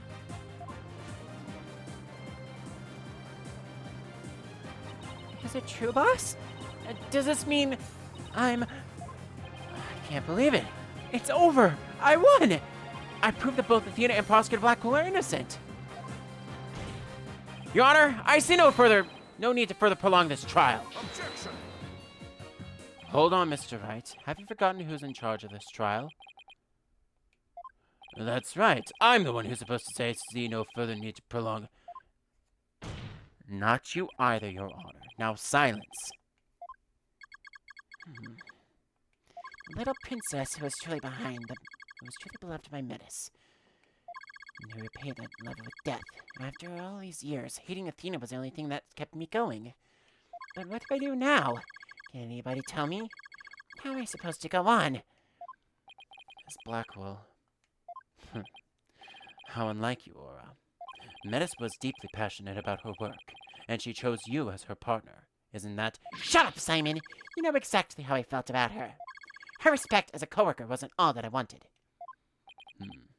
Then what did you want from her? Did you really just go there, Your Honor? Aura, there is something I've wanted to say, if you will lend me an ear. I have in my possession a lead on who Metis' murderer is. You do? Right, Dono. You asked me about the identity of the Phantom of 7 years past. That's right. The Phantom. The person Blackwell's been looking for, even from behind bars. 7 years ago, somebody hatched a plan to sabotage the Hat 1 rocket. The spy. But he was no ordinary spy. We knew naught about him. His background, appearance. We came to refer to him as a Phantom. At the time, I was working with the police to hunt him down. And then one day, a miracle occurred, and I obtained a lead on him. Oh, how exciting! What was the lead? A recording of the victim's voice. But the quality was too poor for proper voice analysis. Yet I had hope. Aura's co-worker was a scientist who could analyze human emotions. So I asked her to evaluate the recording using analytical psychology. And that scientist was Dr. Sykes? Yes. A spy's greatest fear is to have his true identity discovered. In addition to that one, Dr. Sykes' results and the recording were surely one of his targets. But a search of his face bore no fruit, so he must have started to panic. He couldn't find them. But where could they have been? Who's to say? How? I bet he's never let that out of his sight after all these years. How in the world did you smuggle them into prison?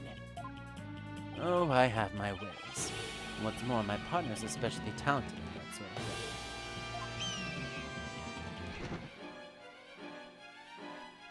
I work to lure the Phantom in by spreading rumors throughout the underworld. I was even granted permission to prosecute cases to attract the Phantom's attention. Just try to retrieve your identity, you bloody butcher, became my taunt. And what about the results Dr. Sykes dropped for you? Was there any useful information? Here, you can see for yourself. But take good care of it. It's all I have left of my mentor. I will! I better hold on to this real tight. Phantom Psych profile has been added to the court record. A psychological profile. Classified. Emotional output of this voice extremely weak compared to typical voices. Subject deemed to have unique psychological makeup with almost no emotional fluctuation. No emotional fluctuation, huh? A spy who experiences no emotions, not sadness nor anger, and naturally no fear. He is a very definition of a phantom, a monster with no heart. Don't you see? This creature is the rot that destroyed our lives, and set what ails us all into motion. I had to double check to make sure I was reading that right. The Phantom indeed. A fitting name for the one who has brought darkness to our world. Well then, it seems a faint image of this man has started to take shape. Based on what we've learned, I'd like all of you to conduct further investigation. This is not a normal trial, but I do want to follow protocol. If I may, I'd like to hand out my verdicts and bring these proceedings to an end. Whatever. Do what you want. You will hear no objections from me. Yes, please, Your Honor. It's over. It's finally over. Well then, in that case, Prosecutor Blackwell, could you please take the stand? As a result of this trial, your innocence has been proven. The verdict handed down 7 years ago is hereby overturned. And now the defendant of the current trial, Miss Athena Sykes. Yes, Your Honor. Mr. Wright, thank you. Thank you for everything. Athena, you're more than welcome.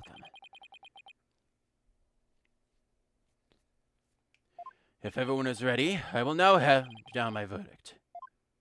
Objection!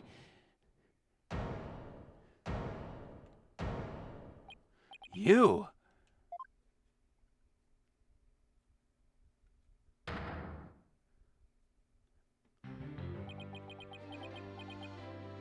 Apollo! What is the meaning of this? Congratulations, Mr. Wright. Congratulations, Mr. Wright and Prosecutor Edgeworth. You uncovered the truth from 7 years ago, and you saved Prosecutor Blackwell. However, I can't allow this trial to end just yet.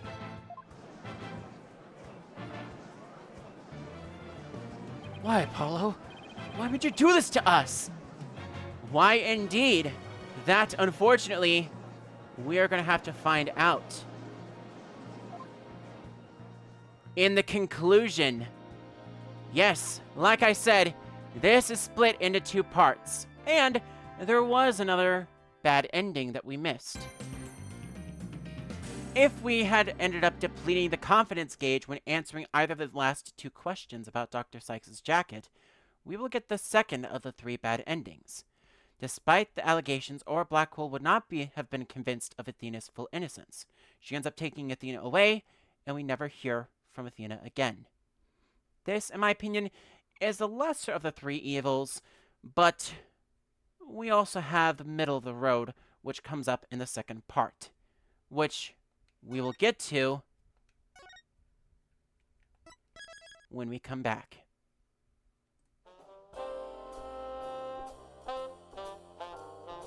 I don't have any alerts to play at this present time, but I do want to say before I go on my break that I do want to thank you very much for hanging out with us tonight on DMA Live. This will be the final break of the stream, so do keep that in mind. With that said, when we come back, we will finish Turnabout for tomorrow. See you guys in a little bit.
Hi, I'm back.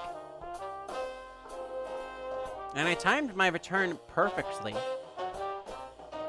So, welcome back to DMA Live here at twitch.tv/DMArnold.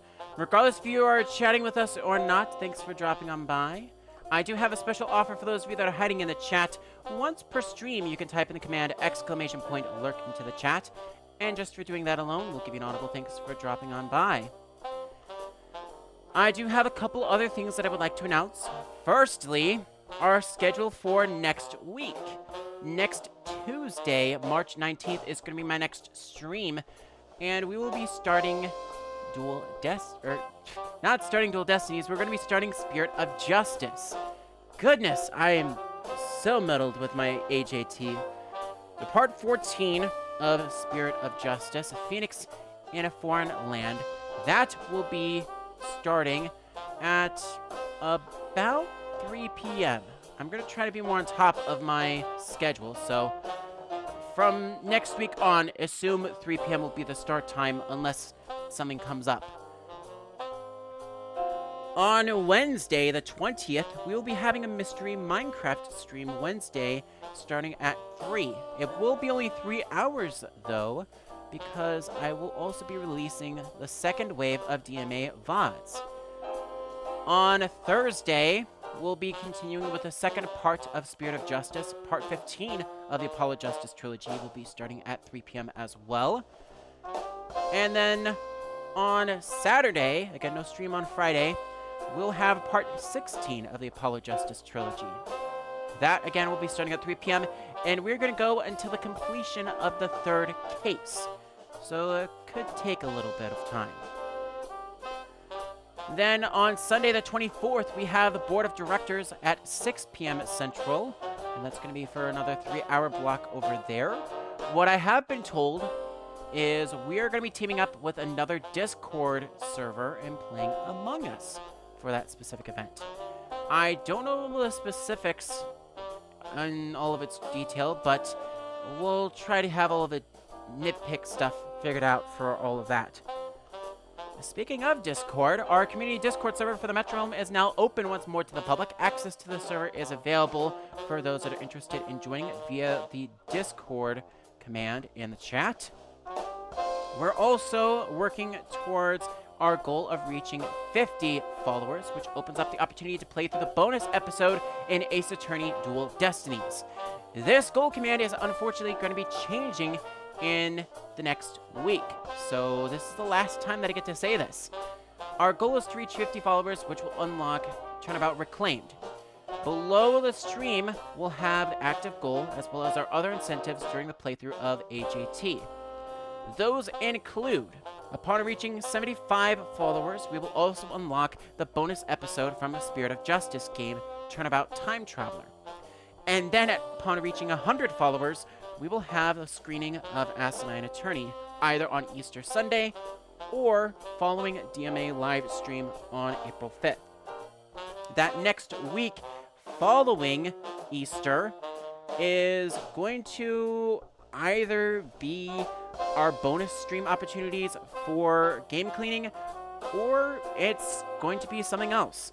But I'm planning for sure on having our next game start officially on April 6th.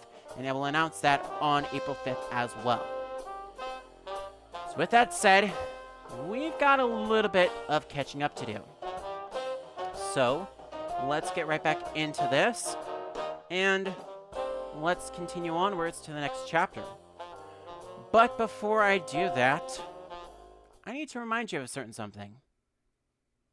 I'm cutting the music here because we're going to be bringing up the case of Clay Terran again. As a reminder, in yesterday's stream, we went through the Cosmic Turnabout, which was the 4th case in Dual Destinies. As a reminder, the time of death was December 15th at 10 o'clock a.m. in Boarding Lounge 1. The victim, Clay Terran, was stabbed from a utility knife. We're going to have a couple of witnesses talking about this specific case in the second half. But the most important thing to talk about is the fact that Apollo has been running his investigation this time. So it seems allegedly that he's going to be testifying as to the results of his investigation coming up in this next part of the stream.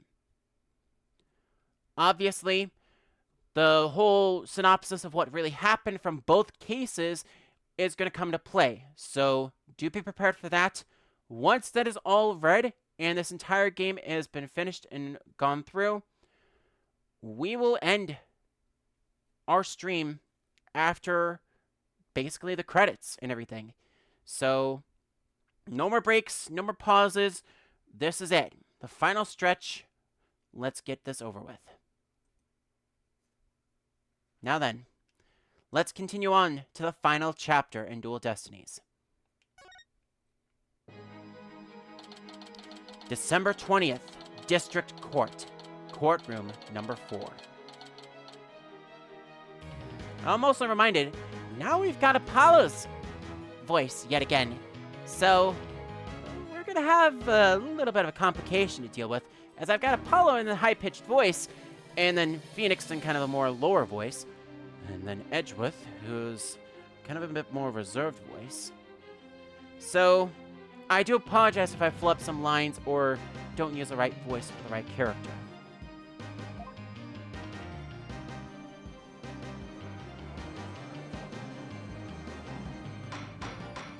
Mr. Justice, please explain yourself. It's very simple, and there isn't much to explain. The defendant, Miss Athena Sykes, might not be innocent. What are you talking about? The case from 7 years ago has been settled. I'm not talking about that case. I'm talking about the present case. And it's still not clear who killed Clay Terran. But, Apollo, why would you...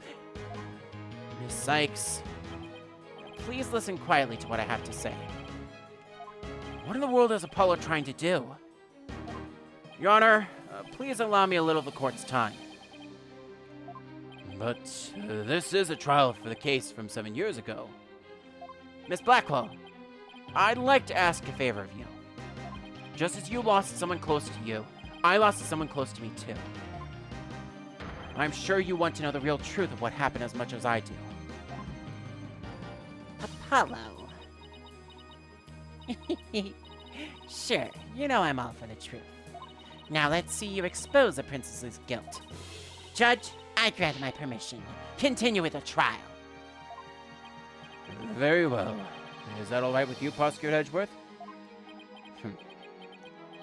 The prosecution has no objections. Let's hear Mr. Justice's testimony. I'll have the police's investigation report brought immediately. Not you too, Edgeworth. I really hope it's because you have something up your sleeve. Very well. Your opening statement, if you please, Prosecutor Edgeworth. As you wish. Let's review the case of the murder of Mr. Clay Terran. It was made clear in the previous trial that Solomon Starbuck was not his killer. Therefore, the true culprit was someone else. On that day, this culprit waited for the astronauts on boarding Lounge 1. When the two men made their escape out of the Space Museum, the killer attacked Mr. Terran with the same type of knife that was used 7 years ago. The murderer then escaped into the Space Museum. Next, Director Yuri Cosmos switched the launch pads. After that, the culprit escaped the Space Museum and exited the Space Museum and escaped via boarding Lounge 2. Therefore, this trial must make clear of who Mr. Terran's true killer was. In other words, we must discover who it was that escaped through the Space Museum that day. Thank you, Prosecutor Edgeworth. Mr. Wright, is the defense ready? Yes, Your Honor. I better rearrange my evidence. This is why the case was split up into 2 parts. The relevant evidence has been swapped in to the court record. Just as a reminder of that relevant evidence, we have the Space Center diagram, the utility knife, the Space Center pamphlet, the Hope capsule, the Had-1 exhibit, the Moonrock earring, the Phantom's psych profile, Terran's autopsy report, the security camera video, the launch pad 1 door lock, Aura's statement, the lighter, the emergency ladder, and the phony fancy bomb. All of those are information that you can, at this present time, recommend looking at. And I don't exactly have anything specifically that I want to look at this present time. At least not as far as my notes are concerned. I don't have any specific note as to anything that I specifically want to look at. But we are going to be hearing Apollo's testimony now. As such, pay very close attention to the information that Apollo has. Well, pay close attention rather to the information that Apollo will present. It will become very important in the near future. And now then, Mr. Justice, your testimony, if you please. So pay extra attention to this testimony. I suspected Miss Sykes of the murder of Clay Terran. My growing suspicions were confirmed when this incriminating evidence presented itself. In addition, she's the only one who could have utilized the launchpad switch to escape. That is why I wish to indict Miss Sykes on the charge of murder.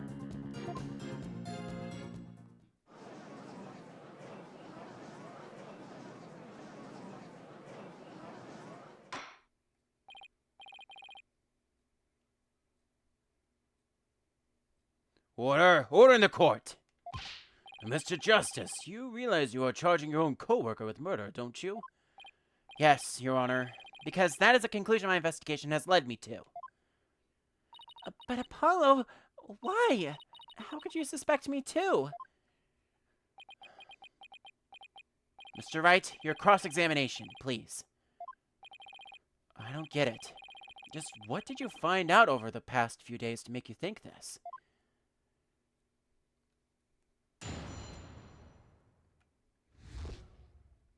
Not only do we need to pay attention to the testimony, but we need to press everything and pay very close attention to what Apollo is saying. Hold it! What first made you suspicious of Miss Sykes? It all started when Miss Sykes and I were investigating the crime scene. When she saw the weapon that killed Mr. Terran, my bracelet reacted. She said she'd never seen the knife before, but my bracelet told me otherwise. And then, every time after that, my bracelet would react when she talked about the case. Poor Apollo must have been beside himself during that investigation. I didn't know what to do or think. I couldn't even sleep. In the condition, I knew it wouldn't be any good in court. So I decided to wear an eye patch, so I wouldn't be able to perceive any of her tells. That's why Apollo was acting so strangely.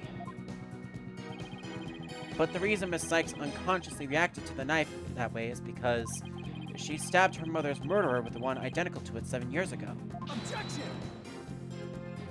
But that knife was also the murder weapon that was used to kill Clay Terran. My bracelet could have also reacted to her because she knew she was his killer too. Ugh! I guess he has a point. My bracelet wasn't the only reason I became suspicious of her. My growing suspicions were confirmed when this incriminating evidence presented itself. Hold it! That's a lighter that was found in the Space Museum with her fingerprints on it, right? But even if it seems decisive, there must be other facts we don't know about it yet. If that's so, go ahead and prove it then! Look, honestly, I don't want to believe it's true either, but Miss Sykes was the only one who was in the Space Museum at the time of the murder. But, Mr. Justice, Miss Sykes had absolutely no motive to kill Mr. Terran. Objection! 7 years ago, Miss Sykes lived at the Cosmos Space Center. It would be strange if she had some kind of connection to him. Besides, people sometimes kill for motives we can't even imagine. I know you've seen plenty of cases like that in your own career, Mr. Wright. I still can't believe this. How can you actually suspect Athena, Apollo? In addition, she is the only one who could have utilized the launchpad switch to escape. Hold it! Isn't it possible that somebody else used that scheme escape route? I'm afraid not, Mr. Wright. Why not? Recall there's a security camera in boarding lounge 1 aimed at the launch pad door. It's a camera that captured Mr. Terran and Mr. Starbuck. But there's another security camera in boarding lounge 2. It recorded Mr. Terran's killer, or rather, Miss Sykes, coming out of the Space Museum. A camera in boarding lounge 2. First I've heard of it, but it makes sense. Athena said she had snuck into the Space Museum the night before the incident, and then was overcome and passed out until around noon the next day.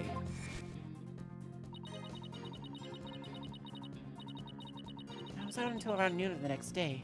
I didn't even know about the explosions. When I woke up, nobody was around, so I just went out into boarding lounge 2. Must have been when the camera captured her. And that's what made Apollo suspect her even more. But wait a minute. In that case, it's most likely recorded the true culprit as well. Objection! That's a negative on that one too, Mr. Wright. In the footage taken after the incident, Miss Sykes is the only one who appears. What? Why?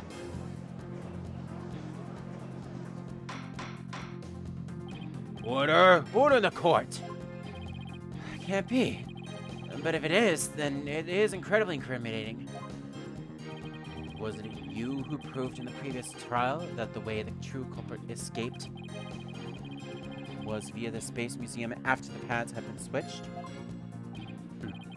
The fact you previously proved turned on its ear, leaving your client high and dry. I must say, that is vintage Phoenix Wright.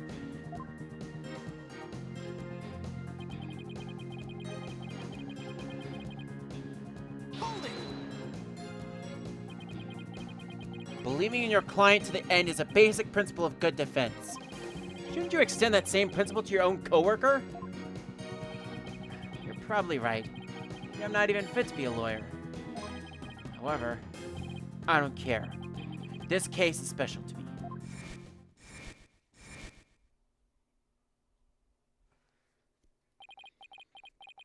Clay was my friend, and that's why I just have to know the truth.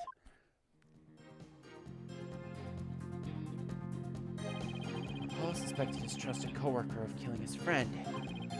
To dispel his doubts, he investigated on his own, but that only led to more doubts. Paul must have been really struggling with this. Well, Paula may have doubts, but I'll say it again. Athena Sykes isn't the murderer. And I have only one thing to say. Evidence is everything in court. Well, Mr. Wright, think you have concrete proof to knock down my arguments? Your arguments have been very clear, Mr. Justice. And your facts appear to be indisputable. Well, Mr. Wright, what do you think of my theory?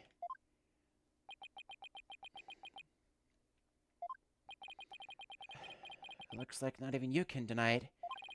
Miss Sykes was the only one who used the only possible escape route. Under these circumstances, there can be no other suspect but the defendant. Unless you think there was an alternative escape route. Is that what you think, Mr. Wright? Is that what you think, Mr. Wright? Is that what I think, Phoenix? Was there an alternative escape route? There had to have been. Yes, of course there must have been. Just don't ask me what. You're just bluffing again, aren't you? Me? Bluff? No way!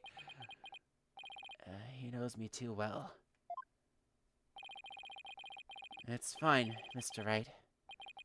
Even a bluff would suit me just fine. As long as you can clear up this down inside me. Wait, so this is what this is all about? I want to believe in Athena. I really do. But what is faith without doubt?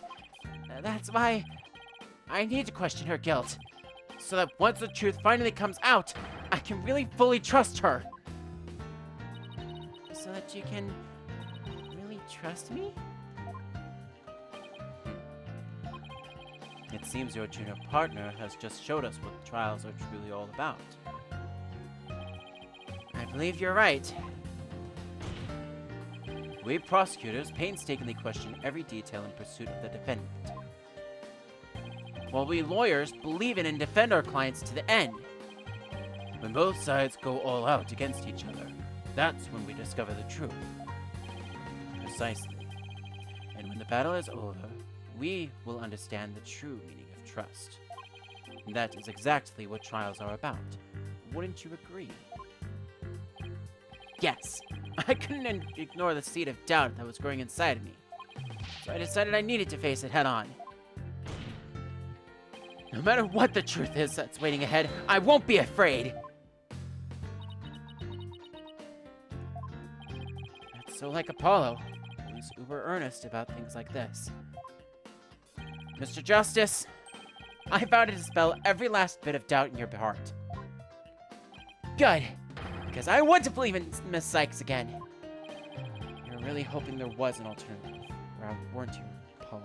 If I use a process of elimination, there really aren't that many possibilities. Director Cosmos was at the southern exit, leaving only the control room and the corridor to the Space Museum. Which door could the culprit have escaped through? Come on, Mr. Wright! Where do you think the culprit escaped to? We know this already from the previous trial, but the door to the control room was restricted to only Director Cosmos, which he was already guarding at the south door. Therefore, there was no way that he could have gained access to this door. With the two doors sealed off, there was only one possible way that he could have gone into. Take that! He really only could have escaped into the corridor to the Space Museum. All he had to do was use the unconscious Mr. Starbuck's prints to get through the door. Objection! It appears that all you're trying to establish is Miss Sykes' guilt.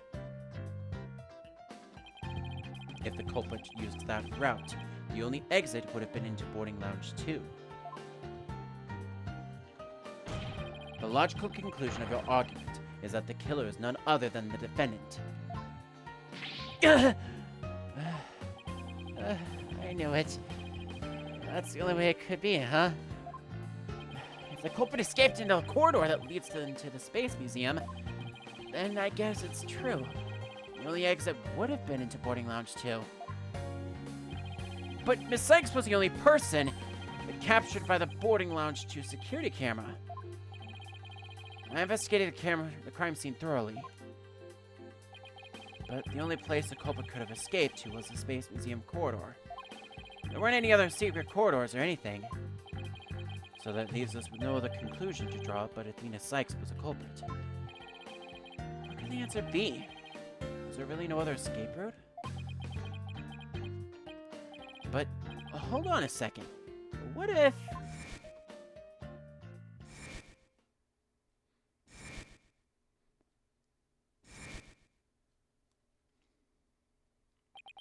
Where did those mysterious leaves we saw in the corridor come from?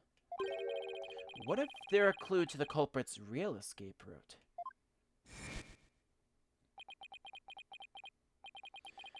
I think it is possible that the culprit escaped into the Space Museum, but then came out using a route other than into boarding lounge 2. Oh? Launchpad 1 and the Space Museum were switched after the bombing, meaning the Space Museum corridor was moving along the rail at the time, which is exactly when an alternative escape route opened up for our culprit. Are you kidding me? And judging by that intense look in your eyes, I take it you're serious. Very well then, Mr. Wright, do tell. Where could the culprit have gone from this museum corridor besides boarding lounge 2? This sounds extremely ludicrous, but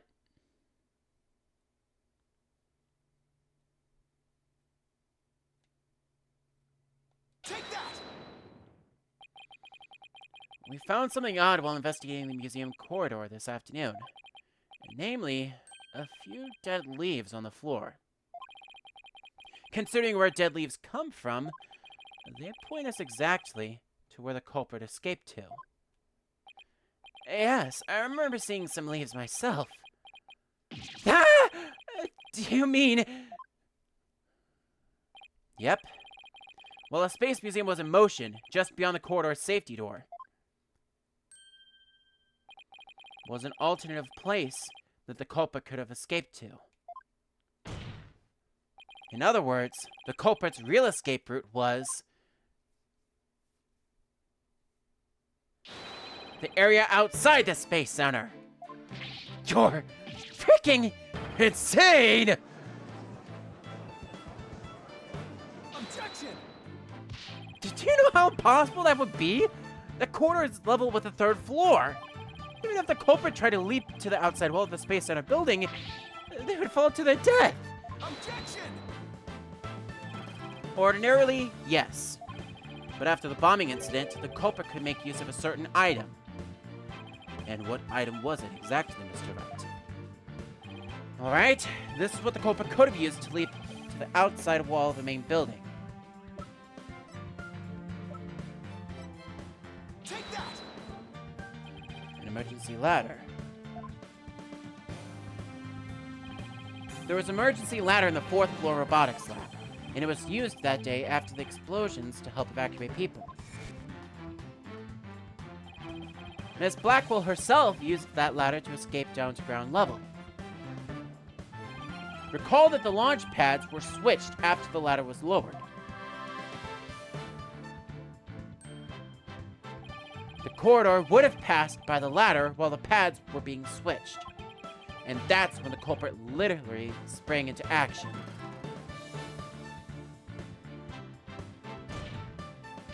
And leapt onto the ladder. What?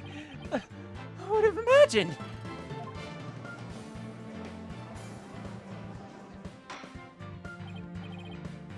Order in the court. Well, an alternative escape route seems to have emerged. Which means someone other than Miss Sykes could have been the culprit, right? Objection! Making things up on the fly in an attempt to sway the court again, are we, Mr. Wright? Your theory has so many holes it puts Swiss cheese to shame. Alright then, name one. I have here detailed information about the Space Center. According to this, the distance between the museum corridor and the main building during the movement is a full 20 feet. 20 feet? You're pulling my leg, right? In addition, the corridor is 3 floors from the ground, or roughly 50 feet. And what's more, the culprit would be leaping to a precarious place, an unstable ladder.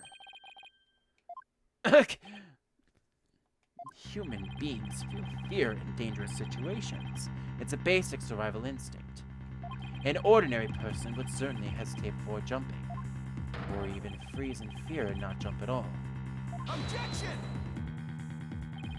But the culprit had just murdered someone. They weren't in an ordinary state of mind. Objection! Nevertheless, why would they have taken that kind of risk?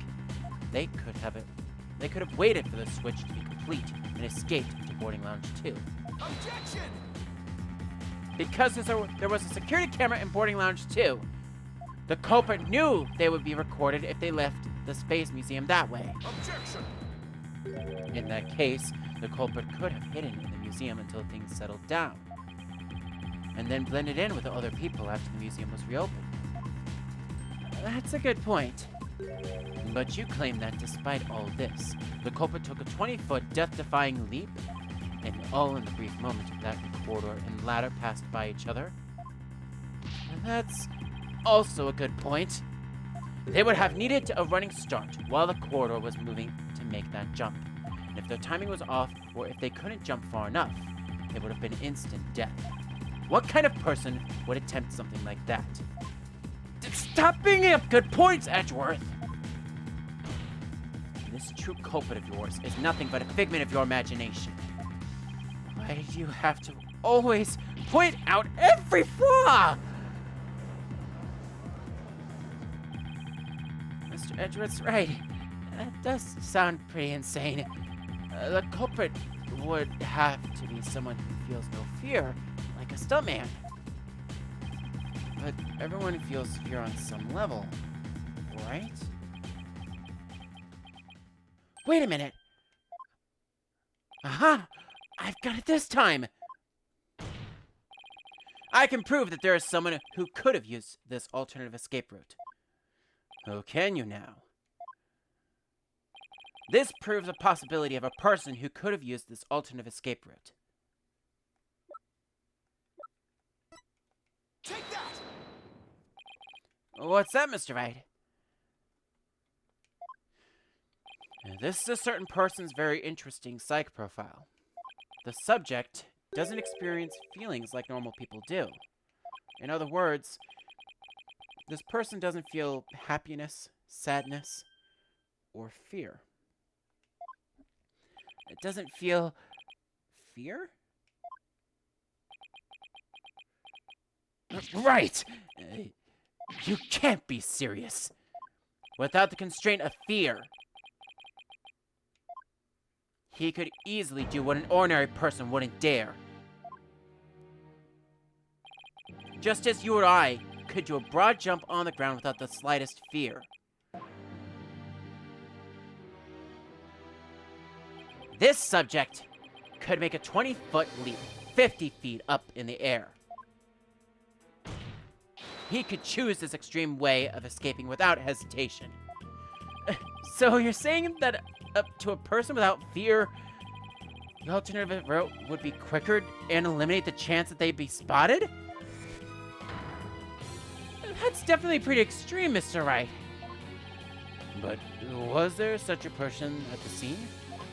Yes, the Phantom, a mysterious shadowy figure who keeps popping up. Oh dear. The Phantom again? I knew the Phantom was there behind the scenes in the Space Center bombing, but I wasn't sure if he was connected to the murder of Clay Terran as well. However, now it's all clear. The Phantom is the one who not only bombed the Space Center, but also killed Mr. Terran. What?!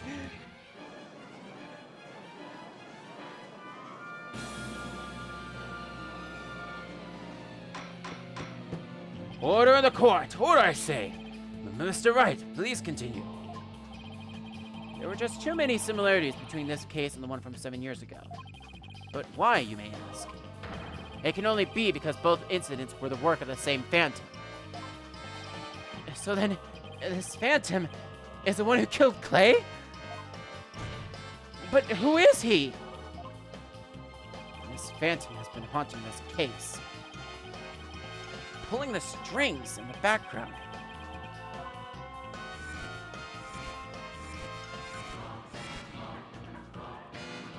Who could this unidentified international spy be? Right. This escape route must have been a part of the Phantom's plan from the start, as was tricking Director Cosmos into switching the launch pads. The bomb on the second floor was meant to make the elevators and stairs unusable. That's why he gave advance warning and planted the bombs where he did. Yes, I think you're right. But it doesn't explain this one last thing.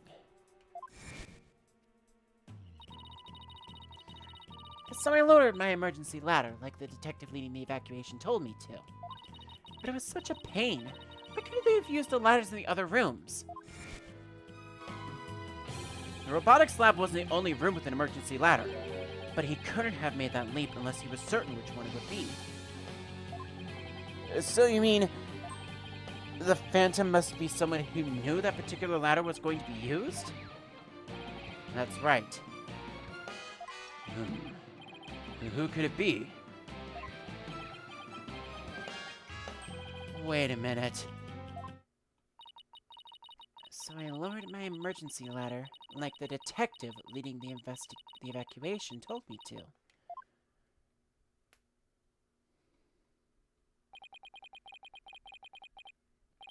Miss Blackwell lowered the ladder after being told to by the detective leading the... Ah! You've got to be kidding me! And did you figure it out, right? Do you know who the Phantom is? Yes, I do. Who is it? Who killed Clay? Our mystery spy, known as the Phantom, is none other than...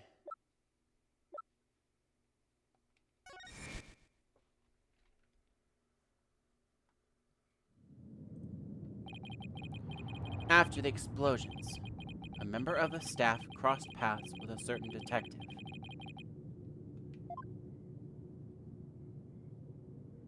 I was on duty on the 4th floor. It was quite the madhouse, I tell you.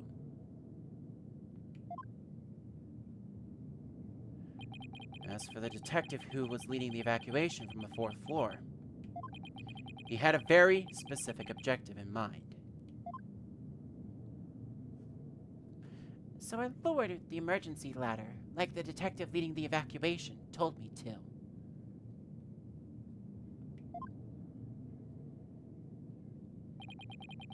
His objective was to secure his own escape route. We lowered an emergency ladder from a 4th floor window and escaped that way.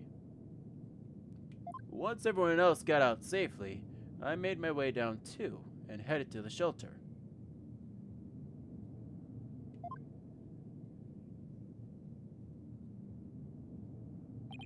This is a detective you all know. He's even the lead detective on the current case. He appears to be a very emotional man, but his psych profile says he is without emotion. Take that!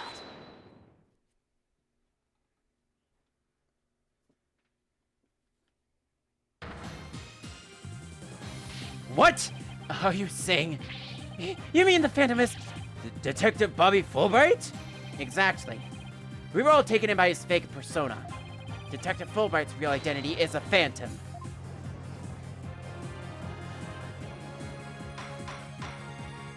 Order in the court! Mr. Wright, how could this be? That's easy, Your Honor. Detective Fulbright was leading the 4th floor evacuation effort. Our first clue is that he made no attempt to have any other ladder put to use. The ladder in the robotics lab is the only one he ordered to be lowered. The second is that he directed everybody to the basement shelter via this ladder. Verily, it was all a part of his plan to create an escape route. After Detective Fulbright saw to it that the ladder was lowered from the robotics lab, he went to the lounge where he killed Clay Terran and escaped into the Space Museum. The museum started moving slowly, so he waited for the right time, got a running start, and just as the coroner was passing the ladder, he leaped right onto it. I don't believe it. Allopated detective did all that? Was it really him? I mean, all this time I thought... Sorry, we didn't catch your name. My name? I'm Bobby Fulbright, the heroic detective who defends our good citizens from evil. A champion of justice who always comes running whenever you're in need. And my catchphrase? It's in justice we trust. Then, his concern for Simon was also all just one big act? I swore to reform Prosecutor Blackwell and make him a valued member of society again. So I can't just sit by and watch him give in to his emotions and tear the defendant apart. That monster killed Clay? He had me completely fooled! Come to think of it, he's the one who brought that bloodstained lighter to court too! The scumbag even made me turn on Athena! Damn it! How the hell did I fall for all that? For him to have wormed his way into the police department as well. Gah. Your Honor, the defense demands to question Detective Bobby Fulbright. Yes, I agree that we need to hear from him right away. The court will take a short recess, and then Detective Fulbright will take the stand.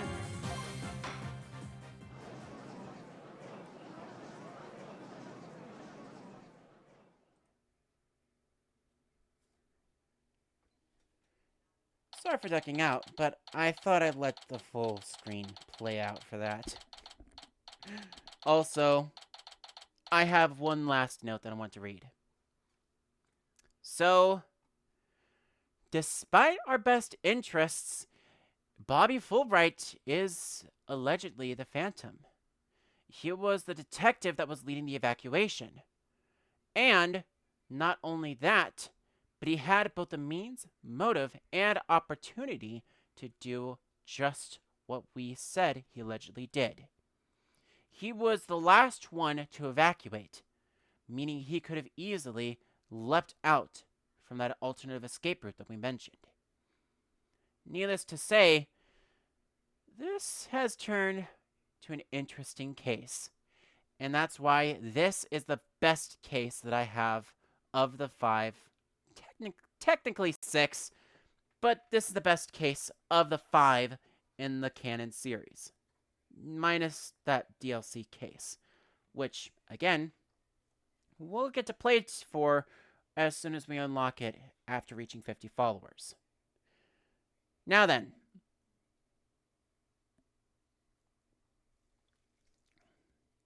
I kind of need to take some elixir because, oh boy, none of you guys have been hydrating me. Naughty, naughty. Oh, there's fact not. There's, yeah. Never mind.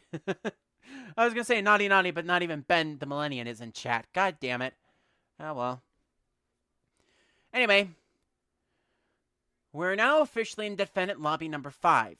And we are going to be dealing with a little bit of dialogue and a cutscene during this specific point in time. We obviously are going to be taking about 15 minutes throughout all of this, so do keep that in mind. With that said, here goes. Thank you so much, Mr. Wright. If it wasn't for everything you did, I... Don't thank me yet. We still have an uphill battle to fight. You got it, boss!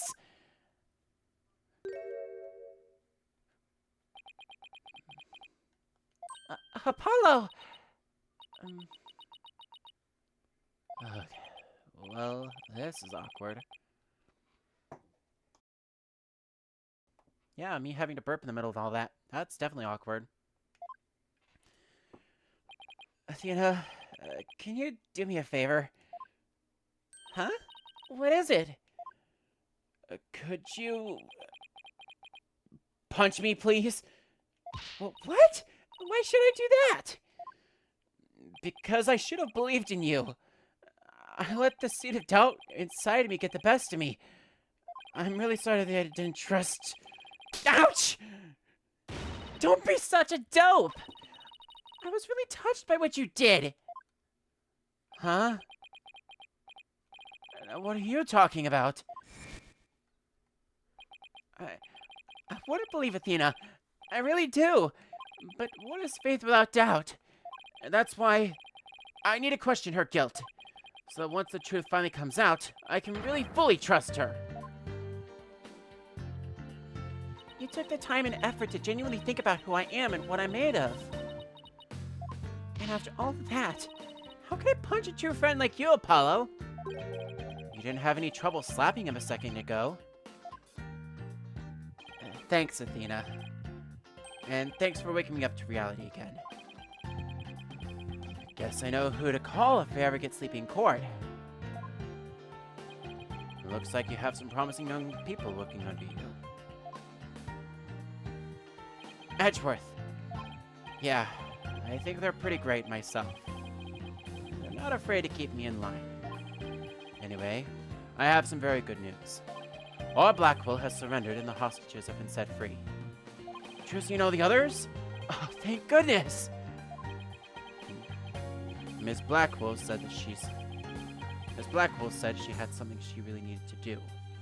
So I granted her special permission to do what she must. I wonder what it is. Miss Blackwell! I didn't come to apologize, if that's what you're thinking. My actions are what allowed the truth of what happened 7 years ago to come to light. But I did come because I had something to say to all of you. Miss Aura, she better not be here to complain about something. Ms. Blackwell, I want to apologize to you. The fact that you couldn't trust the court system is our fault.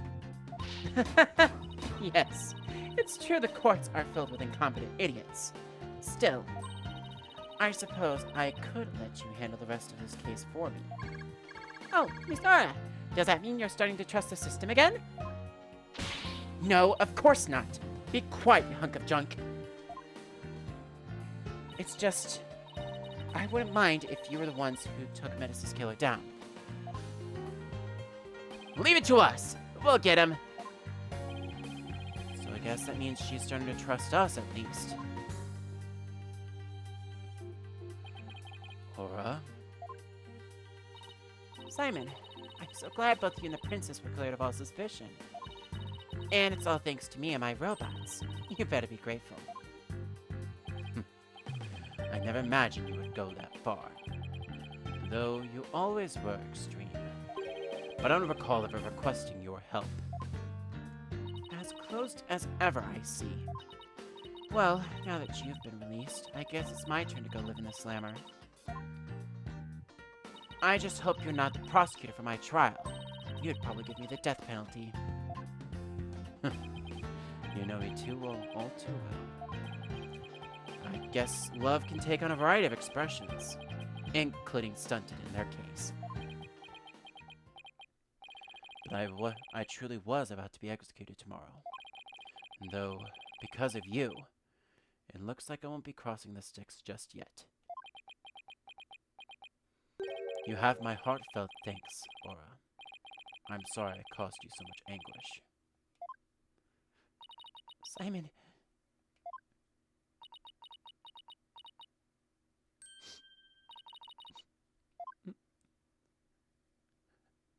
I'm so glad, Simon. I'm so very glad to hear you say that. Aura. Alright, that's enough of that. Bailiff, take me to the detention center. What Miss Blackwell did was inexcusable, but it's clear she did it out of love for her brother. I still can't wrap my mind around Detective Fulbright being the Phantom. I can't believe he killed Clay! Right, and murdered my mentor, which brought great distress upon little Athena. Chief Prosecutor. Yes? I would ask a favor. Would you allow me to stand at the prosecutor's bench for this trial? I wish to claim the Phantom's head by my own hand. That was my plan all along. After all, it's highly unconventional for a man of my position to stand in court. Sir, the formal paperwork has yet to be filed, but you are hereby conditionally released. Please, take the prosecutor's bench in your official capacity, and uncover the truth by your own hand. I'm much obliged. The day to part with these has come at last. And Chief Prosecutor, could you?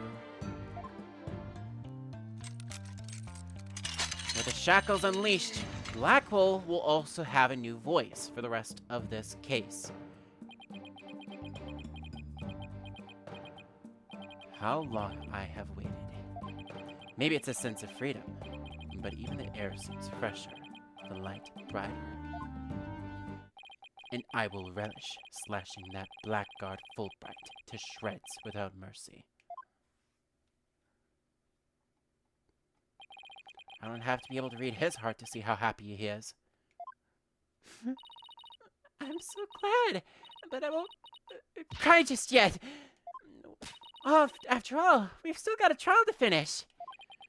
It's okay to cry, Athena. I promise. Prosecutor Blackwell, Mr. Wright, please avenge Clay's death for me. What are you talking about, Apollo? You're coming to the defense's bench with me.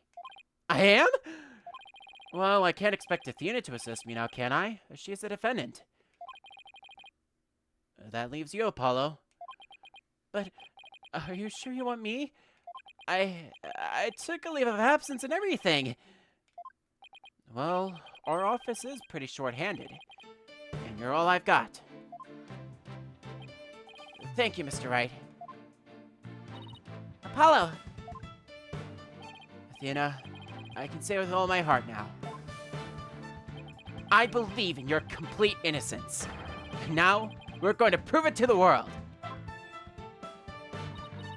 Thank you, Apollo. I know you can do it.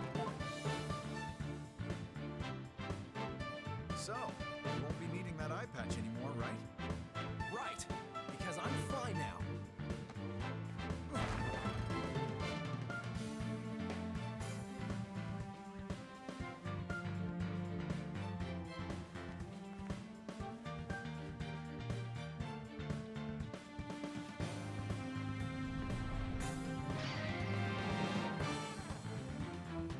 And like a butterfly from the cocoon, Apollo Justice emerged, fully ready to roll. Now this is the Apollo I know. Welcome back, Apollo! It's almost time for the trial to restart. Though it looks like you have things well in hand. Yep. I should head back to the prosecutor's office. But why? I want to look into a few things. Namely, the first people on the scene 7 years ago. The facial data registered by the robot. And Detective Fulbright's background. Sounds great, Edgeworth. Thanks. I expect to be repaid with a victory, right? Now, if you'll excuse me. Okay, you two all set to go? You bet I am! Let's do this!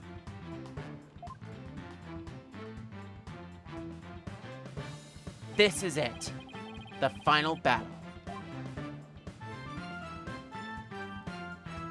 The murder of Apollo's friend. The courtroom bombing incident.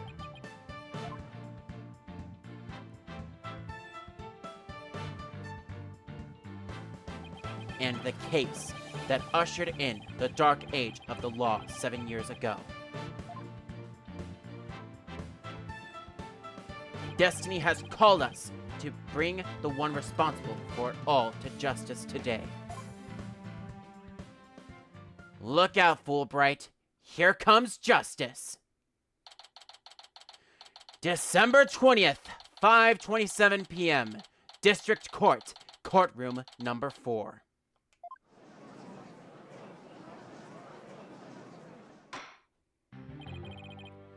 Let us now reconvene. The defense is ready, Your Honor. The prosecution has never been more ready. You know, this is the first time we've been at the bench together since I debuted. Now that you mention it, although back then I thought you were more loud than you were reliable. You've really come a long way since then, Apollo. You've grown a lot. Well, there have been some hiccups, but I guess I've done pretty well. Still got that ego of his, though. Prosecutor Blackwell, with the 7-year mistake now resolved, you can finally take your rightful place. Yes, I guess we can keep the chit-chat for later.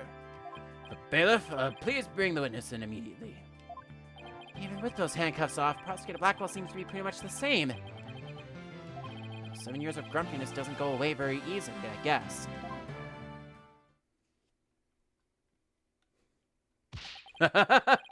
Bobby Fulbright here. I heard I was needed on the stand, so here I am. Detective Fulbright, do you know why you have been called to give testimony? Yep, because there is only one reason why I'd be called. And that is because it's time for justice. In justice we trust. You can't fool us with that act anymore. Your justice is nothing but lies. What? Are you questioning the integrity of my sense of justice? I mean, sure, sometimes I make mistakes, but hey, he's acting the same as always. Tell me about it. You must be feeling awfully confident. Fulbright, if you wish to dispel our suspicions, then let's get to your testimony. All right, fine. You want me to prove my righteousness? I can certainly do that.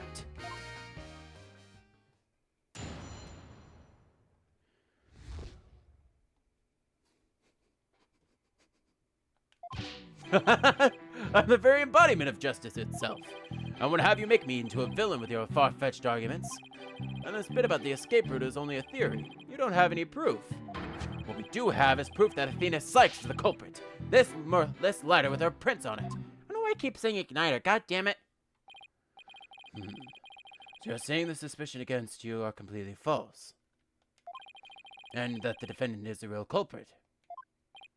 That's right. Mr. Lawyer's escape route is totally circumstantial. He doesn't have any proof that he made a big leap onto a ladder. And we don't have proof. You are correct about that. However, you don't have any proof for your claim either. Yeah! I guess you're right. But you can't define justice with evidence. Who can define it anyway? Justice just is. Objection! Don't make me break out a dictionary on you! Please don't throw the book at me! Tell me the Phantom didn't just make me set up a stupid pun for him. Let's try not to lose focus, alright? My justice is crystal clear. What's not clear are your eyes. Wake up and smell of justice. Silence. Enough of your rubbish, Fulbright. If you have even an ounce of justice, then you will answer the court's questions and prove it. Prosecutor Blackwell? Prosecutor Blackwell looks torn. Well, Fulbright was his partner after all. Prosecutor Blackwell is right. The truth will be revealed in the cross-examination. The suspicions against Detective Fulbright are, at this point, only suspicions. As is my duty, I will judge the claims against the detective as impartially as I can. Does anyone have any objections? That's fine, Your Honor. Now ask away and don't hold back. Well, there don't appear to be any objections. Very well, Mr. Wright. Please begin your cross-examination. Let's do this. So,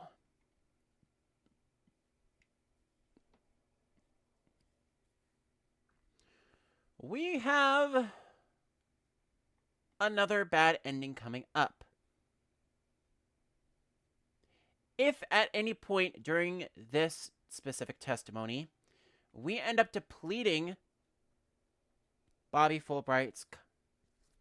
confidence gauge during Bobby Fulbright's current testimony, we get the third and final of the bad endings in this. Of which, Athena is acquitted, but the Phantom vanishes shortly thereafter, leaving no resolution to the cases and allowing the dark age of the law to continue. This is kind of the middle of the ground of the three bad endings. And again, I mentioned all three of those specific bad endings because, well, various different reasons. In any event, we now have the embodiment of justice, and our current cross-examination looks to be we have a very specific statement that we need to look into. I'm the very embodiment of justice itself.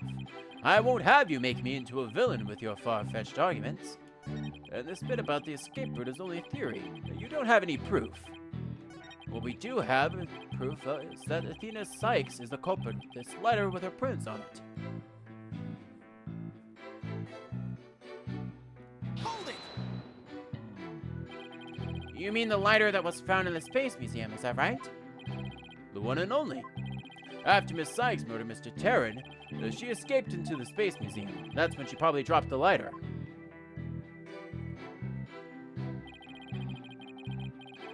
And then, after the launch pads were switched, she ran out of a space museum, where her image was caught by the security camera.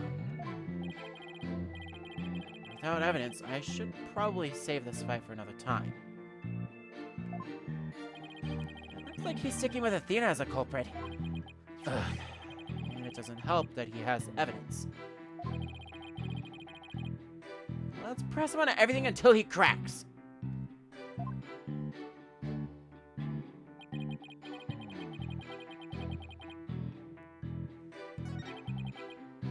Hold it! My arguments are hardly far-fetched. There's careful reasoning behind my theory. Yes, well, apparently there's reasoning behind even a tofu burger.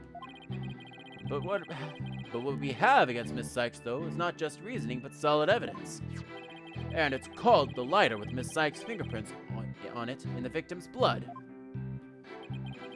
Yes, that's true, but wait, Detective Fulbright was the one who brought that evidence to the trial. If you harbor any suspicions, I suggest you ask Fulbright, right, Donna? Especially about that lighter.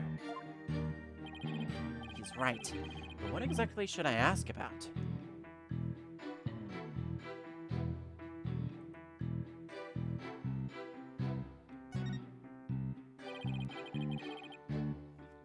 So, how many prints were found exactly? 3. A thumb, an index finger, and the middle finger of the right hand. Your Honor, this is an important statement. Can we please have it Added to my testimony? You got it. He beat me to it. Be it investigating or testifying, speed is the key. 3 prints were on the lighter, the thumb, index, and middle fingers of a right hand.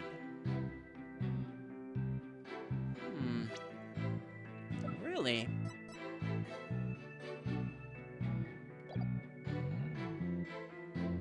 Oh, I guess I can't exactly propel the lighter with an earth emblem on it in their left hand and a knife with their right. Objection! You say the prints were from a right hand, is that correct? That's right, a very clear prints. But that just doesn't add up. Huh? What doesn't add up?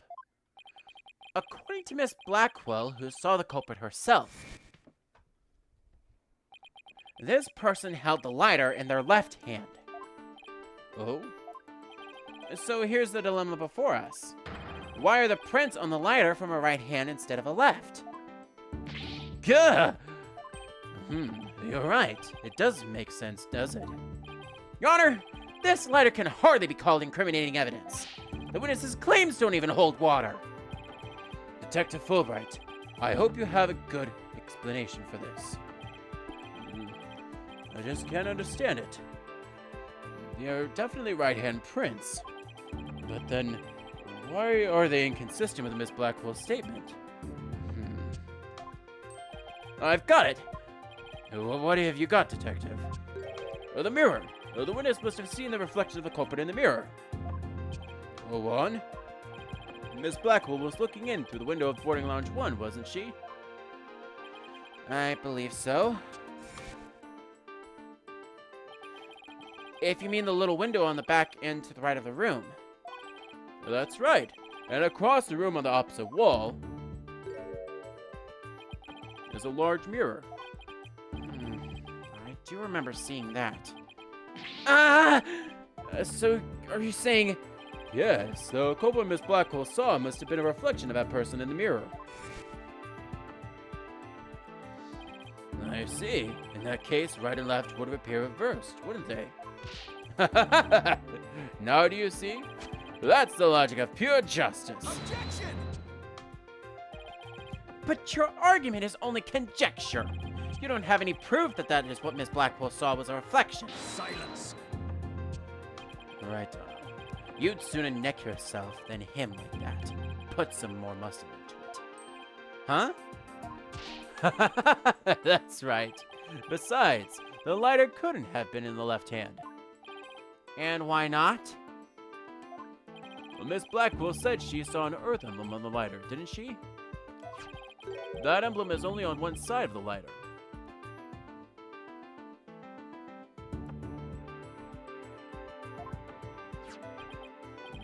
right. There's no emblem on the other side. Exactly. As blank and smooth as the judge's fine skull. If the culprit hadn't held the lighter in their left hand, they would have covered the emblem. Uh-oh. What's more, this is the kind of lighter you'd flick open with your thumb before lighting.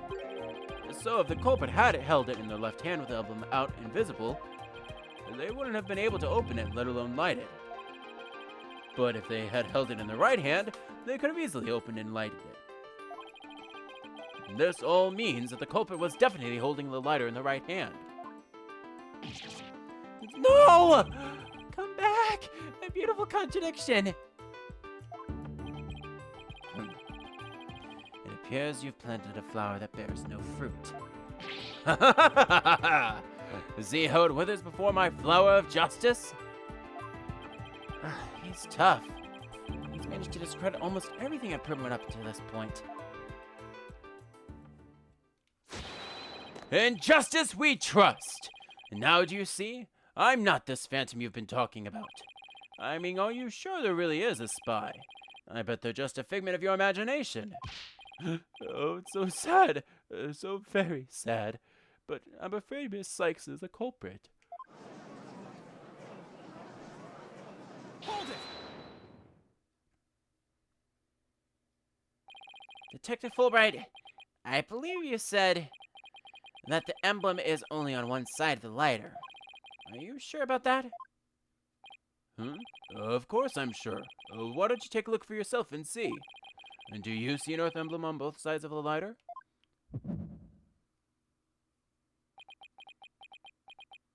I knew it.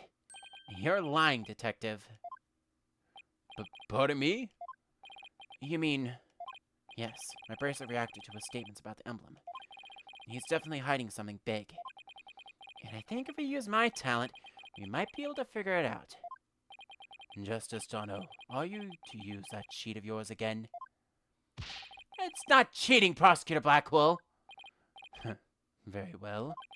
Whether I like it or not, I suppose we should use whatever works right now. And go on, then.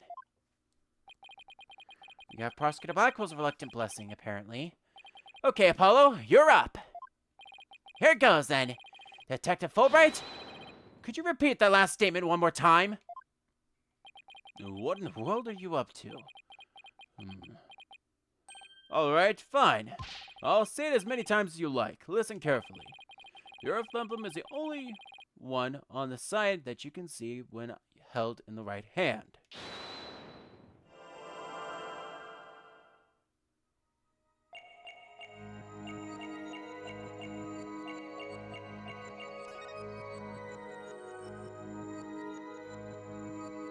Busted! Gotcha!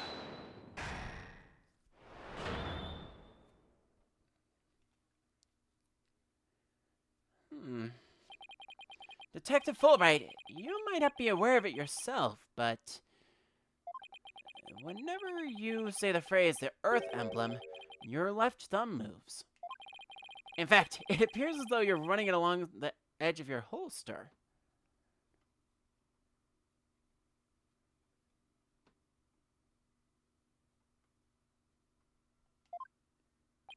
Mr. Lawyer, I don't have the foggiest notion of what you're talking about. Be that as it may, I know it has something to do with the lighter. Allow me to examine it. But why? You're not making any sense. You just can't... Silence! Be still and do as you're told, Fulbright. If you have nothing to hide, then you shouldn't mind having a little look-see, should you? What? Not you too, Prosecutor Blackwell. I'm not sure what this is all about, but if Prosecutor Blackwell insists, it must be something important. I will allow the defense to examine the lighter. Good. Now maybe we'll learn something new. I hope so. Now let's check every inch of this thing.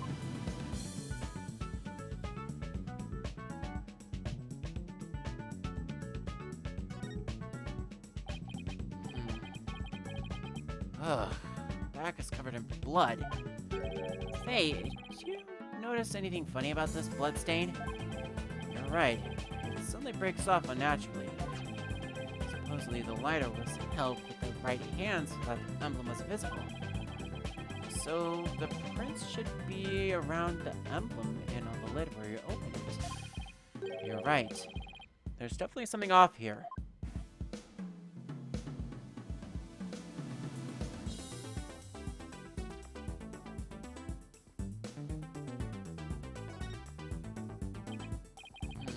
It's hard to tell if the prints are from a right hand or left just by looking. I don't think looking at each print with the naked eye will tell us anything new. But this lighter definitely hides a secret. I agree. Let's check it out carefully.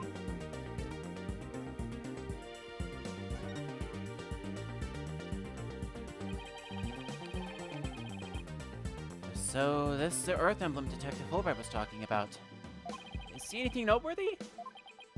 Huh? Hey, look at this! The emblem's actually some kind of button.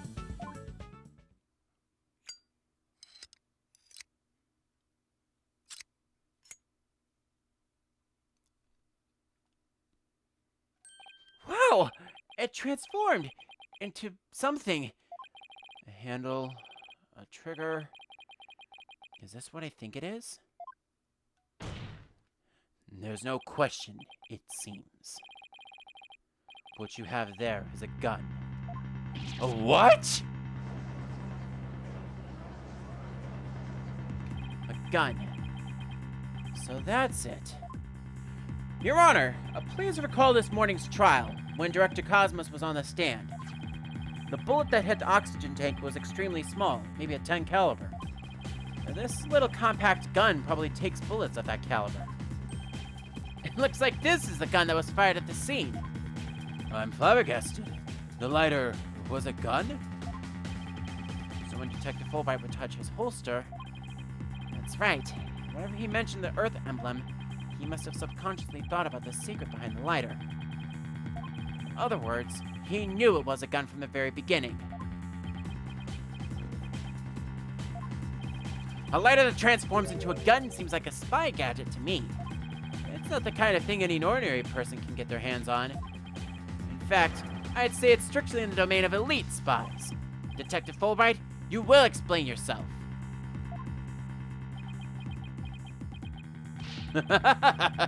There's nothing for me to explain. I didn't know the lighter could transform.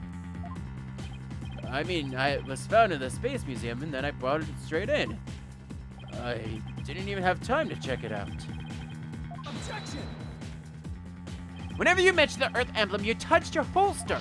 You subconsciously did that because you knew it was a gun. Accuse me all you want, but where's your proof? Do you have any evidence that I knew the lighter was a gun? Not exactly. And whose prints are on it? Miss Sykes' prints. It proves that she's a culprit who fired the gun at the scene. Arrgh. It would appear the detective is right. Are you guys really trying to prove your client innocent or what? Although, it pains me to do this, now that we are where we are, I have to make the following assertions coming from the prosecution's side.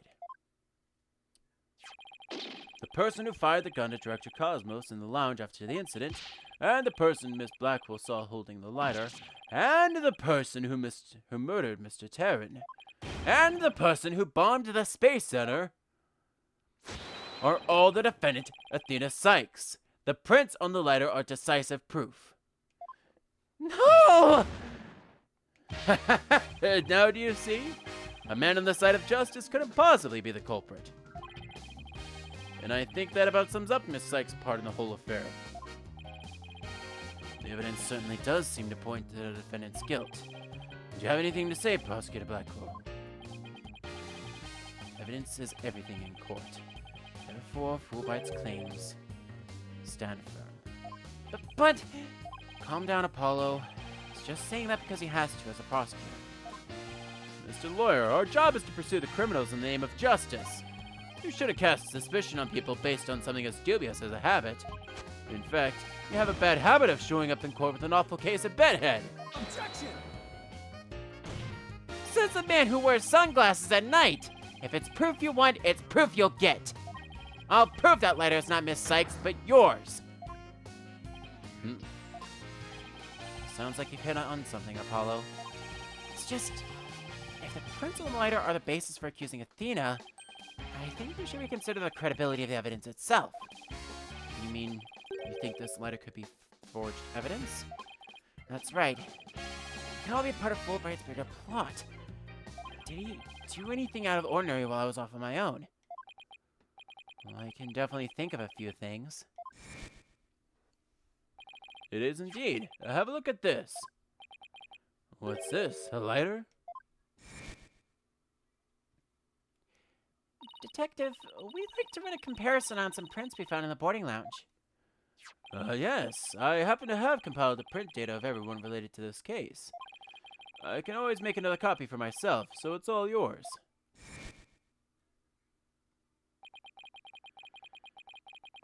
If we assume he's been laying a big trap for us all along, there's gotta be something off about this piece of evidence. What's wrong with the letter as a piece of evidence?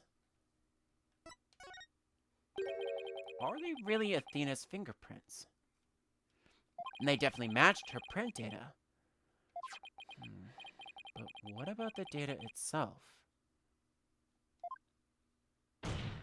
Detective Fulbright, you were the one who provided us with the lighter and print data. Isn't that correct? Yes, what about it? You say Miss Sykes' prints match the print data, but I have to wonder, was the data you used official? Mr. Wright, are you suggesting that the evidence might have been fabricated? I guess there's only one way to find out. Let's re-examine the prints, using the official, sanctioned print data of the people involved in this case. What? You dare insult the epitome of justice and integrity? There's no need for such antics. Silence. Your Honor, I lend my voice to the defense's request. You must allow the test to be rerun. Very well then. A bailiff?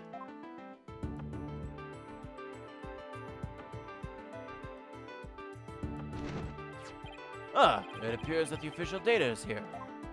And the results?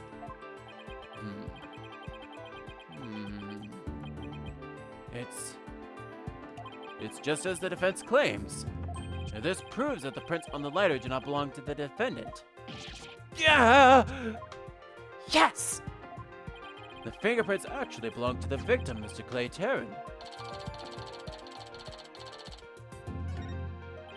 They were Clay's fingerprints on the lighter? I see. But come to think of it, wasn't it you, Fulbright, who collected the victim's prints? I personally removed his glove during the investigation. We had to get his fingerprints to confirm his identity, after all. When you took the deceased's fingerprints, you could have easily planted his fingerprints on the lighter with his blood, after which you wiped the blood off of his hand. Gah! By your own admission, you were also the one who compiled the phony print data, all to put the blame on Miss Sykes. Gah! The ploy must have been to distract us from the Phantom, who was behind everything. You were out to create the impression that the Phantom wasn't the true culprit. So does this mean Detective Fulbright really is a Phantom? Remember the killer's escape route.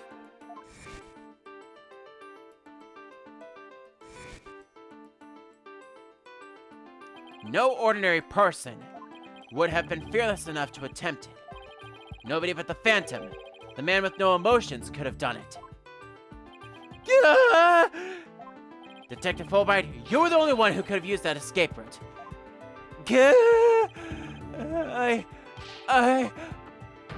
Fulbright, are you really the Phantom? Answer me, or so help me, I will slash you to tiny slivers where you stand. All right, I'll talk. I confess. I'm not the Phantom. Silence. It's all over. Now be a man and admit it already. But I'm not a spy. I'm an undercover investigator. I've actually been after the Phantom myself. The undercover investigator? That sounds less than wholesome to me. The person who hides his identity and secretly investigates in order to uncover information. And that is what you really are, Fulbright. That's right. I was working to track down the Phantom, but sadly, even though I was supposed to catch the spy ended up catching me. He took my family hostage and forced me to cooperate with him. What? Objection! You're telling us this now? But if what you say is true, then who was the mystery person Miss Blackwell and Mr. Starbuck saw? It was a Phantom, I tell you. All I did was help him by having that emergency ladder lowered for him. Objection! I don't believe you. Then how do you explain the fabricated lighter? That was also one of the Phantom's demands. Being the detective in charge of the case, it was easy for me to fabricate evidence. Pinning the crime on Athena Sykes was just another of the Phantom's demands. And you expect me to buy that? Right. What was the Phantom's ultimate objective? I was told it was to sabotage the rocket launch. Someone who didn't want the launch to happen must have given him the order.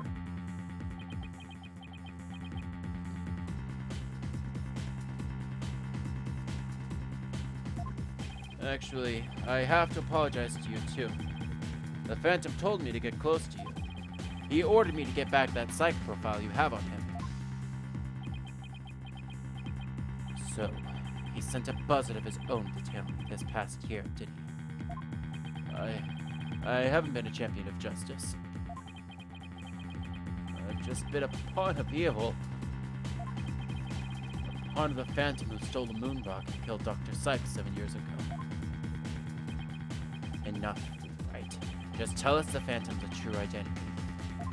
I don't know. He was very careful to hide it. He has top secret information for all kinds of corporations and countries. So there's a number of organizations that want him dead. If people believed I was a Phantom, I could be killed on the spot. Why, I bet even right now, there are assassins lurking nearby. This case is about the Phantom after all. With the ceiling blown off, I suppose you're all vulnerable to sniper's shots in this courtroom. Just 2 seconds ago, Fulbright was treating Athena like a criminal. Does he really think he's gonna lie his way out of it now? But on the surface, everything does seem to make sense. This could be bad, Mr. Wright, if we can't find a flaw in his logic. He's right. After we've come all this way, we can't let Fulbright wiggle free now. There, I finally told the truth.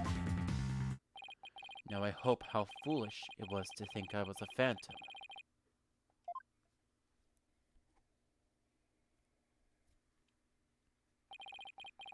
You're an intelligent man, Prosecutor Blackwell.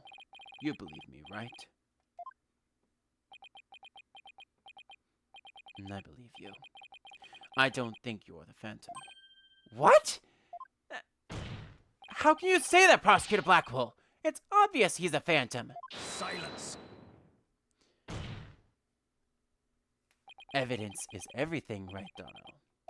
And you must admit there is no clear evidence that Fulbright is a Phantom. Ah! Yes, as I recall, the only solid proof we've seen up to this point is the fact that Detective Fulbright fabricated evidence. But... I've known Fulbright for a year now. And all this time, he has been quite intent on rehabilitating me. I don't believe his efforts were by. Prosecutor Blackwell! This fool truly thought he could reform a death row inmate like me. He went so out of his way in his efforts for me. He actually became quite a nuisance for me. Prosecutor Blackwell, you believe me? Please tell me that Prosecutor Blackwell hasn't really been taken in by this big phony. However, even if it wasn't against your will, you still acted as a Phantom's accomplice. You will have to pay the price for that. Throw yourself at my mercy, and don't you ever betray me again. Have you got that? Yes. Thank you. Oh, thank you.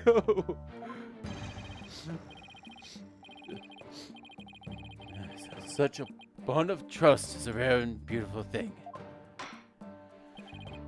In any case, it looks like everything has been resolved. I can now hand down a not guilty verdict with confidence. Very good. I'm very glad to hear it. It's all over. Everything's been cleared up, and Miss Sykes will go free as well.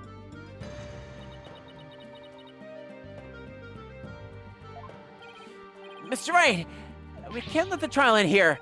If we do, the Phantom, the man who killed Clay, will get away.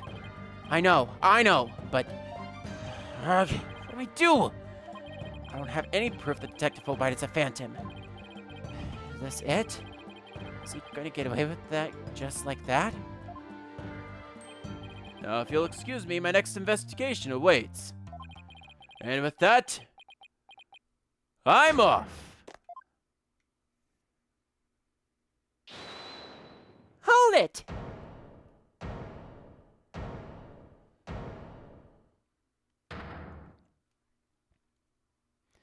The defense... No, wait. Not the defense. The defendant feels it's not time for a verdict yet and would like to see this trial continue. What? But I was just about to declare you innocent of all charges. It just doesn't feel right to be standing here. Hey, Apollo! I think you could scooch over? Ah! Athena, what are you doing? I hope I don't get held in a contempt of court. I have some questions for you, Detective Fulbright. Are you relieved that you are no longer under suspicion of being the Phantom? Are you grateful to Prosecutor Blackwell for what he's done for you? Of course I am, and I'm truly grateful from the bottom of my heart. Athena, where are you going with these questions? I have yet to hear a single emotion behind any of Detective Fulbright's words, boss. The suspicion against him has been cleared up, but he's not feeling happy at all. What? Does that mean... We may not have evidence, but the heart doesn't lie. That's it! With your special ability, we just might be able to stop him. Your Honor, the detective has been deeply traumatized by our accusations. Yes, well, even before all this, I thought he was a rather odd fellow. If he doesn't get counseling right away, who knows what might happen to him? Prosecutor Blackwell, can you believe the nonsense the defense is spouting?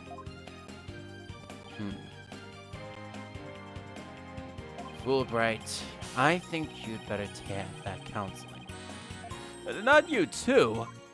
You've been making batty remarks ever since you were accused of being the Phantom. Such as you're an undercover investigator, and your family has been taken hostage. I fear you may have finally lost it. But I thought she believed me. Silence. Oh, you amuse me so. What's going on here? That was an excellent bit of psychological manipulation just now, Simon.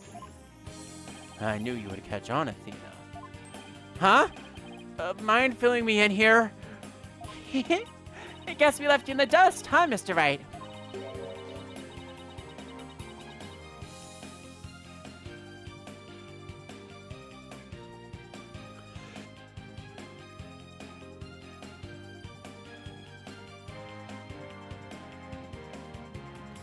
Simon was only pretending to believe Detective Fulbright, because he knew I noticed if there was a lack of emotions, like joy or relief in his response.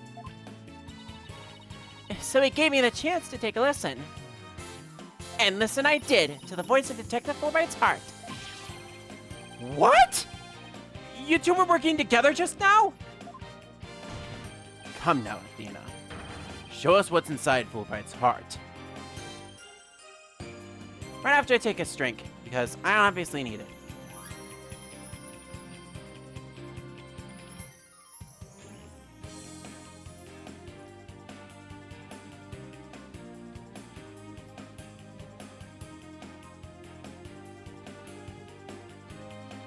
Sorry about that.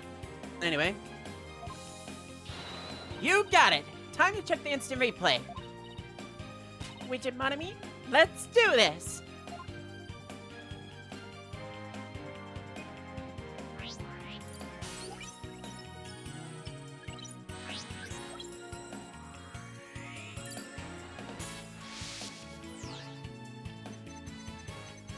Thank you for believing me, Prosecutor Blackwell. I am an undercover investigator, but the Phantom was coercing me. He stole the moon rock and killed Dr. Sykes 7 years ago. I'm a bad person for cooperating with such a man. But he took my family hostage. What else could I do? With all his over-the-top expressions and gestures, he's registering no emotion at all? It's just like I thought, and right in line with the Phantom Psych profile.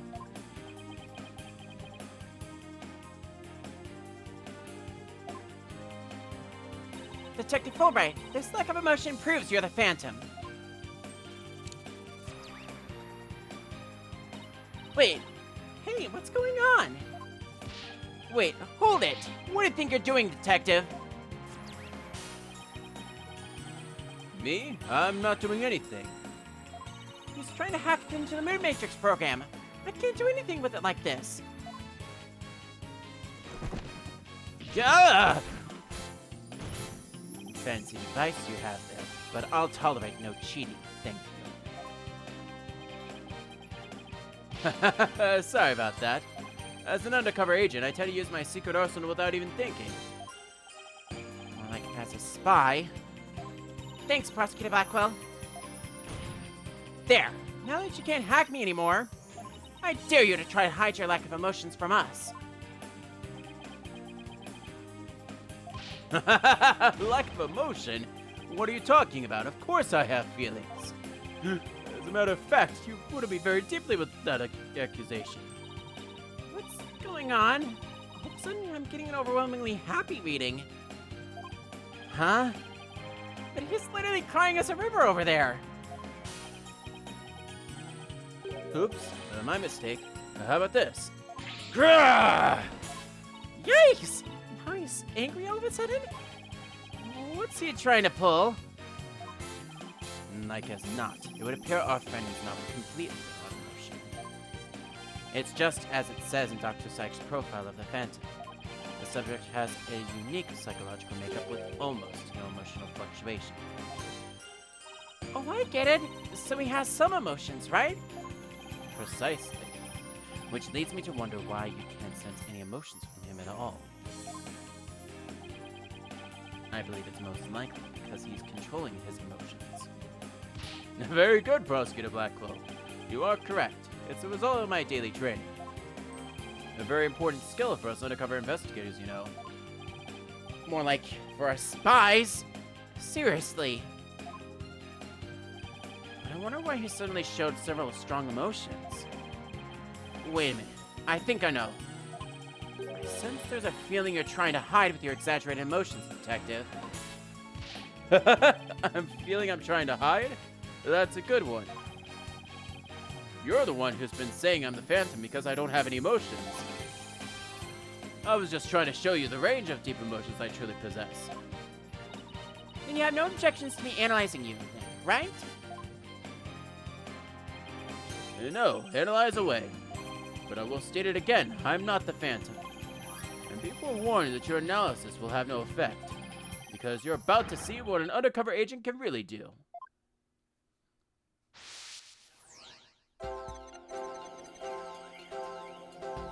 So in this scene, we need to look at all of these very carefully because there is some fluctuating emotions. Fulbright's mood matrix has all of the emotions and all of his statements gone haywire. Happiness might be extreme, but then disappear the next second. Obviously, we need to find the statement where the emotion is consistent all throughout.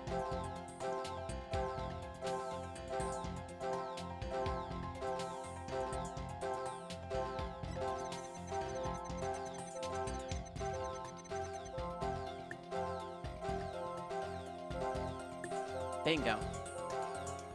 Just to make sure.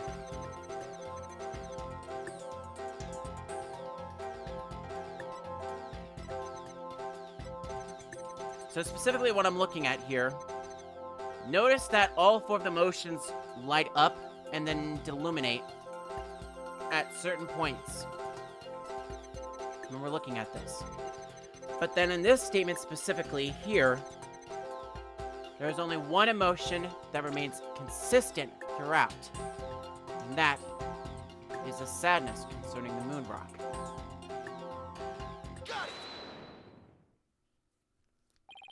I found it! I found the one emotion you're truly feeling. What? Hidden in the middle of that chaotic storm, I saw one emotion that never disappeared.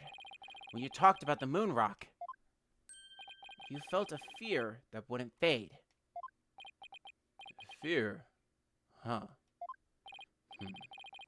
A fear that a man with hardly any emotions feels, huh? And it was a response to that moon rock. Detective Fulbright, I presume you feel fear concerning the moon rock because... Of course, and that's it! Enough, Fulbright. Just tell us the Phantom's true identity. I don't know. He's very careful to hide it. He has top secret information for all kinds of corporations and countries. So there's a number of organizations that want him dead. If people believed I was a Phantom, I could be killed on the spot. Why, I bet even now there are assassins lurking nearby. This case is about the Phantom after all. Detective Fulbright, I think I know why you would feel afraid. You are afraid that the moon rock will somehow reveal your identity.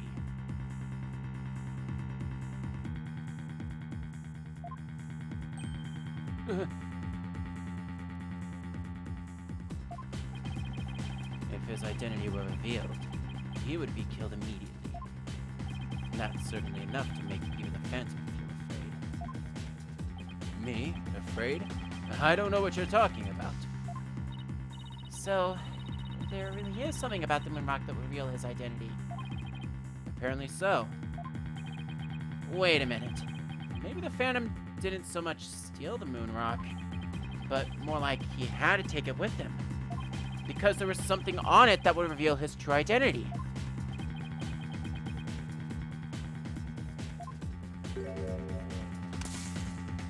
Hold it! Where do you think you're going? Me? I'm not going anywhere. Is it just me, or is he going to use that weird watch thing to try to get away? How many more of those toys does he have, and where can I get myself some?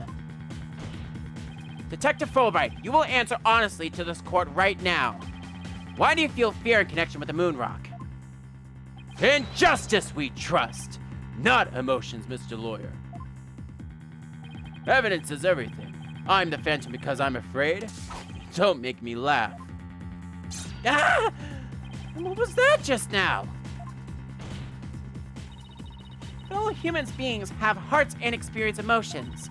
Sometimes analyzing case from the psychological perspective is the best way to find the truth. Eek!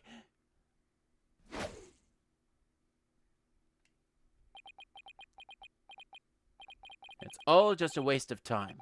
All your efforts at analysis serve no purpose. And now, in this dark age of the law, nobody would believe your claim that it's effective.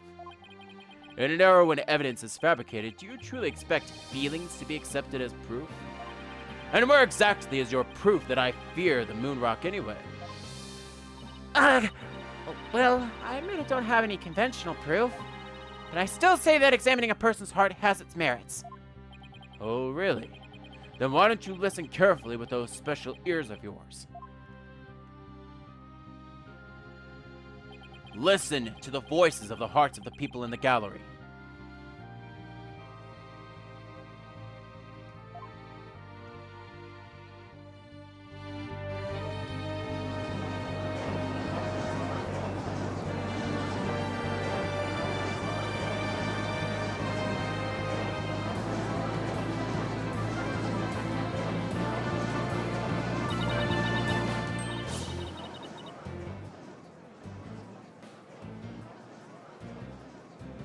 All I hear is distrust.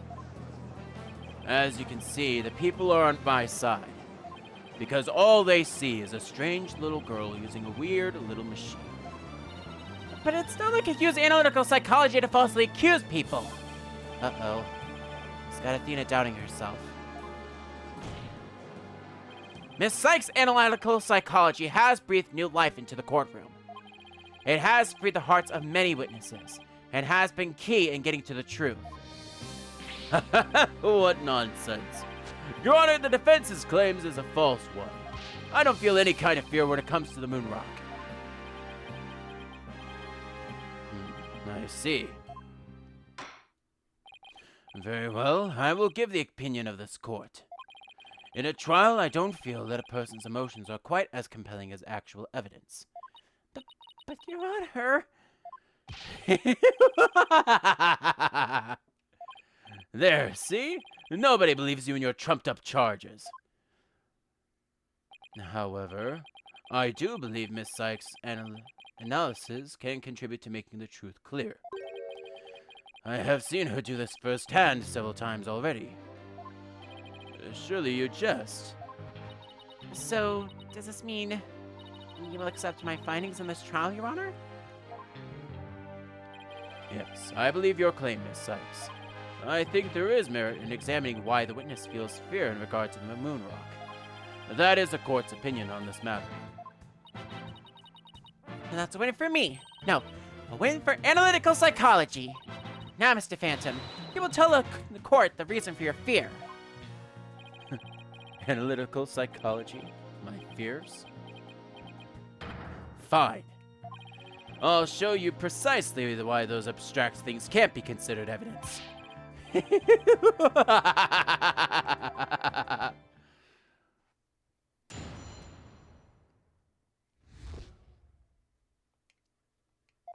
I felt fear when I thought about the moon rock because it reminded me of the Phantom. Yes, I am very afraid of him because he took my family hostage. What reason would the Phantom have to be afraid of the moon rock? None at all. So the very fact that I'm afraid of the moon rock means that I'm not him. In fact, I'm on the side of justice. And there you have it. Now do you see why I'm afraid of the moon rock? Sure. You sound convincing enough. But so does any two-bit con artist.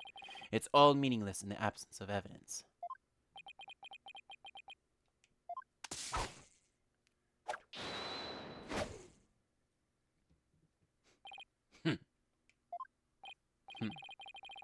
The Phantom is like the mist. No flesh, no bones. My sword alone cannot cut it, right, Donald?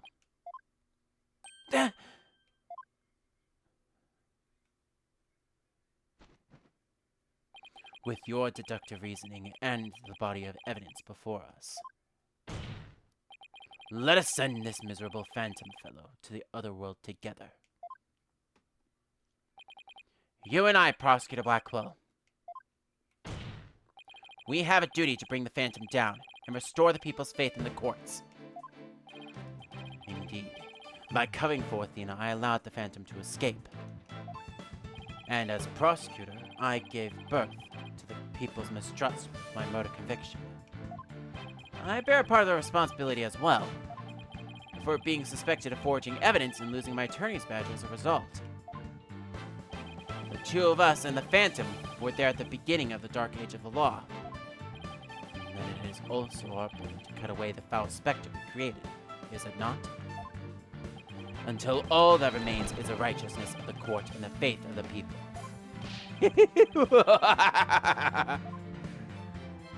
Trust? Understanding? The fragile ideals of the masses who are controlled by emotion. Humans can't truly trust each other, which is exactly why the illusion of trust is so enticing. Objection! Once two people overcome their misgivings, that's where real trust is to be found. You're free to believe what you want, but trust like that is stronger than you and your lies always. And with that, this is it, the final testimony of Dual Destinies. And it's a fairly simple and straightforward one.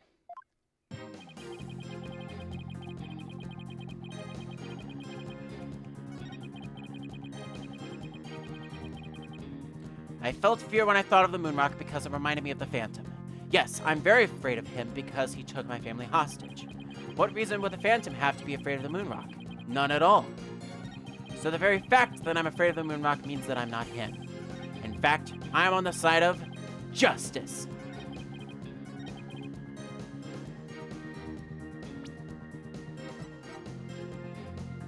What reason would the Phantom have to be afraid of the moon rock? Objection! Detective Fulbright, I assume you know what this is. Of course.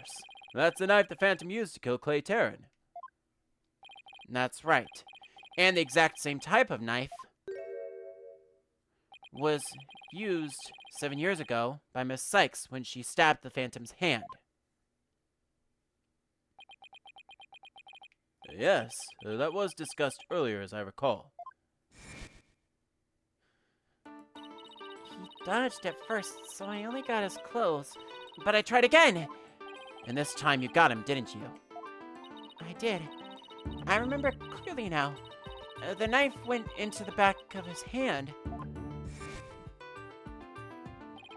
Miss Sykes then stated that she remembered the culprit bleeding. It's my theory that the culprit's blood ended up on the moon rock, and he was afraid that if the blood was analyzed, his true identity would be revealed. That explains why the Phantom had to remove the moon rock from the scene of the crime. You mean, if we ran the analysis now, we know who the Phantom is? Yes, I suppose so. But unfortunately, the moon rock in question is missing. That may be so, but I'm certain I can explain what happened to it in great detail. You can? Of course. Not. You don't actually expect us to believe that, do you? Because you don't fool me.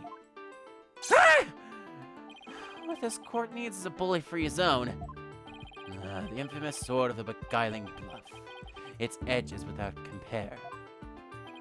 Come now, ready with me, and show us just how finely it cuts. Your Honor, this is an outrage! Oh, I mean, this is an outrage! Gah! Go on right down. Let's start with something that's been bothering me for a while. Now, the culprit supposedly removed the moon rock from the lab. But in this video of him, it's nowhere to be seen. Oh, you're right. But here's something to consider. What if the Phantom hid the moon rock somewhere at the scene of the crime? Good thinking, boss. Security was super tight at the Space Center back then. Oh, that in spite of the Space Center having very strict security those days. All personal effects were to be examined thoroughly, coming or going. You couldn't smuggle a withered old leaf without those checkpoints. Does this mean that the moon rock is still somewhere in the Space Center? In the name of justice, I proclaim that's impossible. And why is that? The Space Center was searched from top to bottom, and especially the lab, but the moon rock was never found. How can I forget all that? A sad but true fact. We still haven't a grasp on how it was done, but the Phantom made the moon rock vanish into the aether. There's no way it just disappeared. Logic and evidence tell us otherwise. The Phantom didn't have the moon rock on him when he left the lab. Yet, a thorough police search didn't turn up anything. And it never turned up in the 7 years after that either. The Phantom made the rock disappear without physically removing it himself. But how?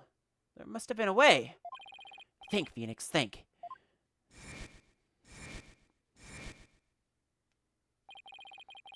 How did the moon rock vanish from the robotics lab? So, can you or can you not show what happened to the moon rock, Mr. Wright? Yes, I can, Your Honor. What? Oops, sorry. I mean, what?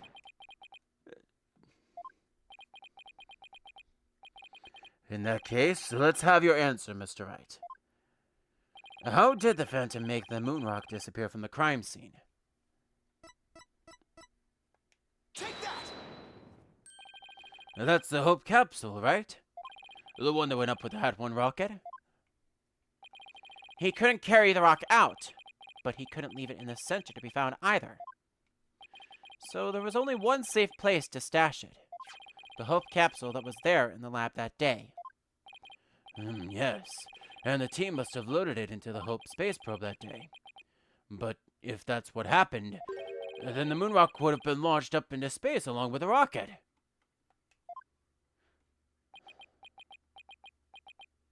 It's preposterous!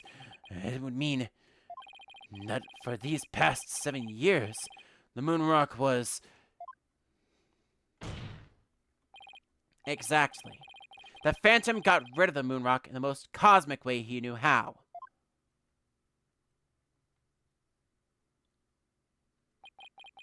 It was out there in the depths of space, aboard the Hope space probe.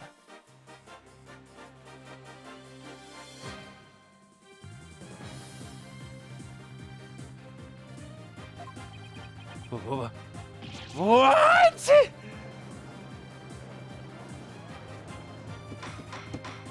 Order! Order in the court! I understand now. The Phantom's original scheme was to sabotage the Hat One anyway. The villain. He used his primary objective to conveniently kill two birds with one stone. That's right. He planned for the moon rock to be turned into cosmic dust out in space, thereby destroying the one piece of evidence that could reveal his true identity. But Mr. Starbuck and the others foiled the Phantom's plot. The Hope space probe was sailed off safely on its mission and returned 7 years later with a capsule in tow. If we analyze the blood on the moon rock, it should make one thing crystal clear. That you were the Phantom all along, Detective Fulbright. So, he killed Clay just so he could get the moon rock back?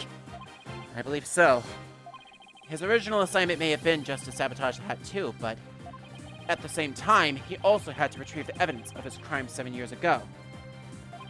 That's why he went into the boarding lounge and attacked Clay as he made his escape out of the rocket with his capsule. But in the end, it was all he could do just to escape himself, so he didn't get the capsule. Clay must have done everything so he could try to stop Fulbright. He probably hung on to the capsule for all it was worth until his very last breath.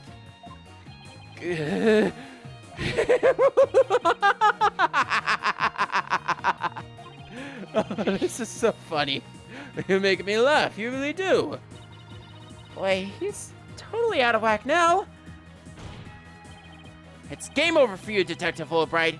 Why don't you just admit it all now? There's nothing to admit. I'm Bobby Fulbright, undercover investigator, I tell you. I am not the Phantom. The blood in the rock is just another one of his schemes, a trap. I'm not sure what to think. I suppose if the Phantom is a spy with his salt, a trap is not out of the question. Objection! But in that case, you could say anything is a trap. That's what makes a trap a trap. I've been framed into taking the blame for the Phantom. Your Honor, I believe further investigation is in order. Silence! Further investigation? More like plotting your escape.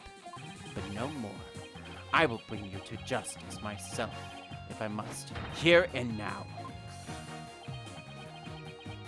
I guess it's time to show you just what I'm really capable of. Die, Simon Blackwell. Hey, you guys aren't really... Hold it.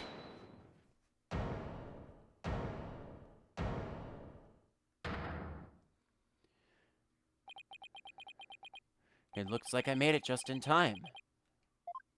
Edgeworth! I have good news for you, Mr. Wright. I have uncovered some very crucial facts.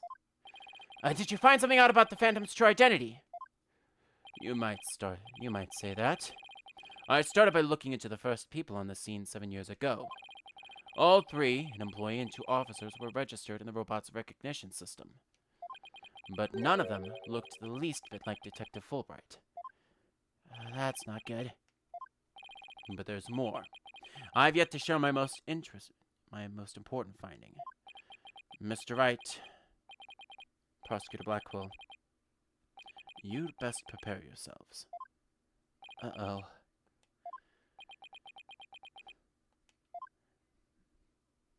The man you see before you, Bobby Fulbright, is already long dead. Huh? What's that supposed to mean? An unidentified body that was found a year ago has now been proven to possess Bobby Fulbright's fingerprints. Then does that mean... Yes. That man there is an imposter pretending to be Bobby Fulbright. An imposter? Then this man, who in the world is he? Enough of your trickery. If you'll not reveal yourself to us, then I shall do it for you.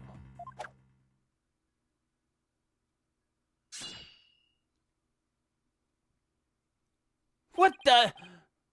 Oh! His face! Oh, look what you did to my mask. Mask? What is the meaning of this, witness? Okay, you've got me.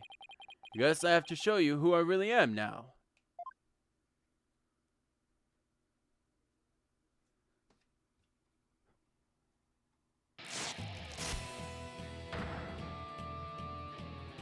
Wait, but that's... Hey, Apollo. Yep, it's me, Solomon Starbuck. Mr. Starbuck! But that can't be right. You really can't be the Phantom, can you? Silence. Of course not. The real Starbuck was aboard the Hat 1, which was set to be destroyed. Yeah, this is just another mask. I mean, didn't I tell you? I'm an undercover investigator. I can change identities at will. I can be anyone I want. Objection! Not so fast. I have the Phantom psych profile right here. If we compile a psych profile on you and compare the results, it will prove that you're the Phantom. Objection!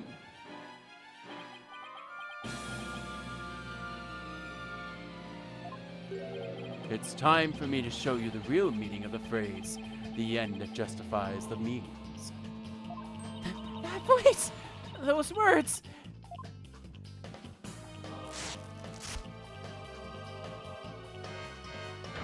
I cannot accept such evidence here, Miss Sykes. Professor Means! Is his mask? I'll take what I want by any means necessary. Now give me that evidence. Huh?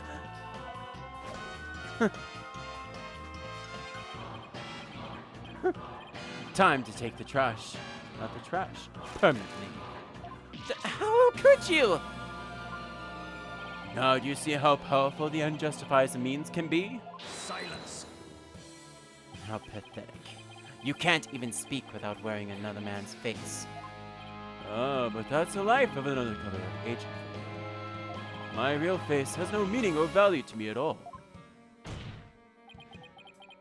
Or perhaps it really is the case that you don't even know who you are anymore.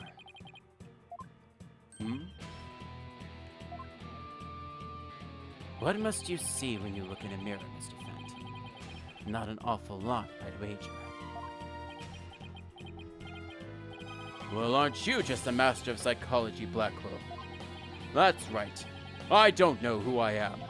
I'm always living as someone else for my assignments. I don't remember what my face looks like. Or even what my personality was like. My face, memories, personality, beliefs, emotions, and soul. I left them all behind. I have no self. I am no one. I am nothing but an endless abyss. What's with this guy? Is he even still human? And now we resume with your lesson, Professor Wright. Oh, huh? I believe you made this argument earlier. If you were to analyze the blood on the moon rock, you could prove that I am the Phantom. I believe there was blood on the moon rock in that capsule. Now that we know that you aren't even Bobby Fulbright, your claims of a phantom trap won't work anymore. Then why don't you bring this moon rock in? This decisive evidence from the Hope Capsule. I think I will do just that. Get ready, because a Hope Capsule is about to seal your...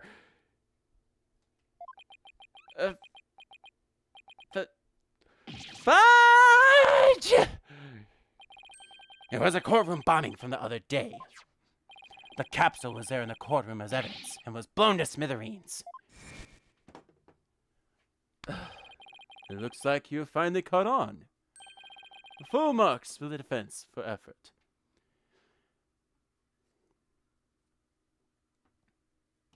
But what a shame your hope was lost in that courtroom explosion. So that's the real reason the courtroom was blown up. It was all for the Phantom to destroy that one piece of evidence. I can't believe it. Have we really reached a dead end after coming all this way? Has the only evidence we have on this guy really been destroyed? How dare you continue to call me the Phantom? As I've said all along, I'm just a nameless undercover agent. Objection! And the defense will continue to assert that you are the Phantom. Furthermore, we have proof. Or at least a prayer. I'm afraid that won't do, Mr. Wright. At least put some weight behind your swing, right, Dono? I know, I'm trying. There's only one thing that can unmask this menace, the moon rock. But that was blown to bits in the courtroom bombing. And yet, is it really gone without a trace? What if some tiny part, some little fragment still exists? Yes, and you can see the stolen moon rock there too. That strange black and yellow thing on the left side of the picture? Very well, Mr. Wright. Let's see your proof. What evidence will finally prove the Phantom's identity? Only thing that hasn't been presented as of yet. Isn't that the bomb that blew up the courtroom? And the moon rock along with it? Are you saying this will reveal the Phantom's identity? Yes, Your Honor. Now, focus your attention on this photo taken after the bombing. Specifically, this piece right here. Take that! Please take a look at this newspaper article. This article about the Hat won. Now, please note the strange black and yellow rock there on the left. That's the moon rock. And when we look at this photo of the bomb fragments, see how there's a rock-like object with the same coloration? Oh my, yes, I see it. It would seem that the moon rock was much more durable than the Phantom thought. If we take a look at the fragments that the police found, we'll likely find one with blood. And DNA testing on that blood will prove that the witness is indeed the Phantom. Unbelievable. But that's impossible. A surprise to be sure. That's one bloody tough rock. Let us have the fragments tested straight away. Oh, and you'll be having a DNA test too, Fulbright. Bailiff, contact the police department immediately and order the testing.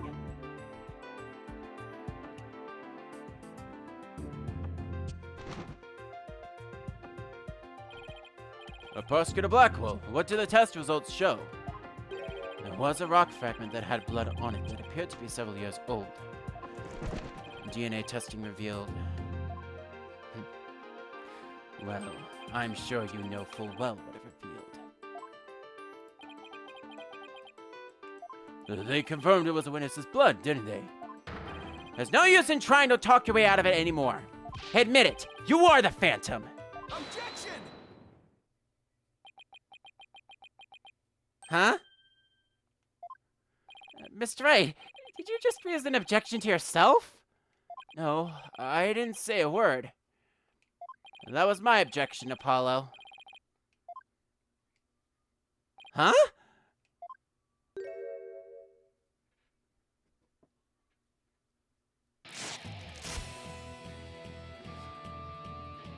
Why?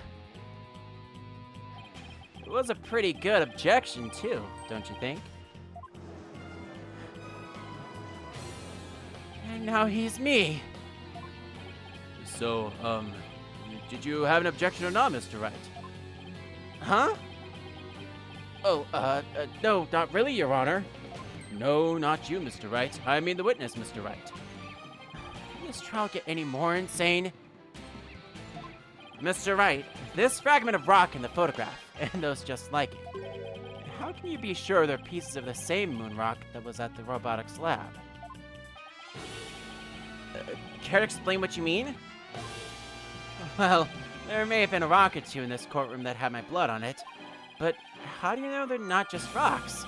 You can't prove they're the moon rock, right? Objection!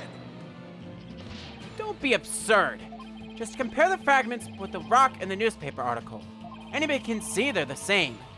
They have the exact same coloration. Objection! But maybe some other rock with the same coloration happened to be in the courtroom. It's highly unlikely the rock with such unique appearance just happened to be here. But you can't deny it's a possibility. Objection! But your blood was found on one of the fragments! Apollo, there's nothing suspicious about my blood being on a piece of rock. And why not? I know it sounds like an excuse, but several years ago, I tripped and fell in this very courtroom, and was hurt pretty badly. Maybe that's how my blood found its way onto a piece of rubble.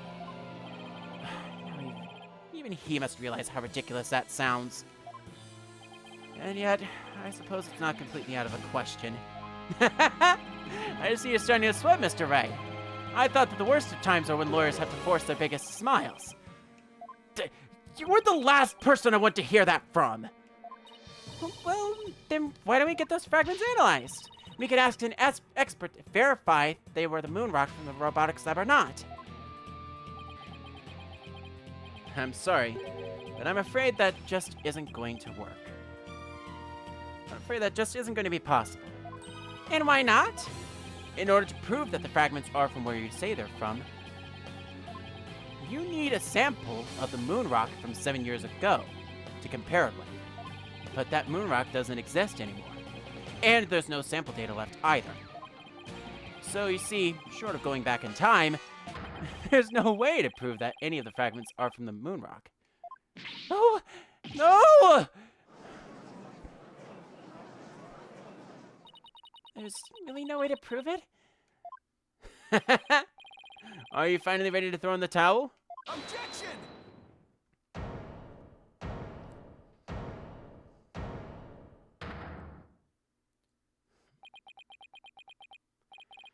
So the moon rock doesn't exist anymore, huh?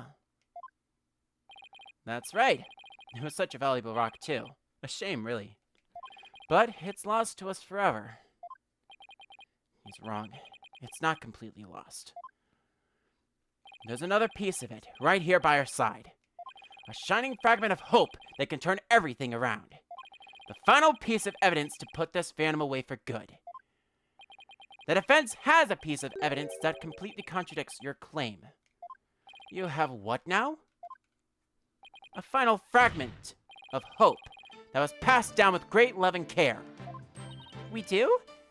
We do. Even if the person holding it hasn't realized it yet. Is this true, Mr. Wright? Pay no attention to him, Your Honor. He's just bluffing as usual. I wonder if you'll be able to force your biggest smile when you see what I've got. Try me. The piece of evidence that shows the original moon rock isn't completely lost is this.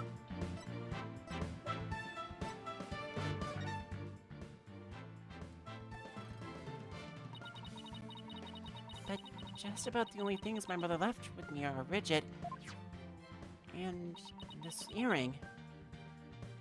Maybe she did love me in her own way.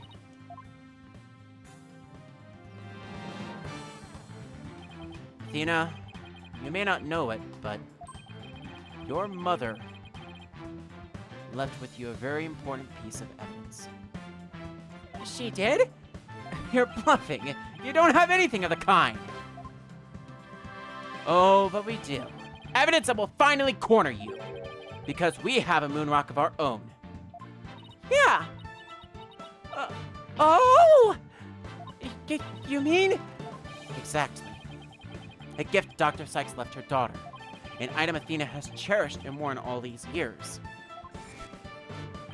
As distant as Dr. Sykes may have seemed to her daughter, that fragment of her love will shake off the darkness of the past and give us all hope for the future. This is the defense's sample of the moon rock. Take that!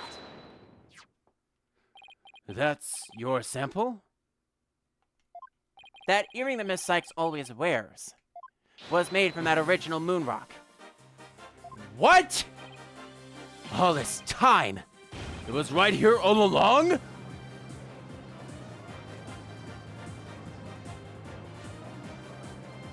No. It can't be. If the composition of the bombed fragments and the earring are found to be a match, then it will prove beyond a shadow of a doubt that the origin of the fragment in this photo, and since the test results showed that the blood on the fragment was yours, this means that the identity you tried so hard to hide will finally be revealed. The identity I tried to hide? I don't have an identity to hide! I may not have Athena's ears, but even now I can hear the fear in your voice. Fear? I don't feel fear. I left all of my emotions behind years ago. Objection! Every human being feels fear. You simply can't face the emotions inside you. You can't face them because you have nothing. No love, no trust. And I suppose you do? I didn't have anybody to support me at first, either. I couldn't face the fear inside me. Couldn't get over the trauma of my past. And like I said, I don't feel fear. Objection! You're just a coward running away from yourself. When I had my doubts about Miss Sykes, I felt like I would collapse under the weight. But I wanted to trust her. And I knew I could trust Mr. Wright to uncover the truth. That's why I was able to face my suspicions without hesitation. Running away from myself?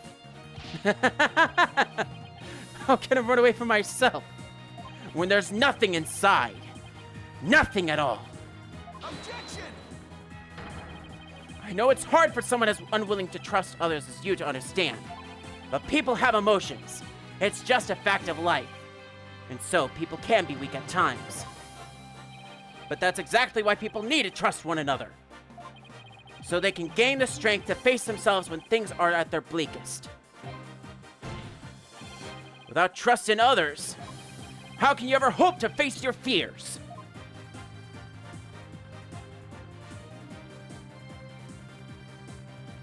The fear inside of me is this. No. Ah! Ah! I'm afraid. I'm scared. Ah! I feel fear. You can't outrun yourself. Remove that mask and unleash your own emotions. Confront your guilt head on. With your own true face.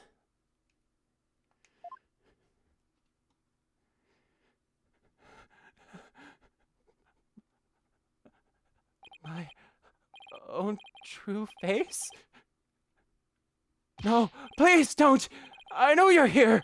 Where are you? See, I haven't revealed anything yet! Honest!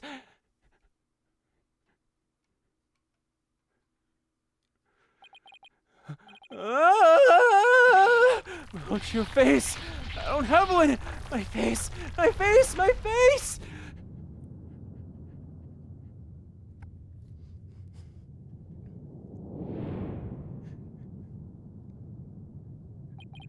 Is this my face?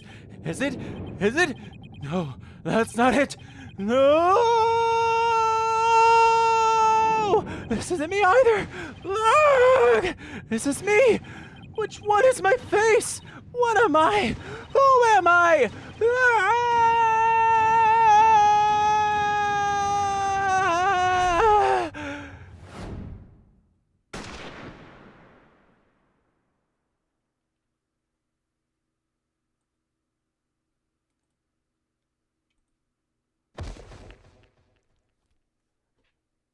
clown down.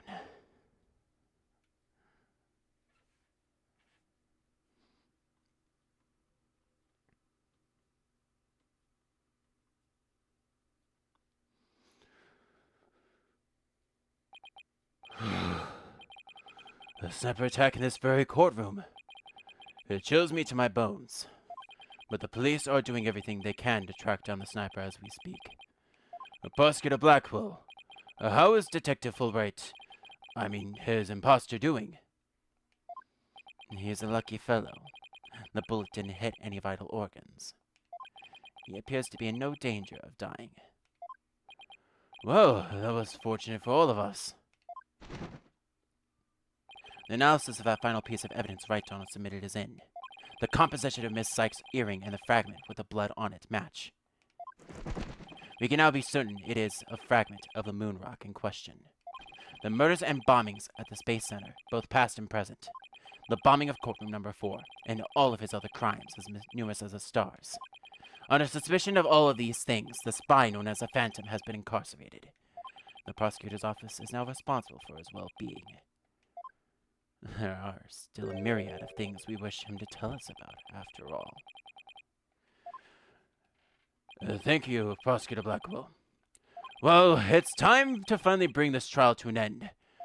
But before I do, will the defendant please return to her proper place? Yes, Your Honor.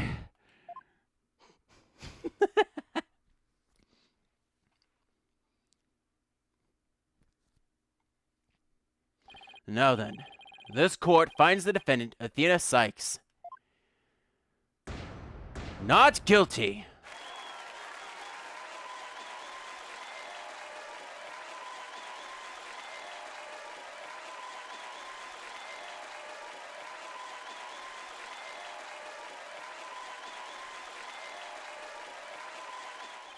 The court is adjourned.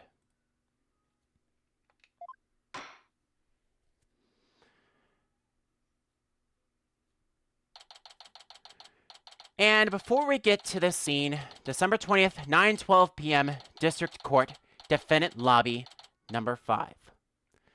Let's have, for the final time in Ace Attorney Dual Destinies, the recap of what really happened for both of these cases.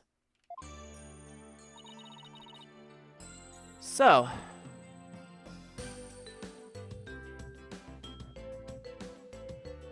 the Phantom is a master spy, an individual of a noble identity that's hired by the organizations to infiltrate enemy areas and carry out dangerous missions. At some point, a recording of his voice fell into Simon Blackwell's hands, and he gave that recording to Dr. Meta Sykes.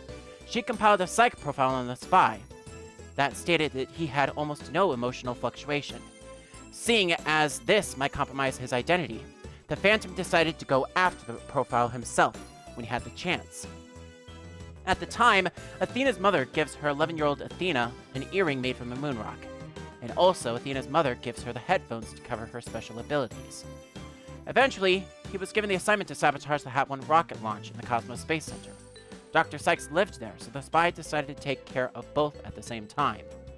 On October 7th, he infiltrated the Space Center, sabotaged the rocket, and went to the robotics lab in the 4th floor sometime before 2 p.m. There, he found Dr. Sykes and stabbed her in the heart with her own katana, killing her immediately.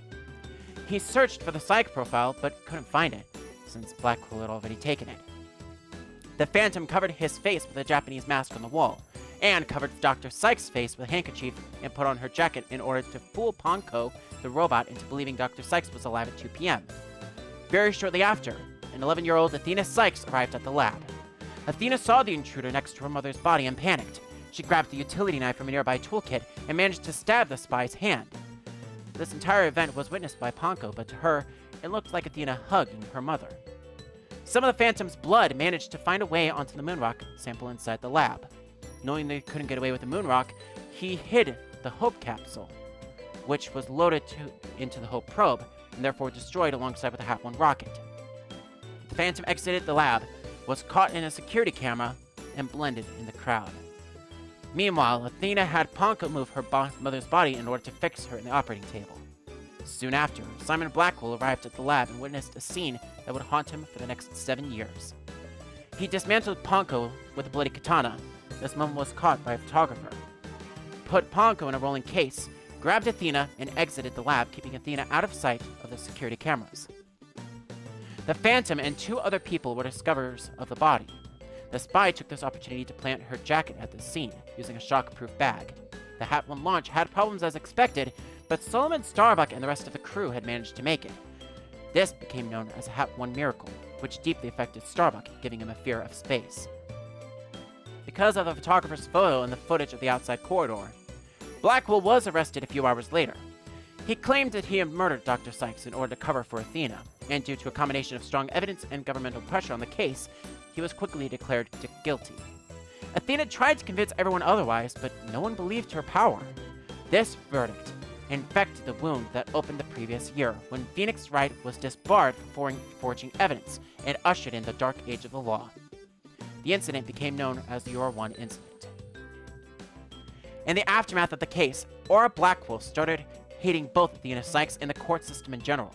Athena decided to study analytical psychology in order to help Simon, and the spy remained free. 6 years after the Your 1 incident, Detective Bobby Fulbright died of an unknown cause. And seeing the perfect opportunity, the Phantom took his place in order to retrieve the psych profile from the convicted Blackwell, but failed. Around the same time, Phoenix Wright had returned to practicing law.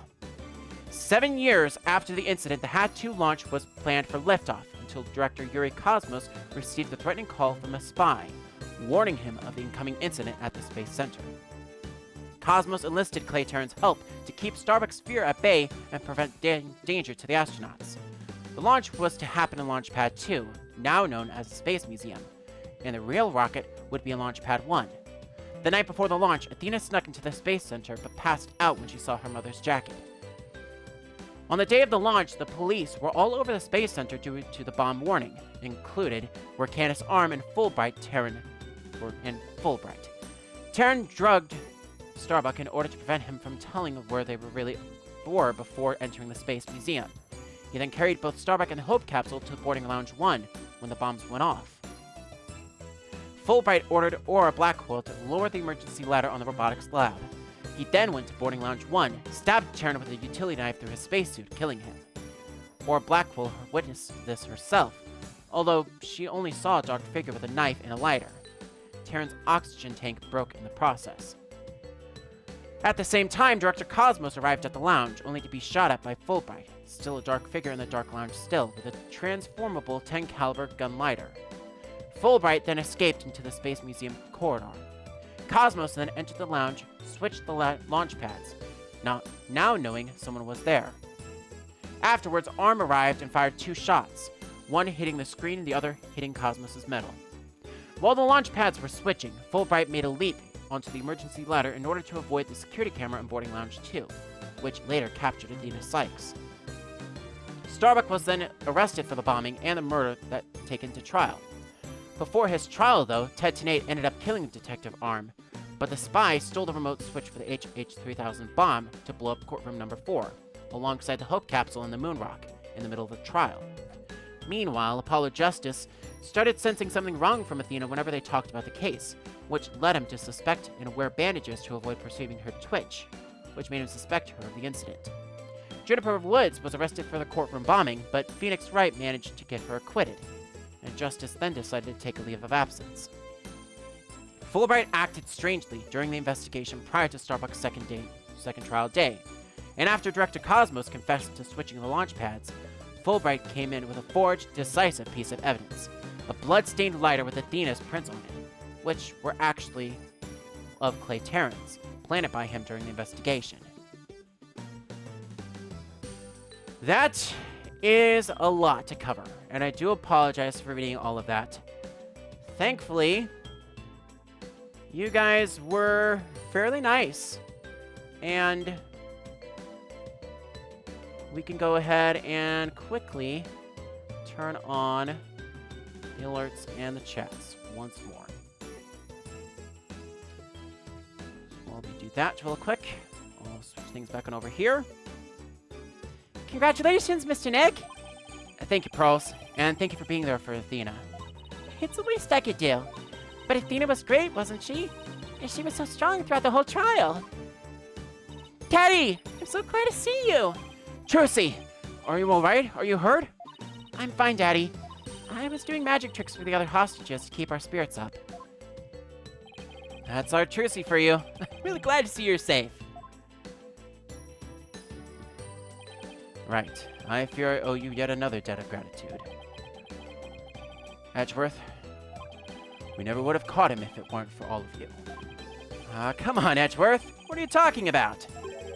You're the ones who have been tracking the Phantom this whole time. Plus, you were the one who gave Blackwell permission to serve as prosecutor, right? Yes, well, we knew the Phantom was somewhere nearby. The police and I were trying to find him, but we never did manage to do so until this trial. Well, we never would have won this trial without you. It was your help as chief prosecutor that was key to its successful conclusion. Besides, it was you that saw to it that I got my attorney's badge back, wasn't it? So you figured it out, did you? Yeah. Getting my license back went just a little too smoothly, you know? It should have been much harder after that evidence forging scandal. Well, I owed you a few favors. Hey, Edgeworth. I think we can finally bring the Dark Age of the Law to an end.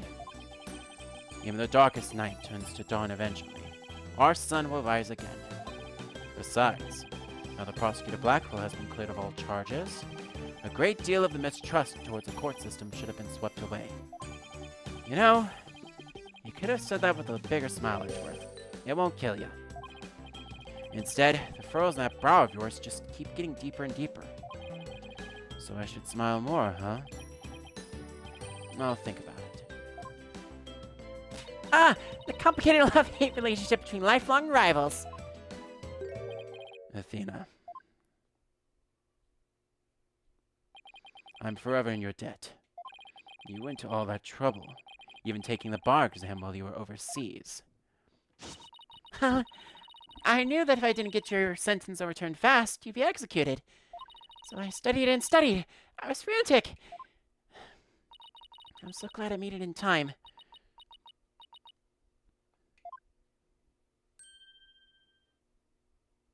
Just barely. But I still made it. That a girl, Athena. It's good to see you finally let your tears out.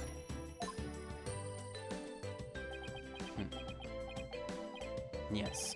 I survived by the skin of my teeth, thanks to you. Shame on you, Simon! Try to throw your life away like that! It was never my intention to just throw my life away. But some things in this world are more important than your own life. Like what? My honor-bound duty to protect with my life. My mentor's most beloved treasure. Huh? That's some loyalty. This guy really is a samurai, through and through. Well, it looks like we can breathe easy now. Apollo, Athena, thank you both. It took all of us together to pull it off. You bet, boss. What a team we are, huh? It was definitely the most amazing turnabout I've ever seen. I'm a lucky guy. My office has the best, most capable lawyers around. Thanks, Mr. Wright. I'm gonna work extra hard to make up for all the worry I caused. Apollo Justice is fine and ready to go. Let's hear it for the Right Anything Agency. Well, nobody's gonna try harder than me, so you better watch out, Apollo. Simon is free thanks to Mr. Wright. But there are still so many people out there who need our help. You're right. And I'll be needing you both to help them. We still have a long way to go. Get ready, you two. We won a major victory, but the war is far from finished. There are still many people out there suffering under false charges who need defending. But we've got a lot of work ahead of us, if we ever hope to fully bring the Dark Age of the Law to a close. Hey, I know one thing we have to do. We have to celebrate with a bowl of piping hot noodles. Huh? Nothing like a bowl of Elgin's noodles after a trial. All in Mr. Wright's tab. That's how it works at the Right Anything Agency, right, Mr. Wright? Uh-huh. As a boss, it is your duty to express gratitude to your people for their great work. In that case, allow me to join in the festivities. I would greatly welcome a bowl of noodles. Uh-huh. I have an idea, Daddy!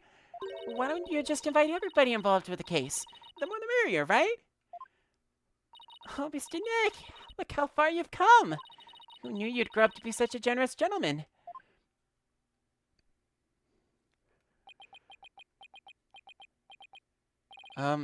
Guys? Under these circumstances, there's only one thing I can say. Only if I get to join in! Hey, no fair! I want to say it too! Okay then, here we go. All on 3. 1, 2, 3. Objection! And with that, we end Ace Attorney Dual Destinies. Now, this isn't the very end, and I'm not reading the lines this time for the credits. Because, well, there's too much to read, honestly. And I can't really be bothered by it.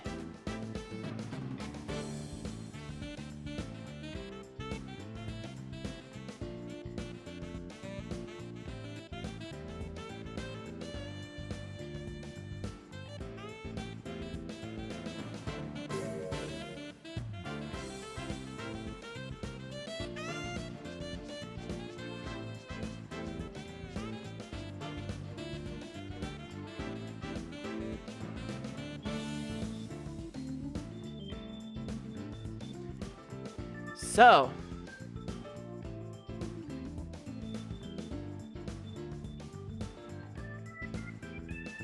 that is it for Dual Destinies.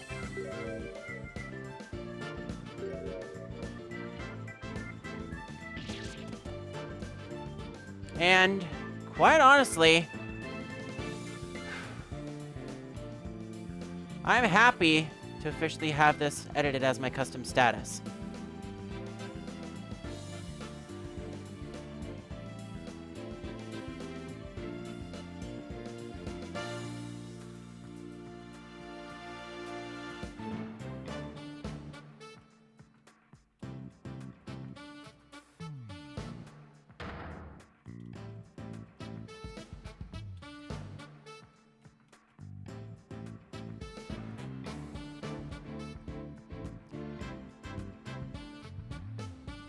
With that said,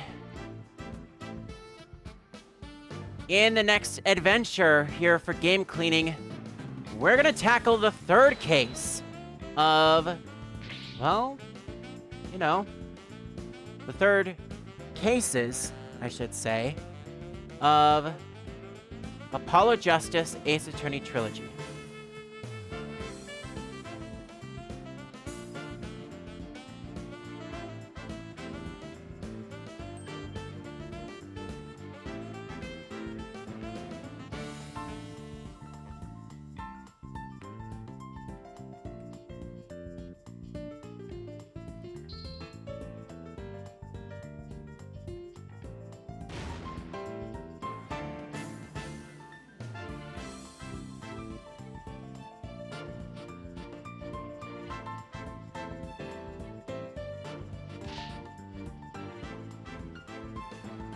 So the main reason why I'm still playing this out is strictly because there's one final anime cutscene at the end that I really want to play for you all.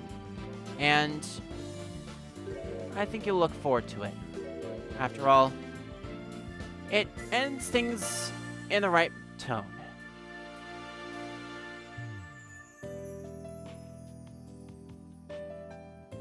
So with that said, Dual Destinies has, for lack of a better term, been really crazy as a case. There's a lot to unpack here, and amongst the many things that I would like to cover, I do want to give a few shoutouts, of course, to me being able to play through this. Obviously, I want to give a huge shout out to Strategy Wiki, who, of course, the dedicated team behind that has been instrumental in all of the information that I have gathered for being able to present this in a bit more of a streamlined process. It's been quite a few years since I last watched through all of these, and even I admit, my notes weren't 100% perfect. I do intend on re-recording this for Dan Metro Arnold at some point in the near future, but that may not be for a little bit still. I've decided I might go back through and cover the original trilogy first, just so we can have all 6 games on the channel. And then after that, who knows? We might have some information about the next game fairly soon. Until then, we're about at the end of this script, but I do want to say from the bottom of my heart, thank you very much for sticking with me through all of this. At this time, I would like to take an opportunity to acknowledge a few people in particular that have done some sort of support over the last few months while I was working on some things. I want to give another huge shout out to Ben the Millennium, who's going to be working very diligently into editing all of these different parts down together. And I also want to give a huge shout out to the many of you who have followed and been a part of DMA Live, even in its infancy. This weekend, I'm going to take a step back and focus on some things for myself. But when I come back on the 19th, it is my eventual goal to start focusing on everything, and I do mean everything, that Spirit of Justice has to offer. We're going to be stepping into stage 2 of all of this as well. What this means is I won't specifically be doing too much recording on stream, but I'm going to try my best to try to have some stuff available whenever I can.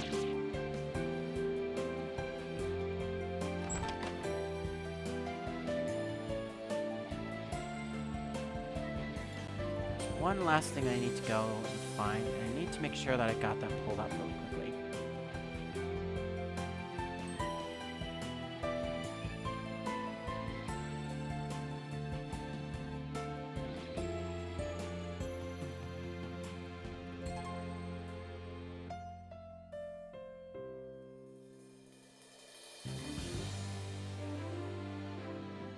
So with that said, we'll be finishing things off here, and I will be muting from this point on forward. On behalf of myself and everyone here at the Metro Realm, thanks for watching, and I'll be back after this anime cutscene. Don't you worry.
I also like to comment one last thing before we get to this anime cutscene.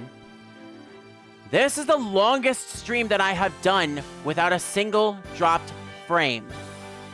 So, new record for us. And game clear. With that said, I leave you with this.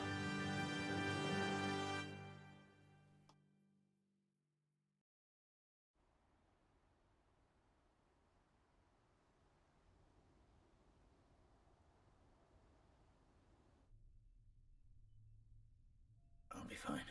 I'll be fine. I'll be fine. I'll be fine. T-minus 15 seconds. 10, 9, 8, 7, 6, 5, 4, 3, 2, 1. Liftoff.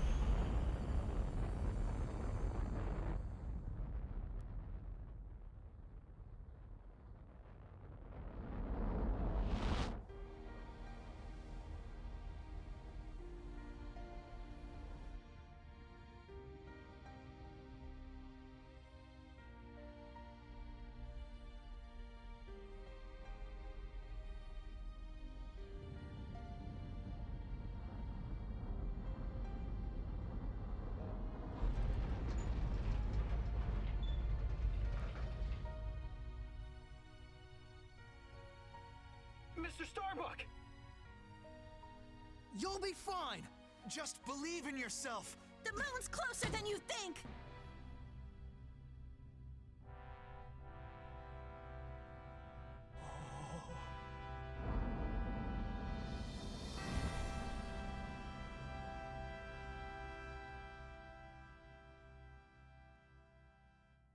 Thanks, guys.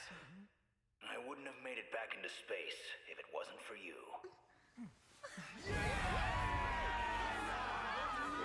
Ah, yeah! All right.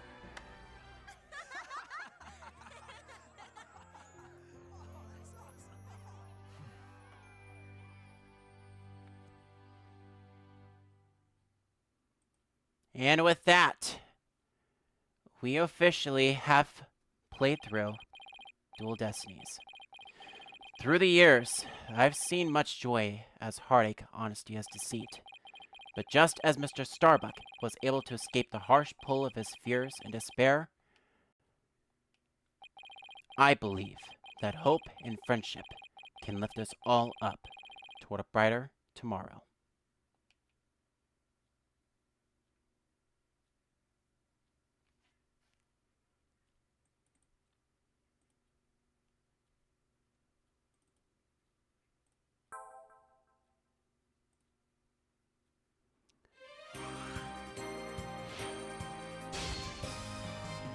And with that,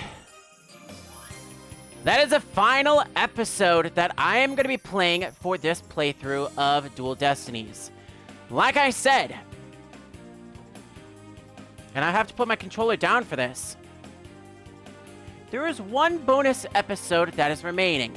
And I'm going to be really greedy and say, you have to help me get to 50 followers before I will play through this episode. If that does not happen, well, I'm going to play through it off stream. And I'm going to be doing it on that Tuesday that I'm supposed to be streaming this, April 2nd, but I won't be streaming it live. So, if you want me to do this live, get me to 50 followers. That is my goal. That is a simple promise. But, for now,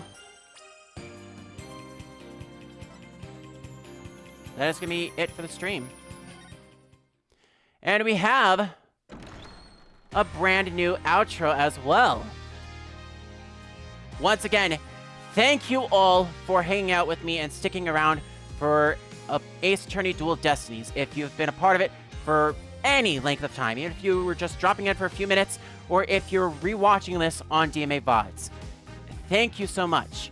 Our schedule starting next Tuesday is going to be Tuesday, Wednesday, Thursday, Saturday, and some selective Sundays at some specific dates and times.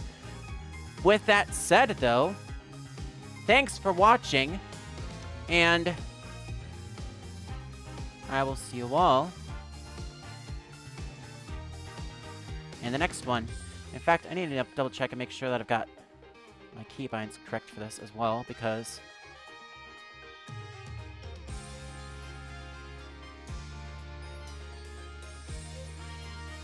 I want to do all of this and make sure this looks shiny before I do this. Alright.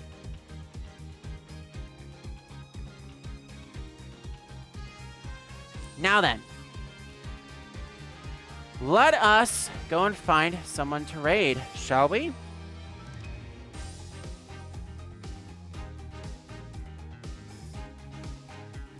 There's probably not a whole lot of people on this time of night, and obviously I don't have too many people myself here to raid, but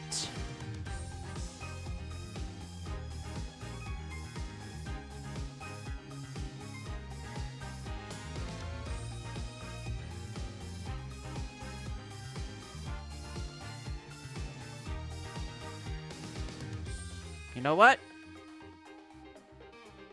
I think we'll do this.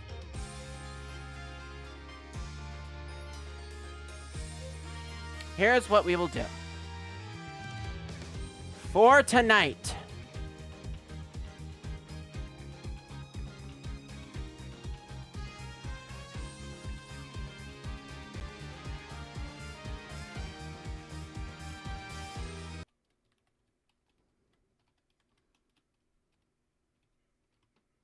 oi.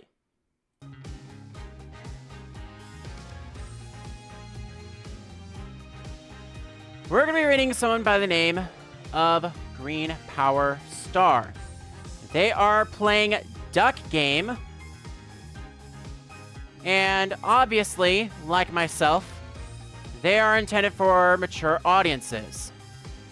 The raid message is, of course, going to be objection.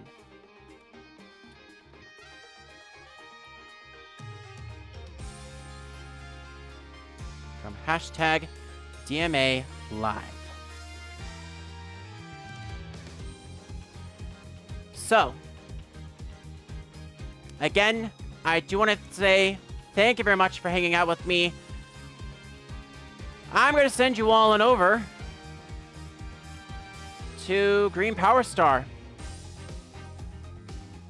With that said, that is the end of stream. Stream offline. See you in the next one.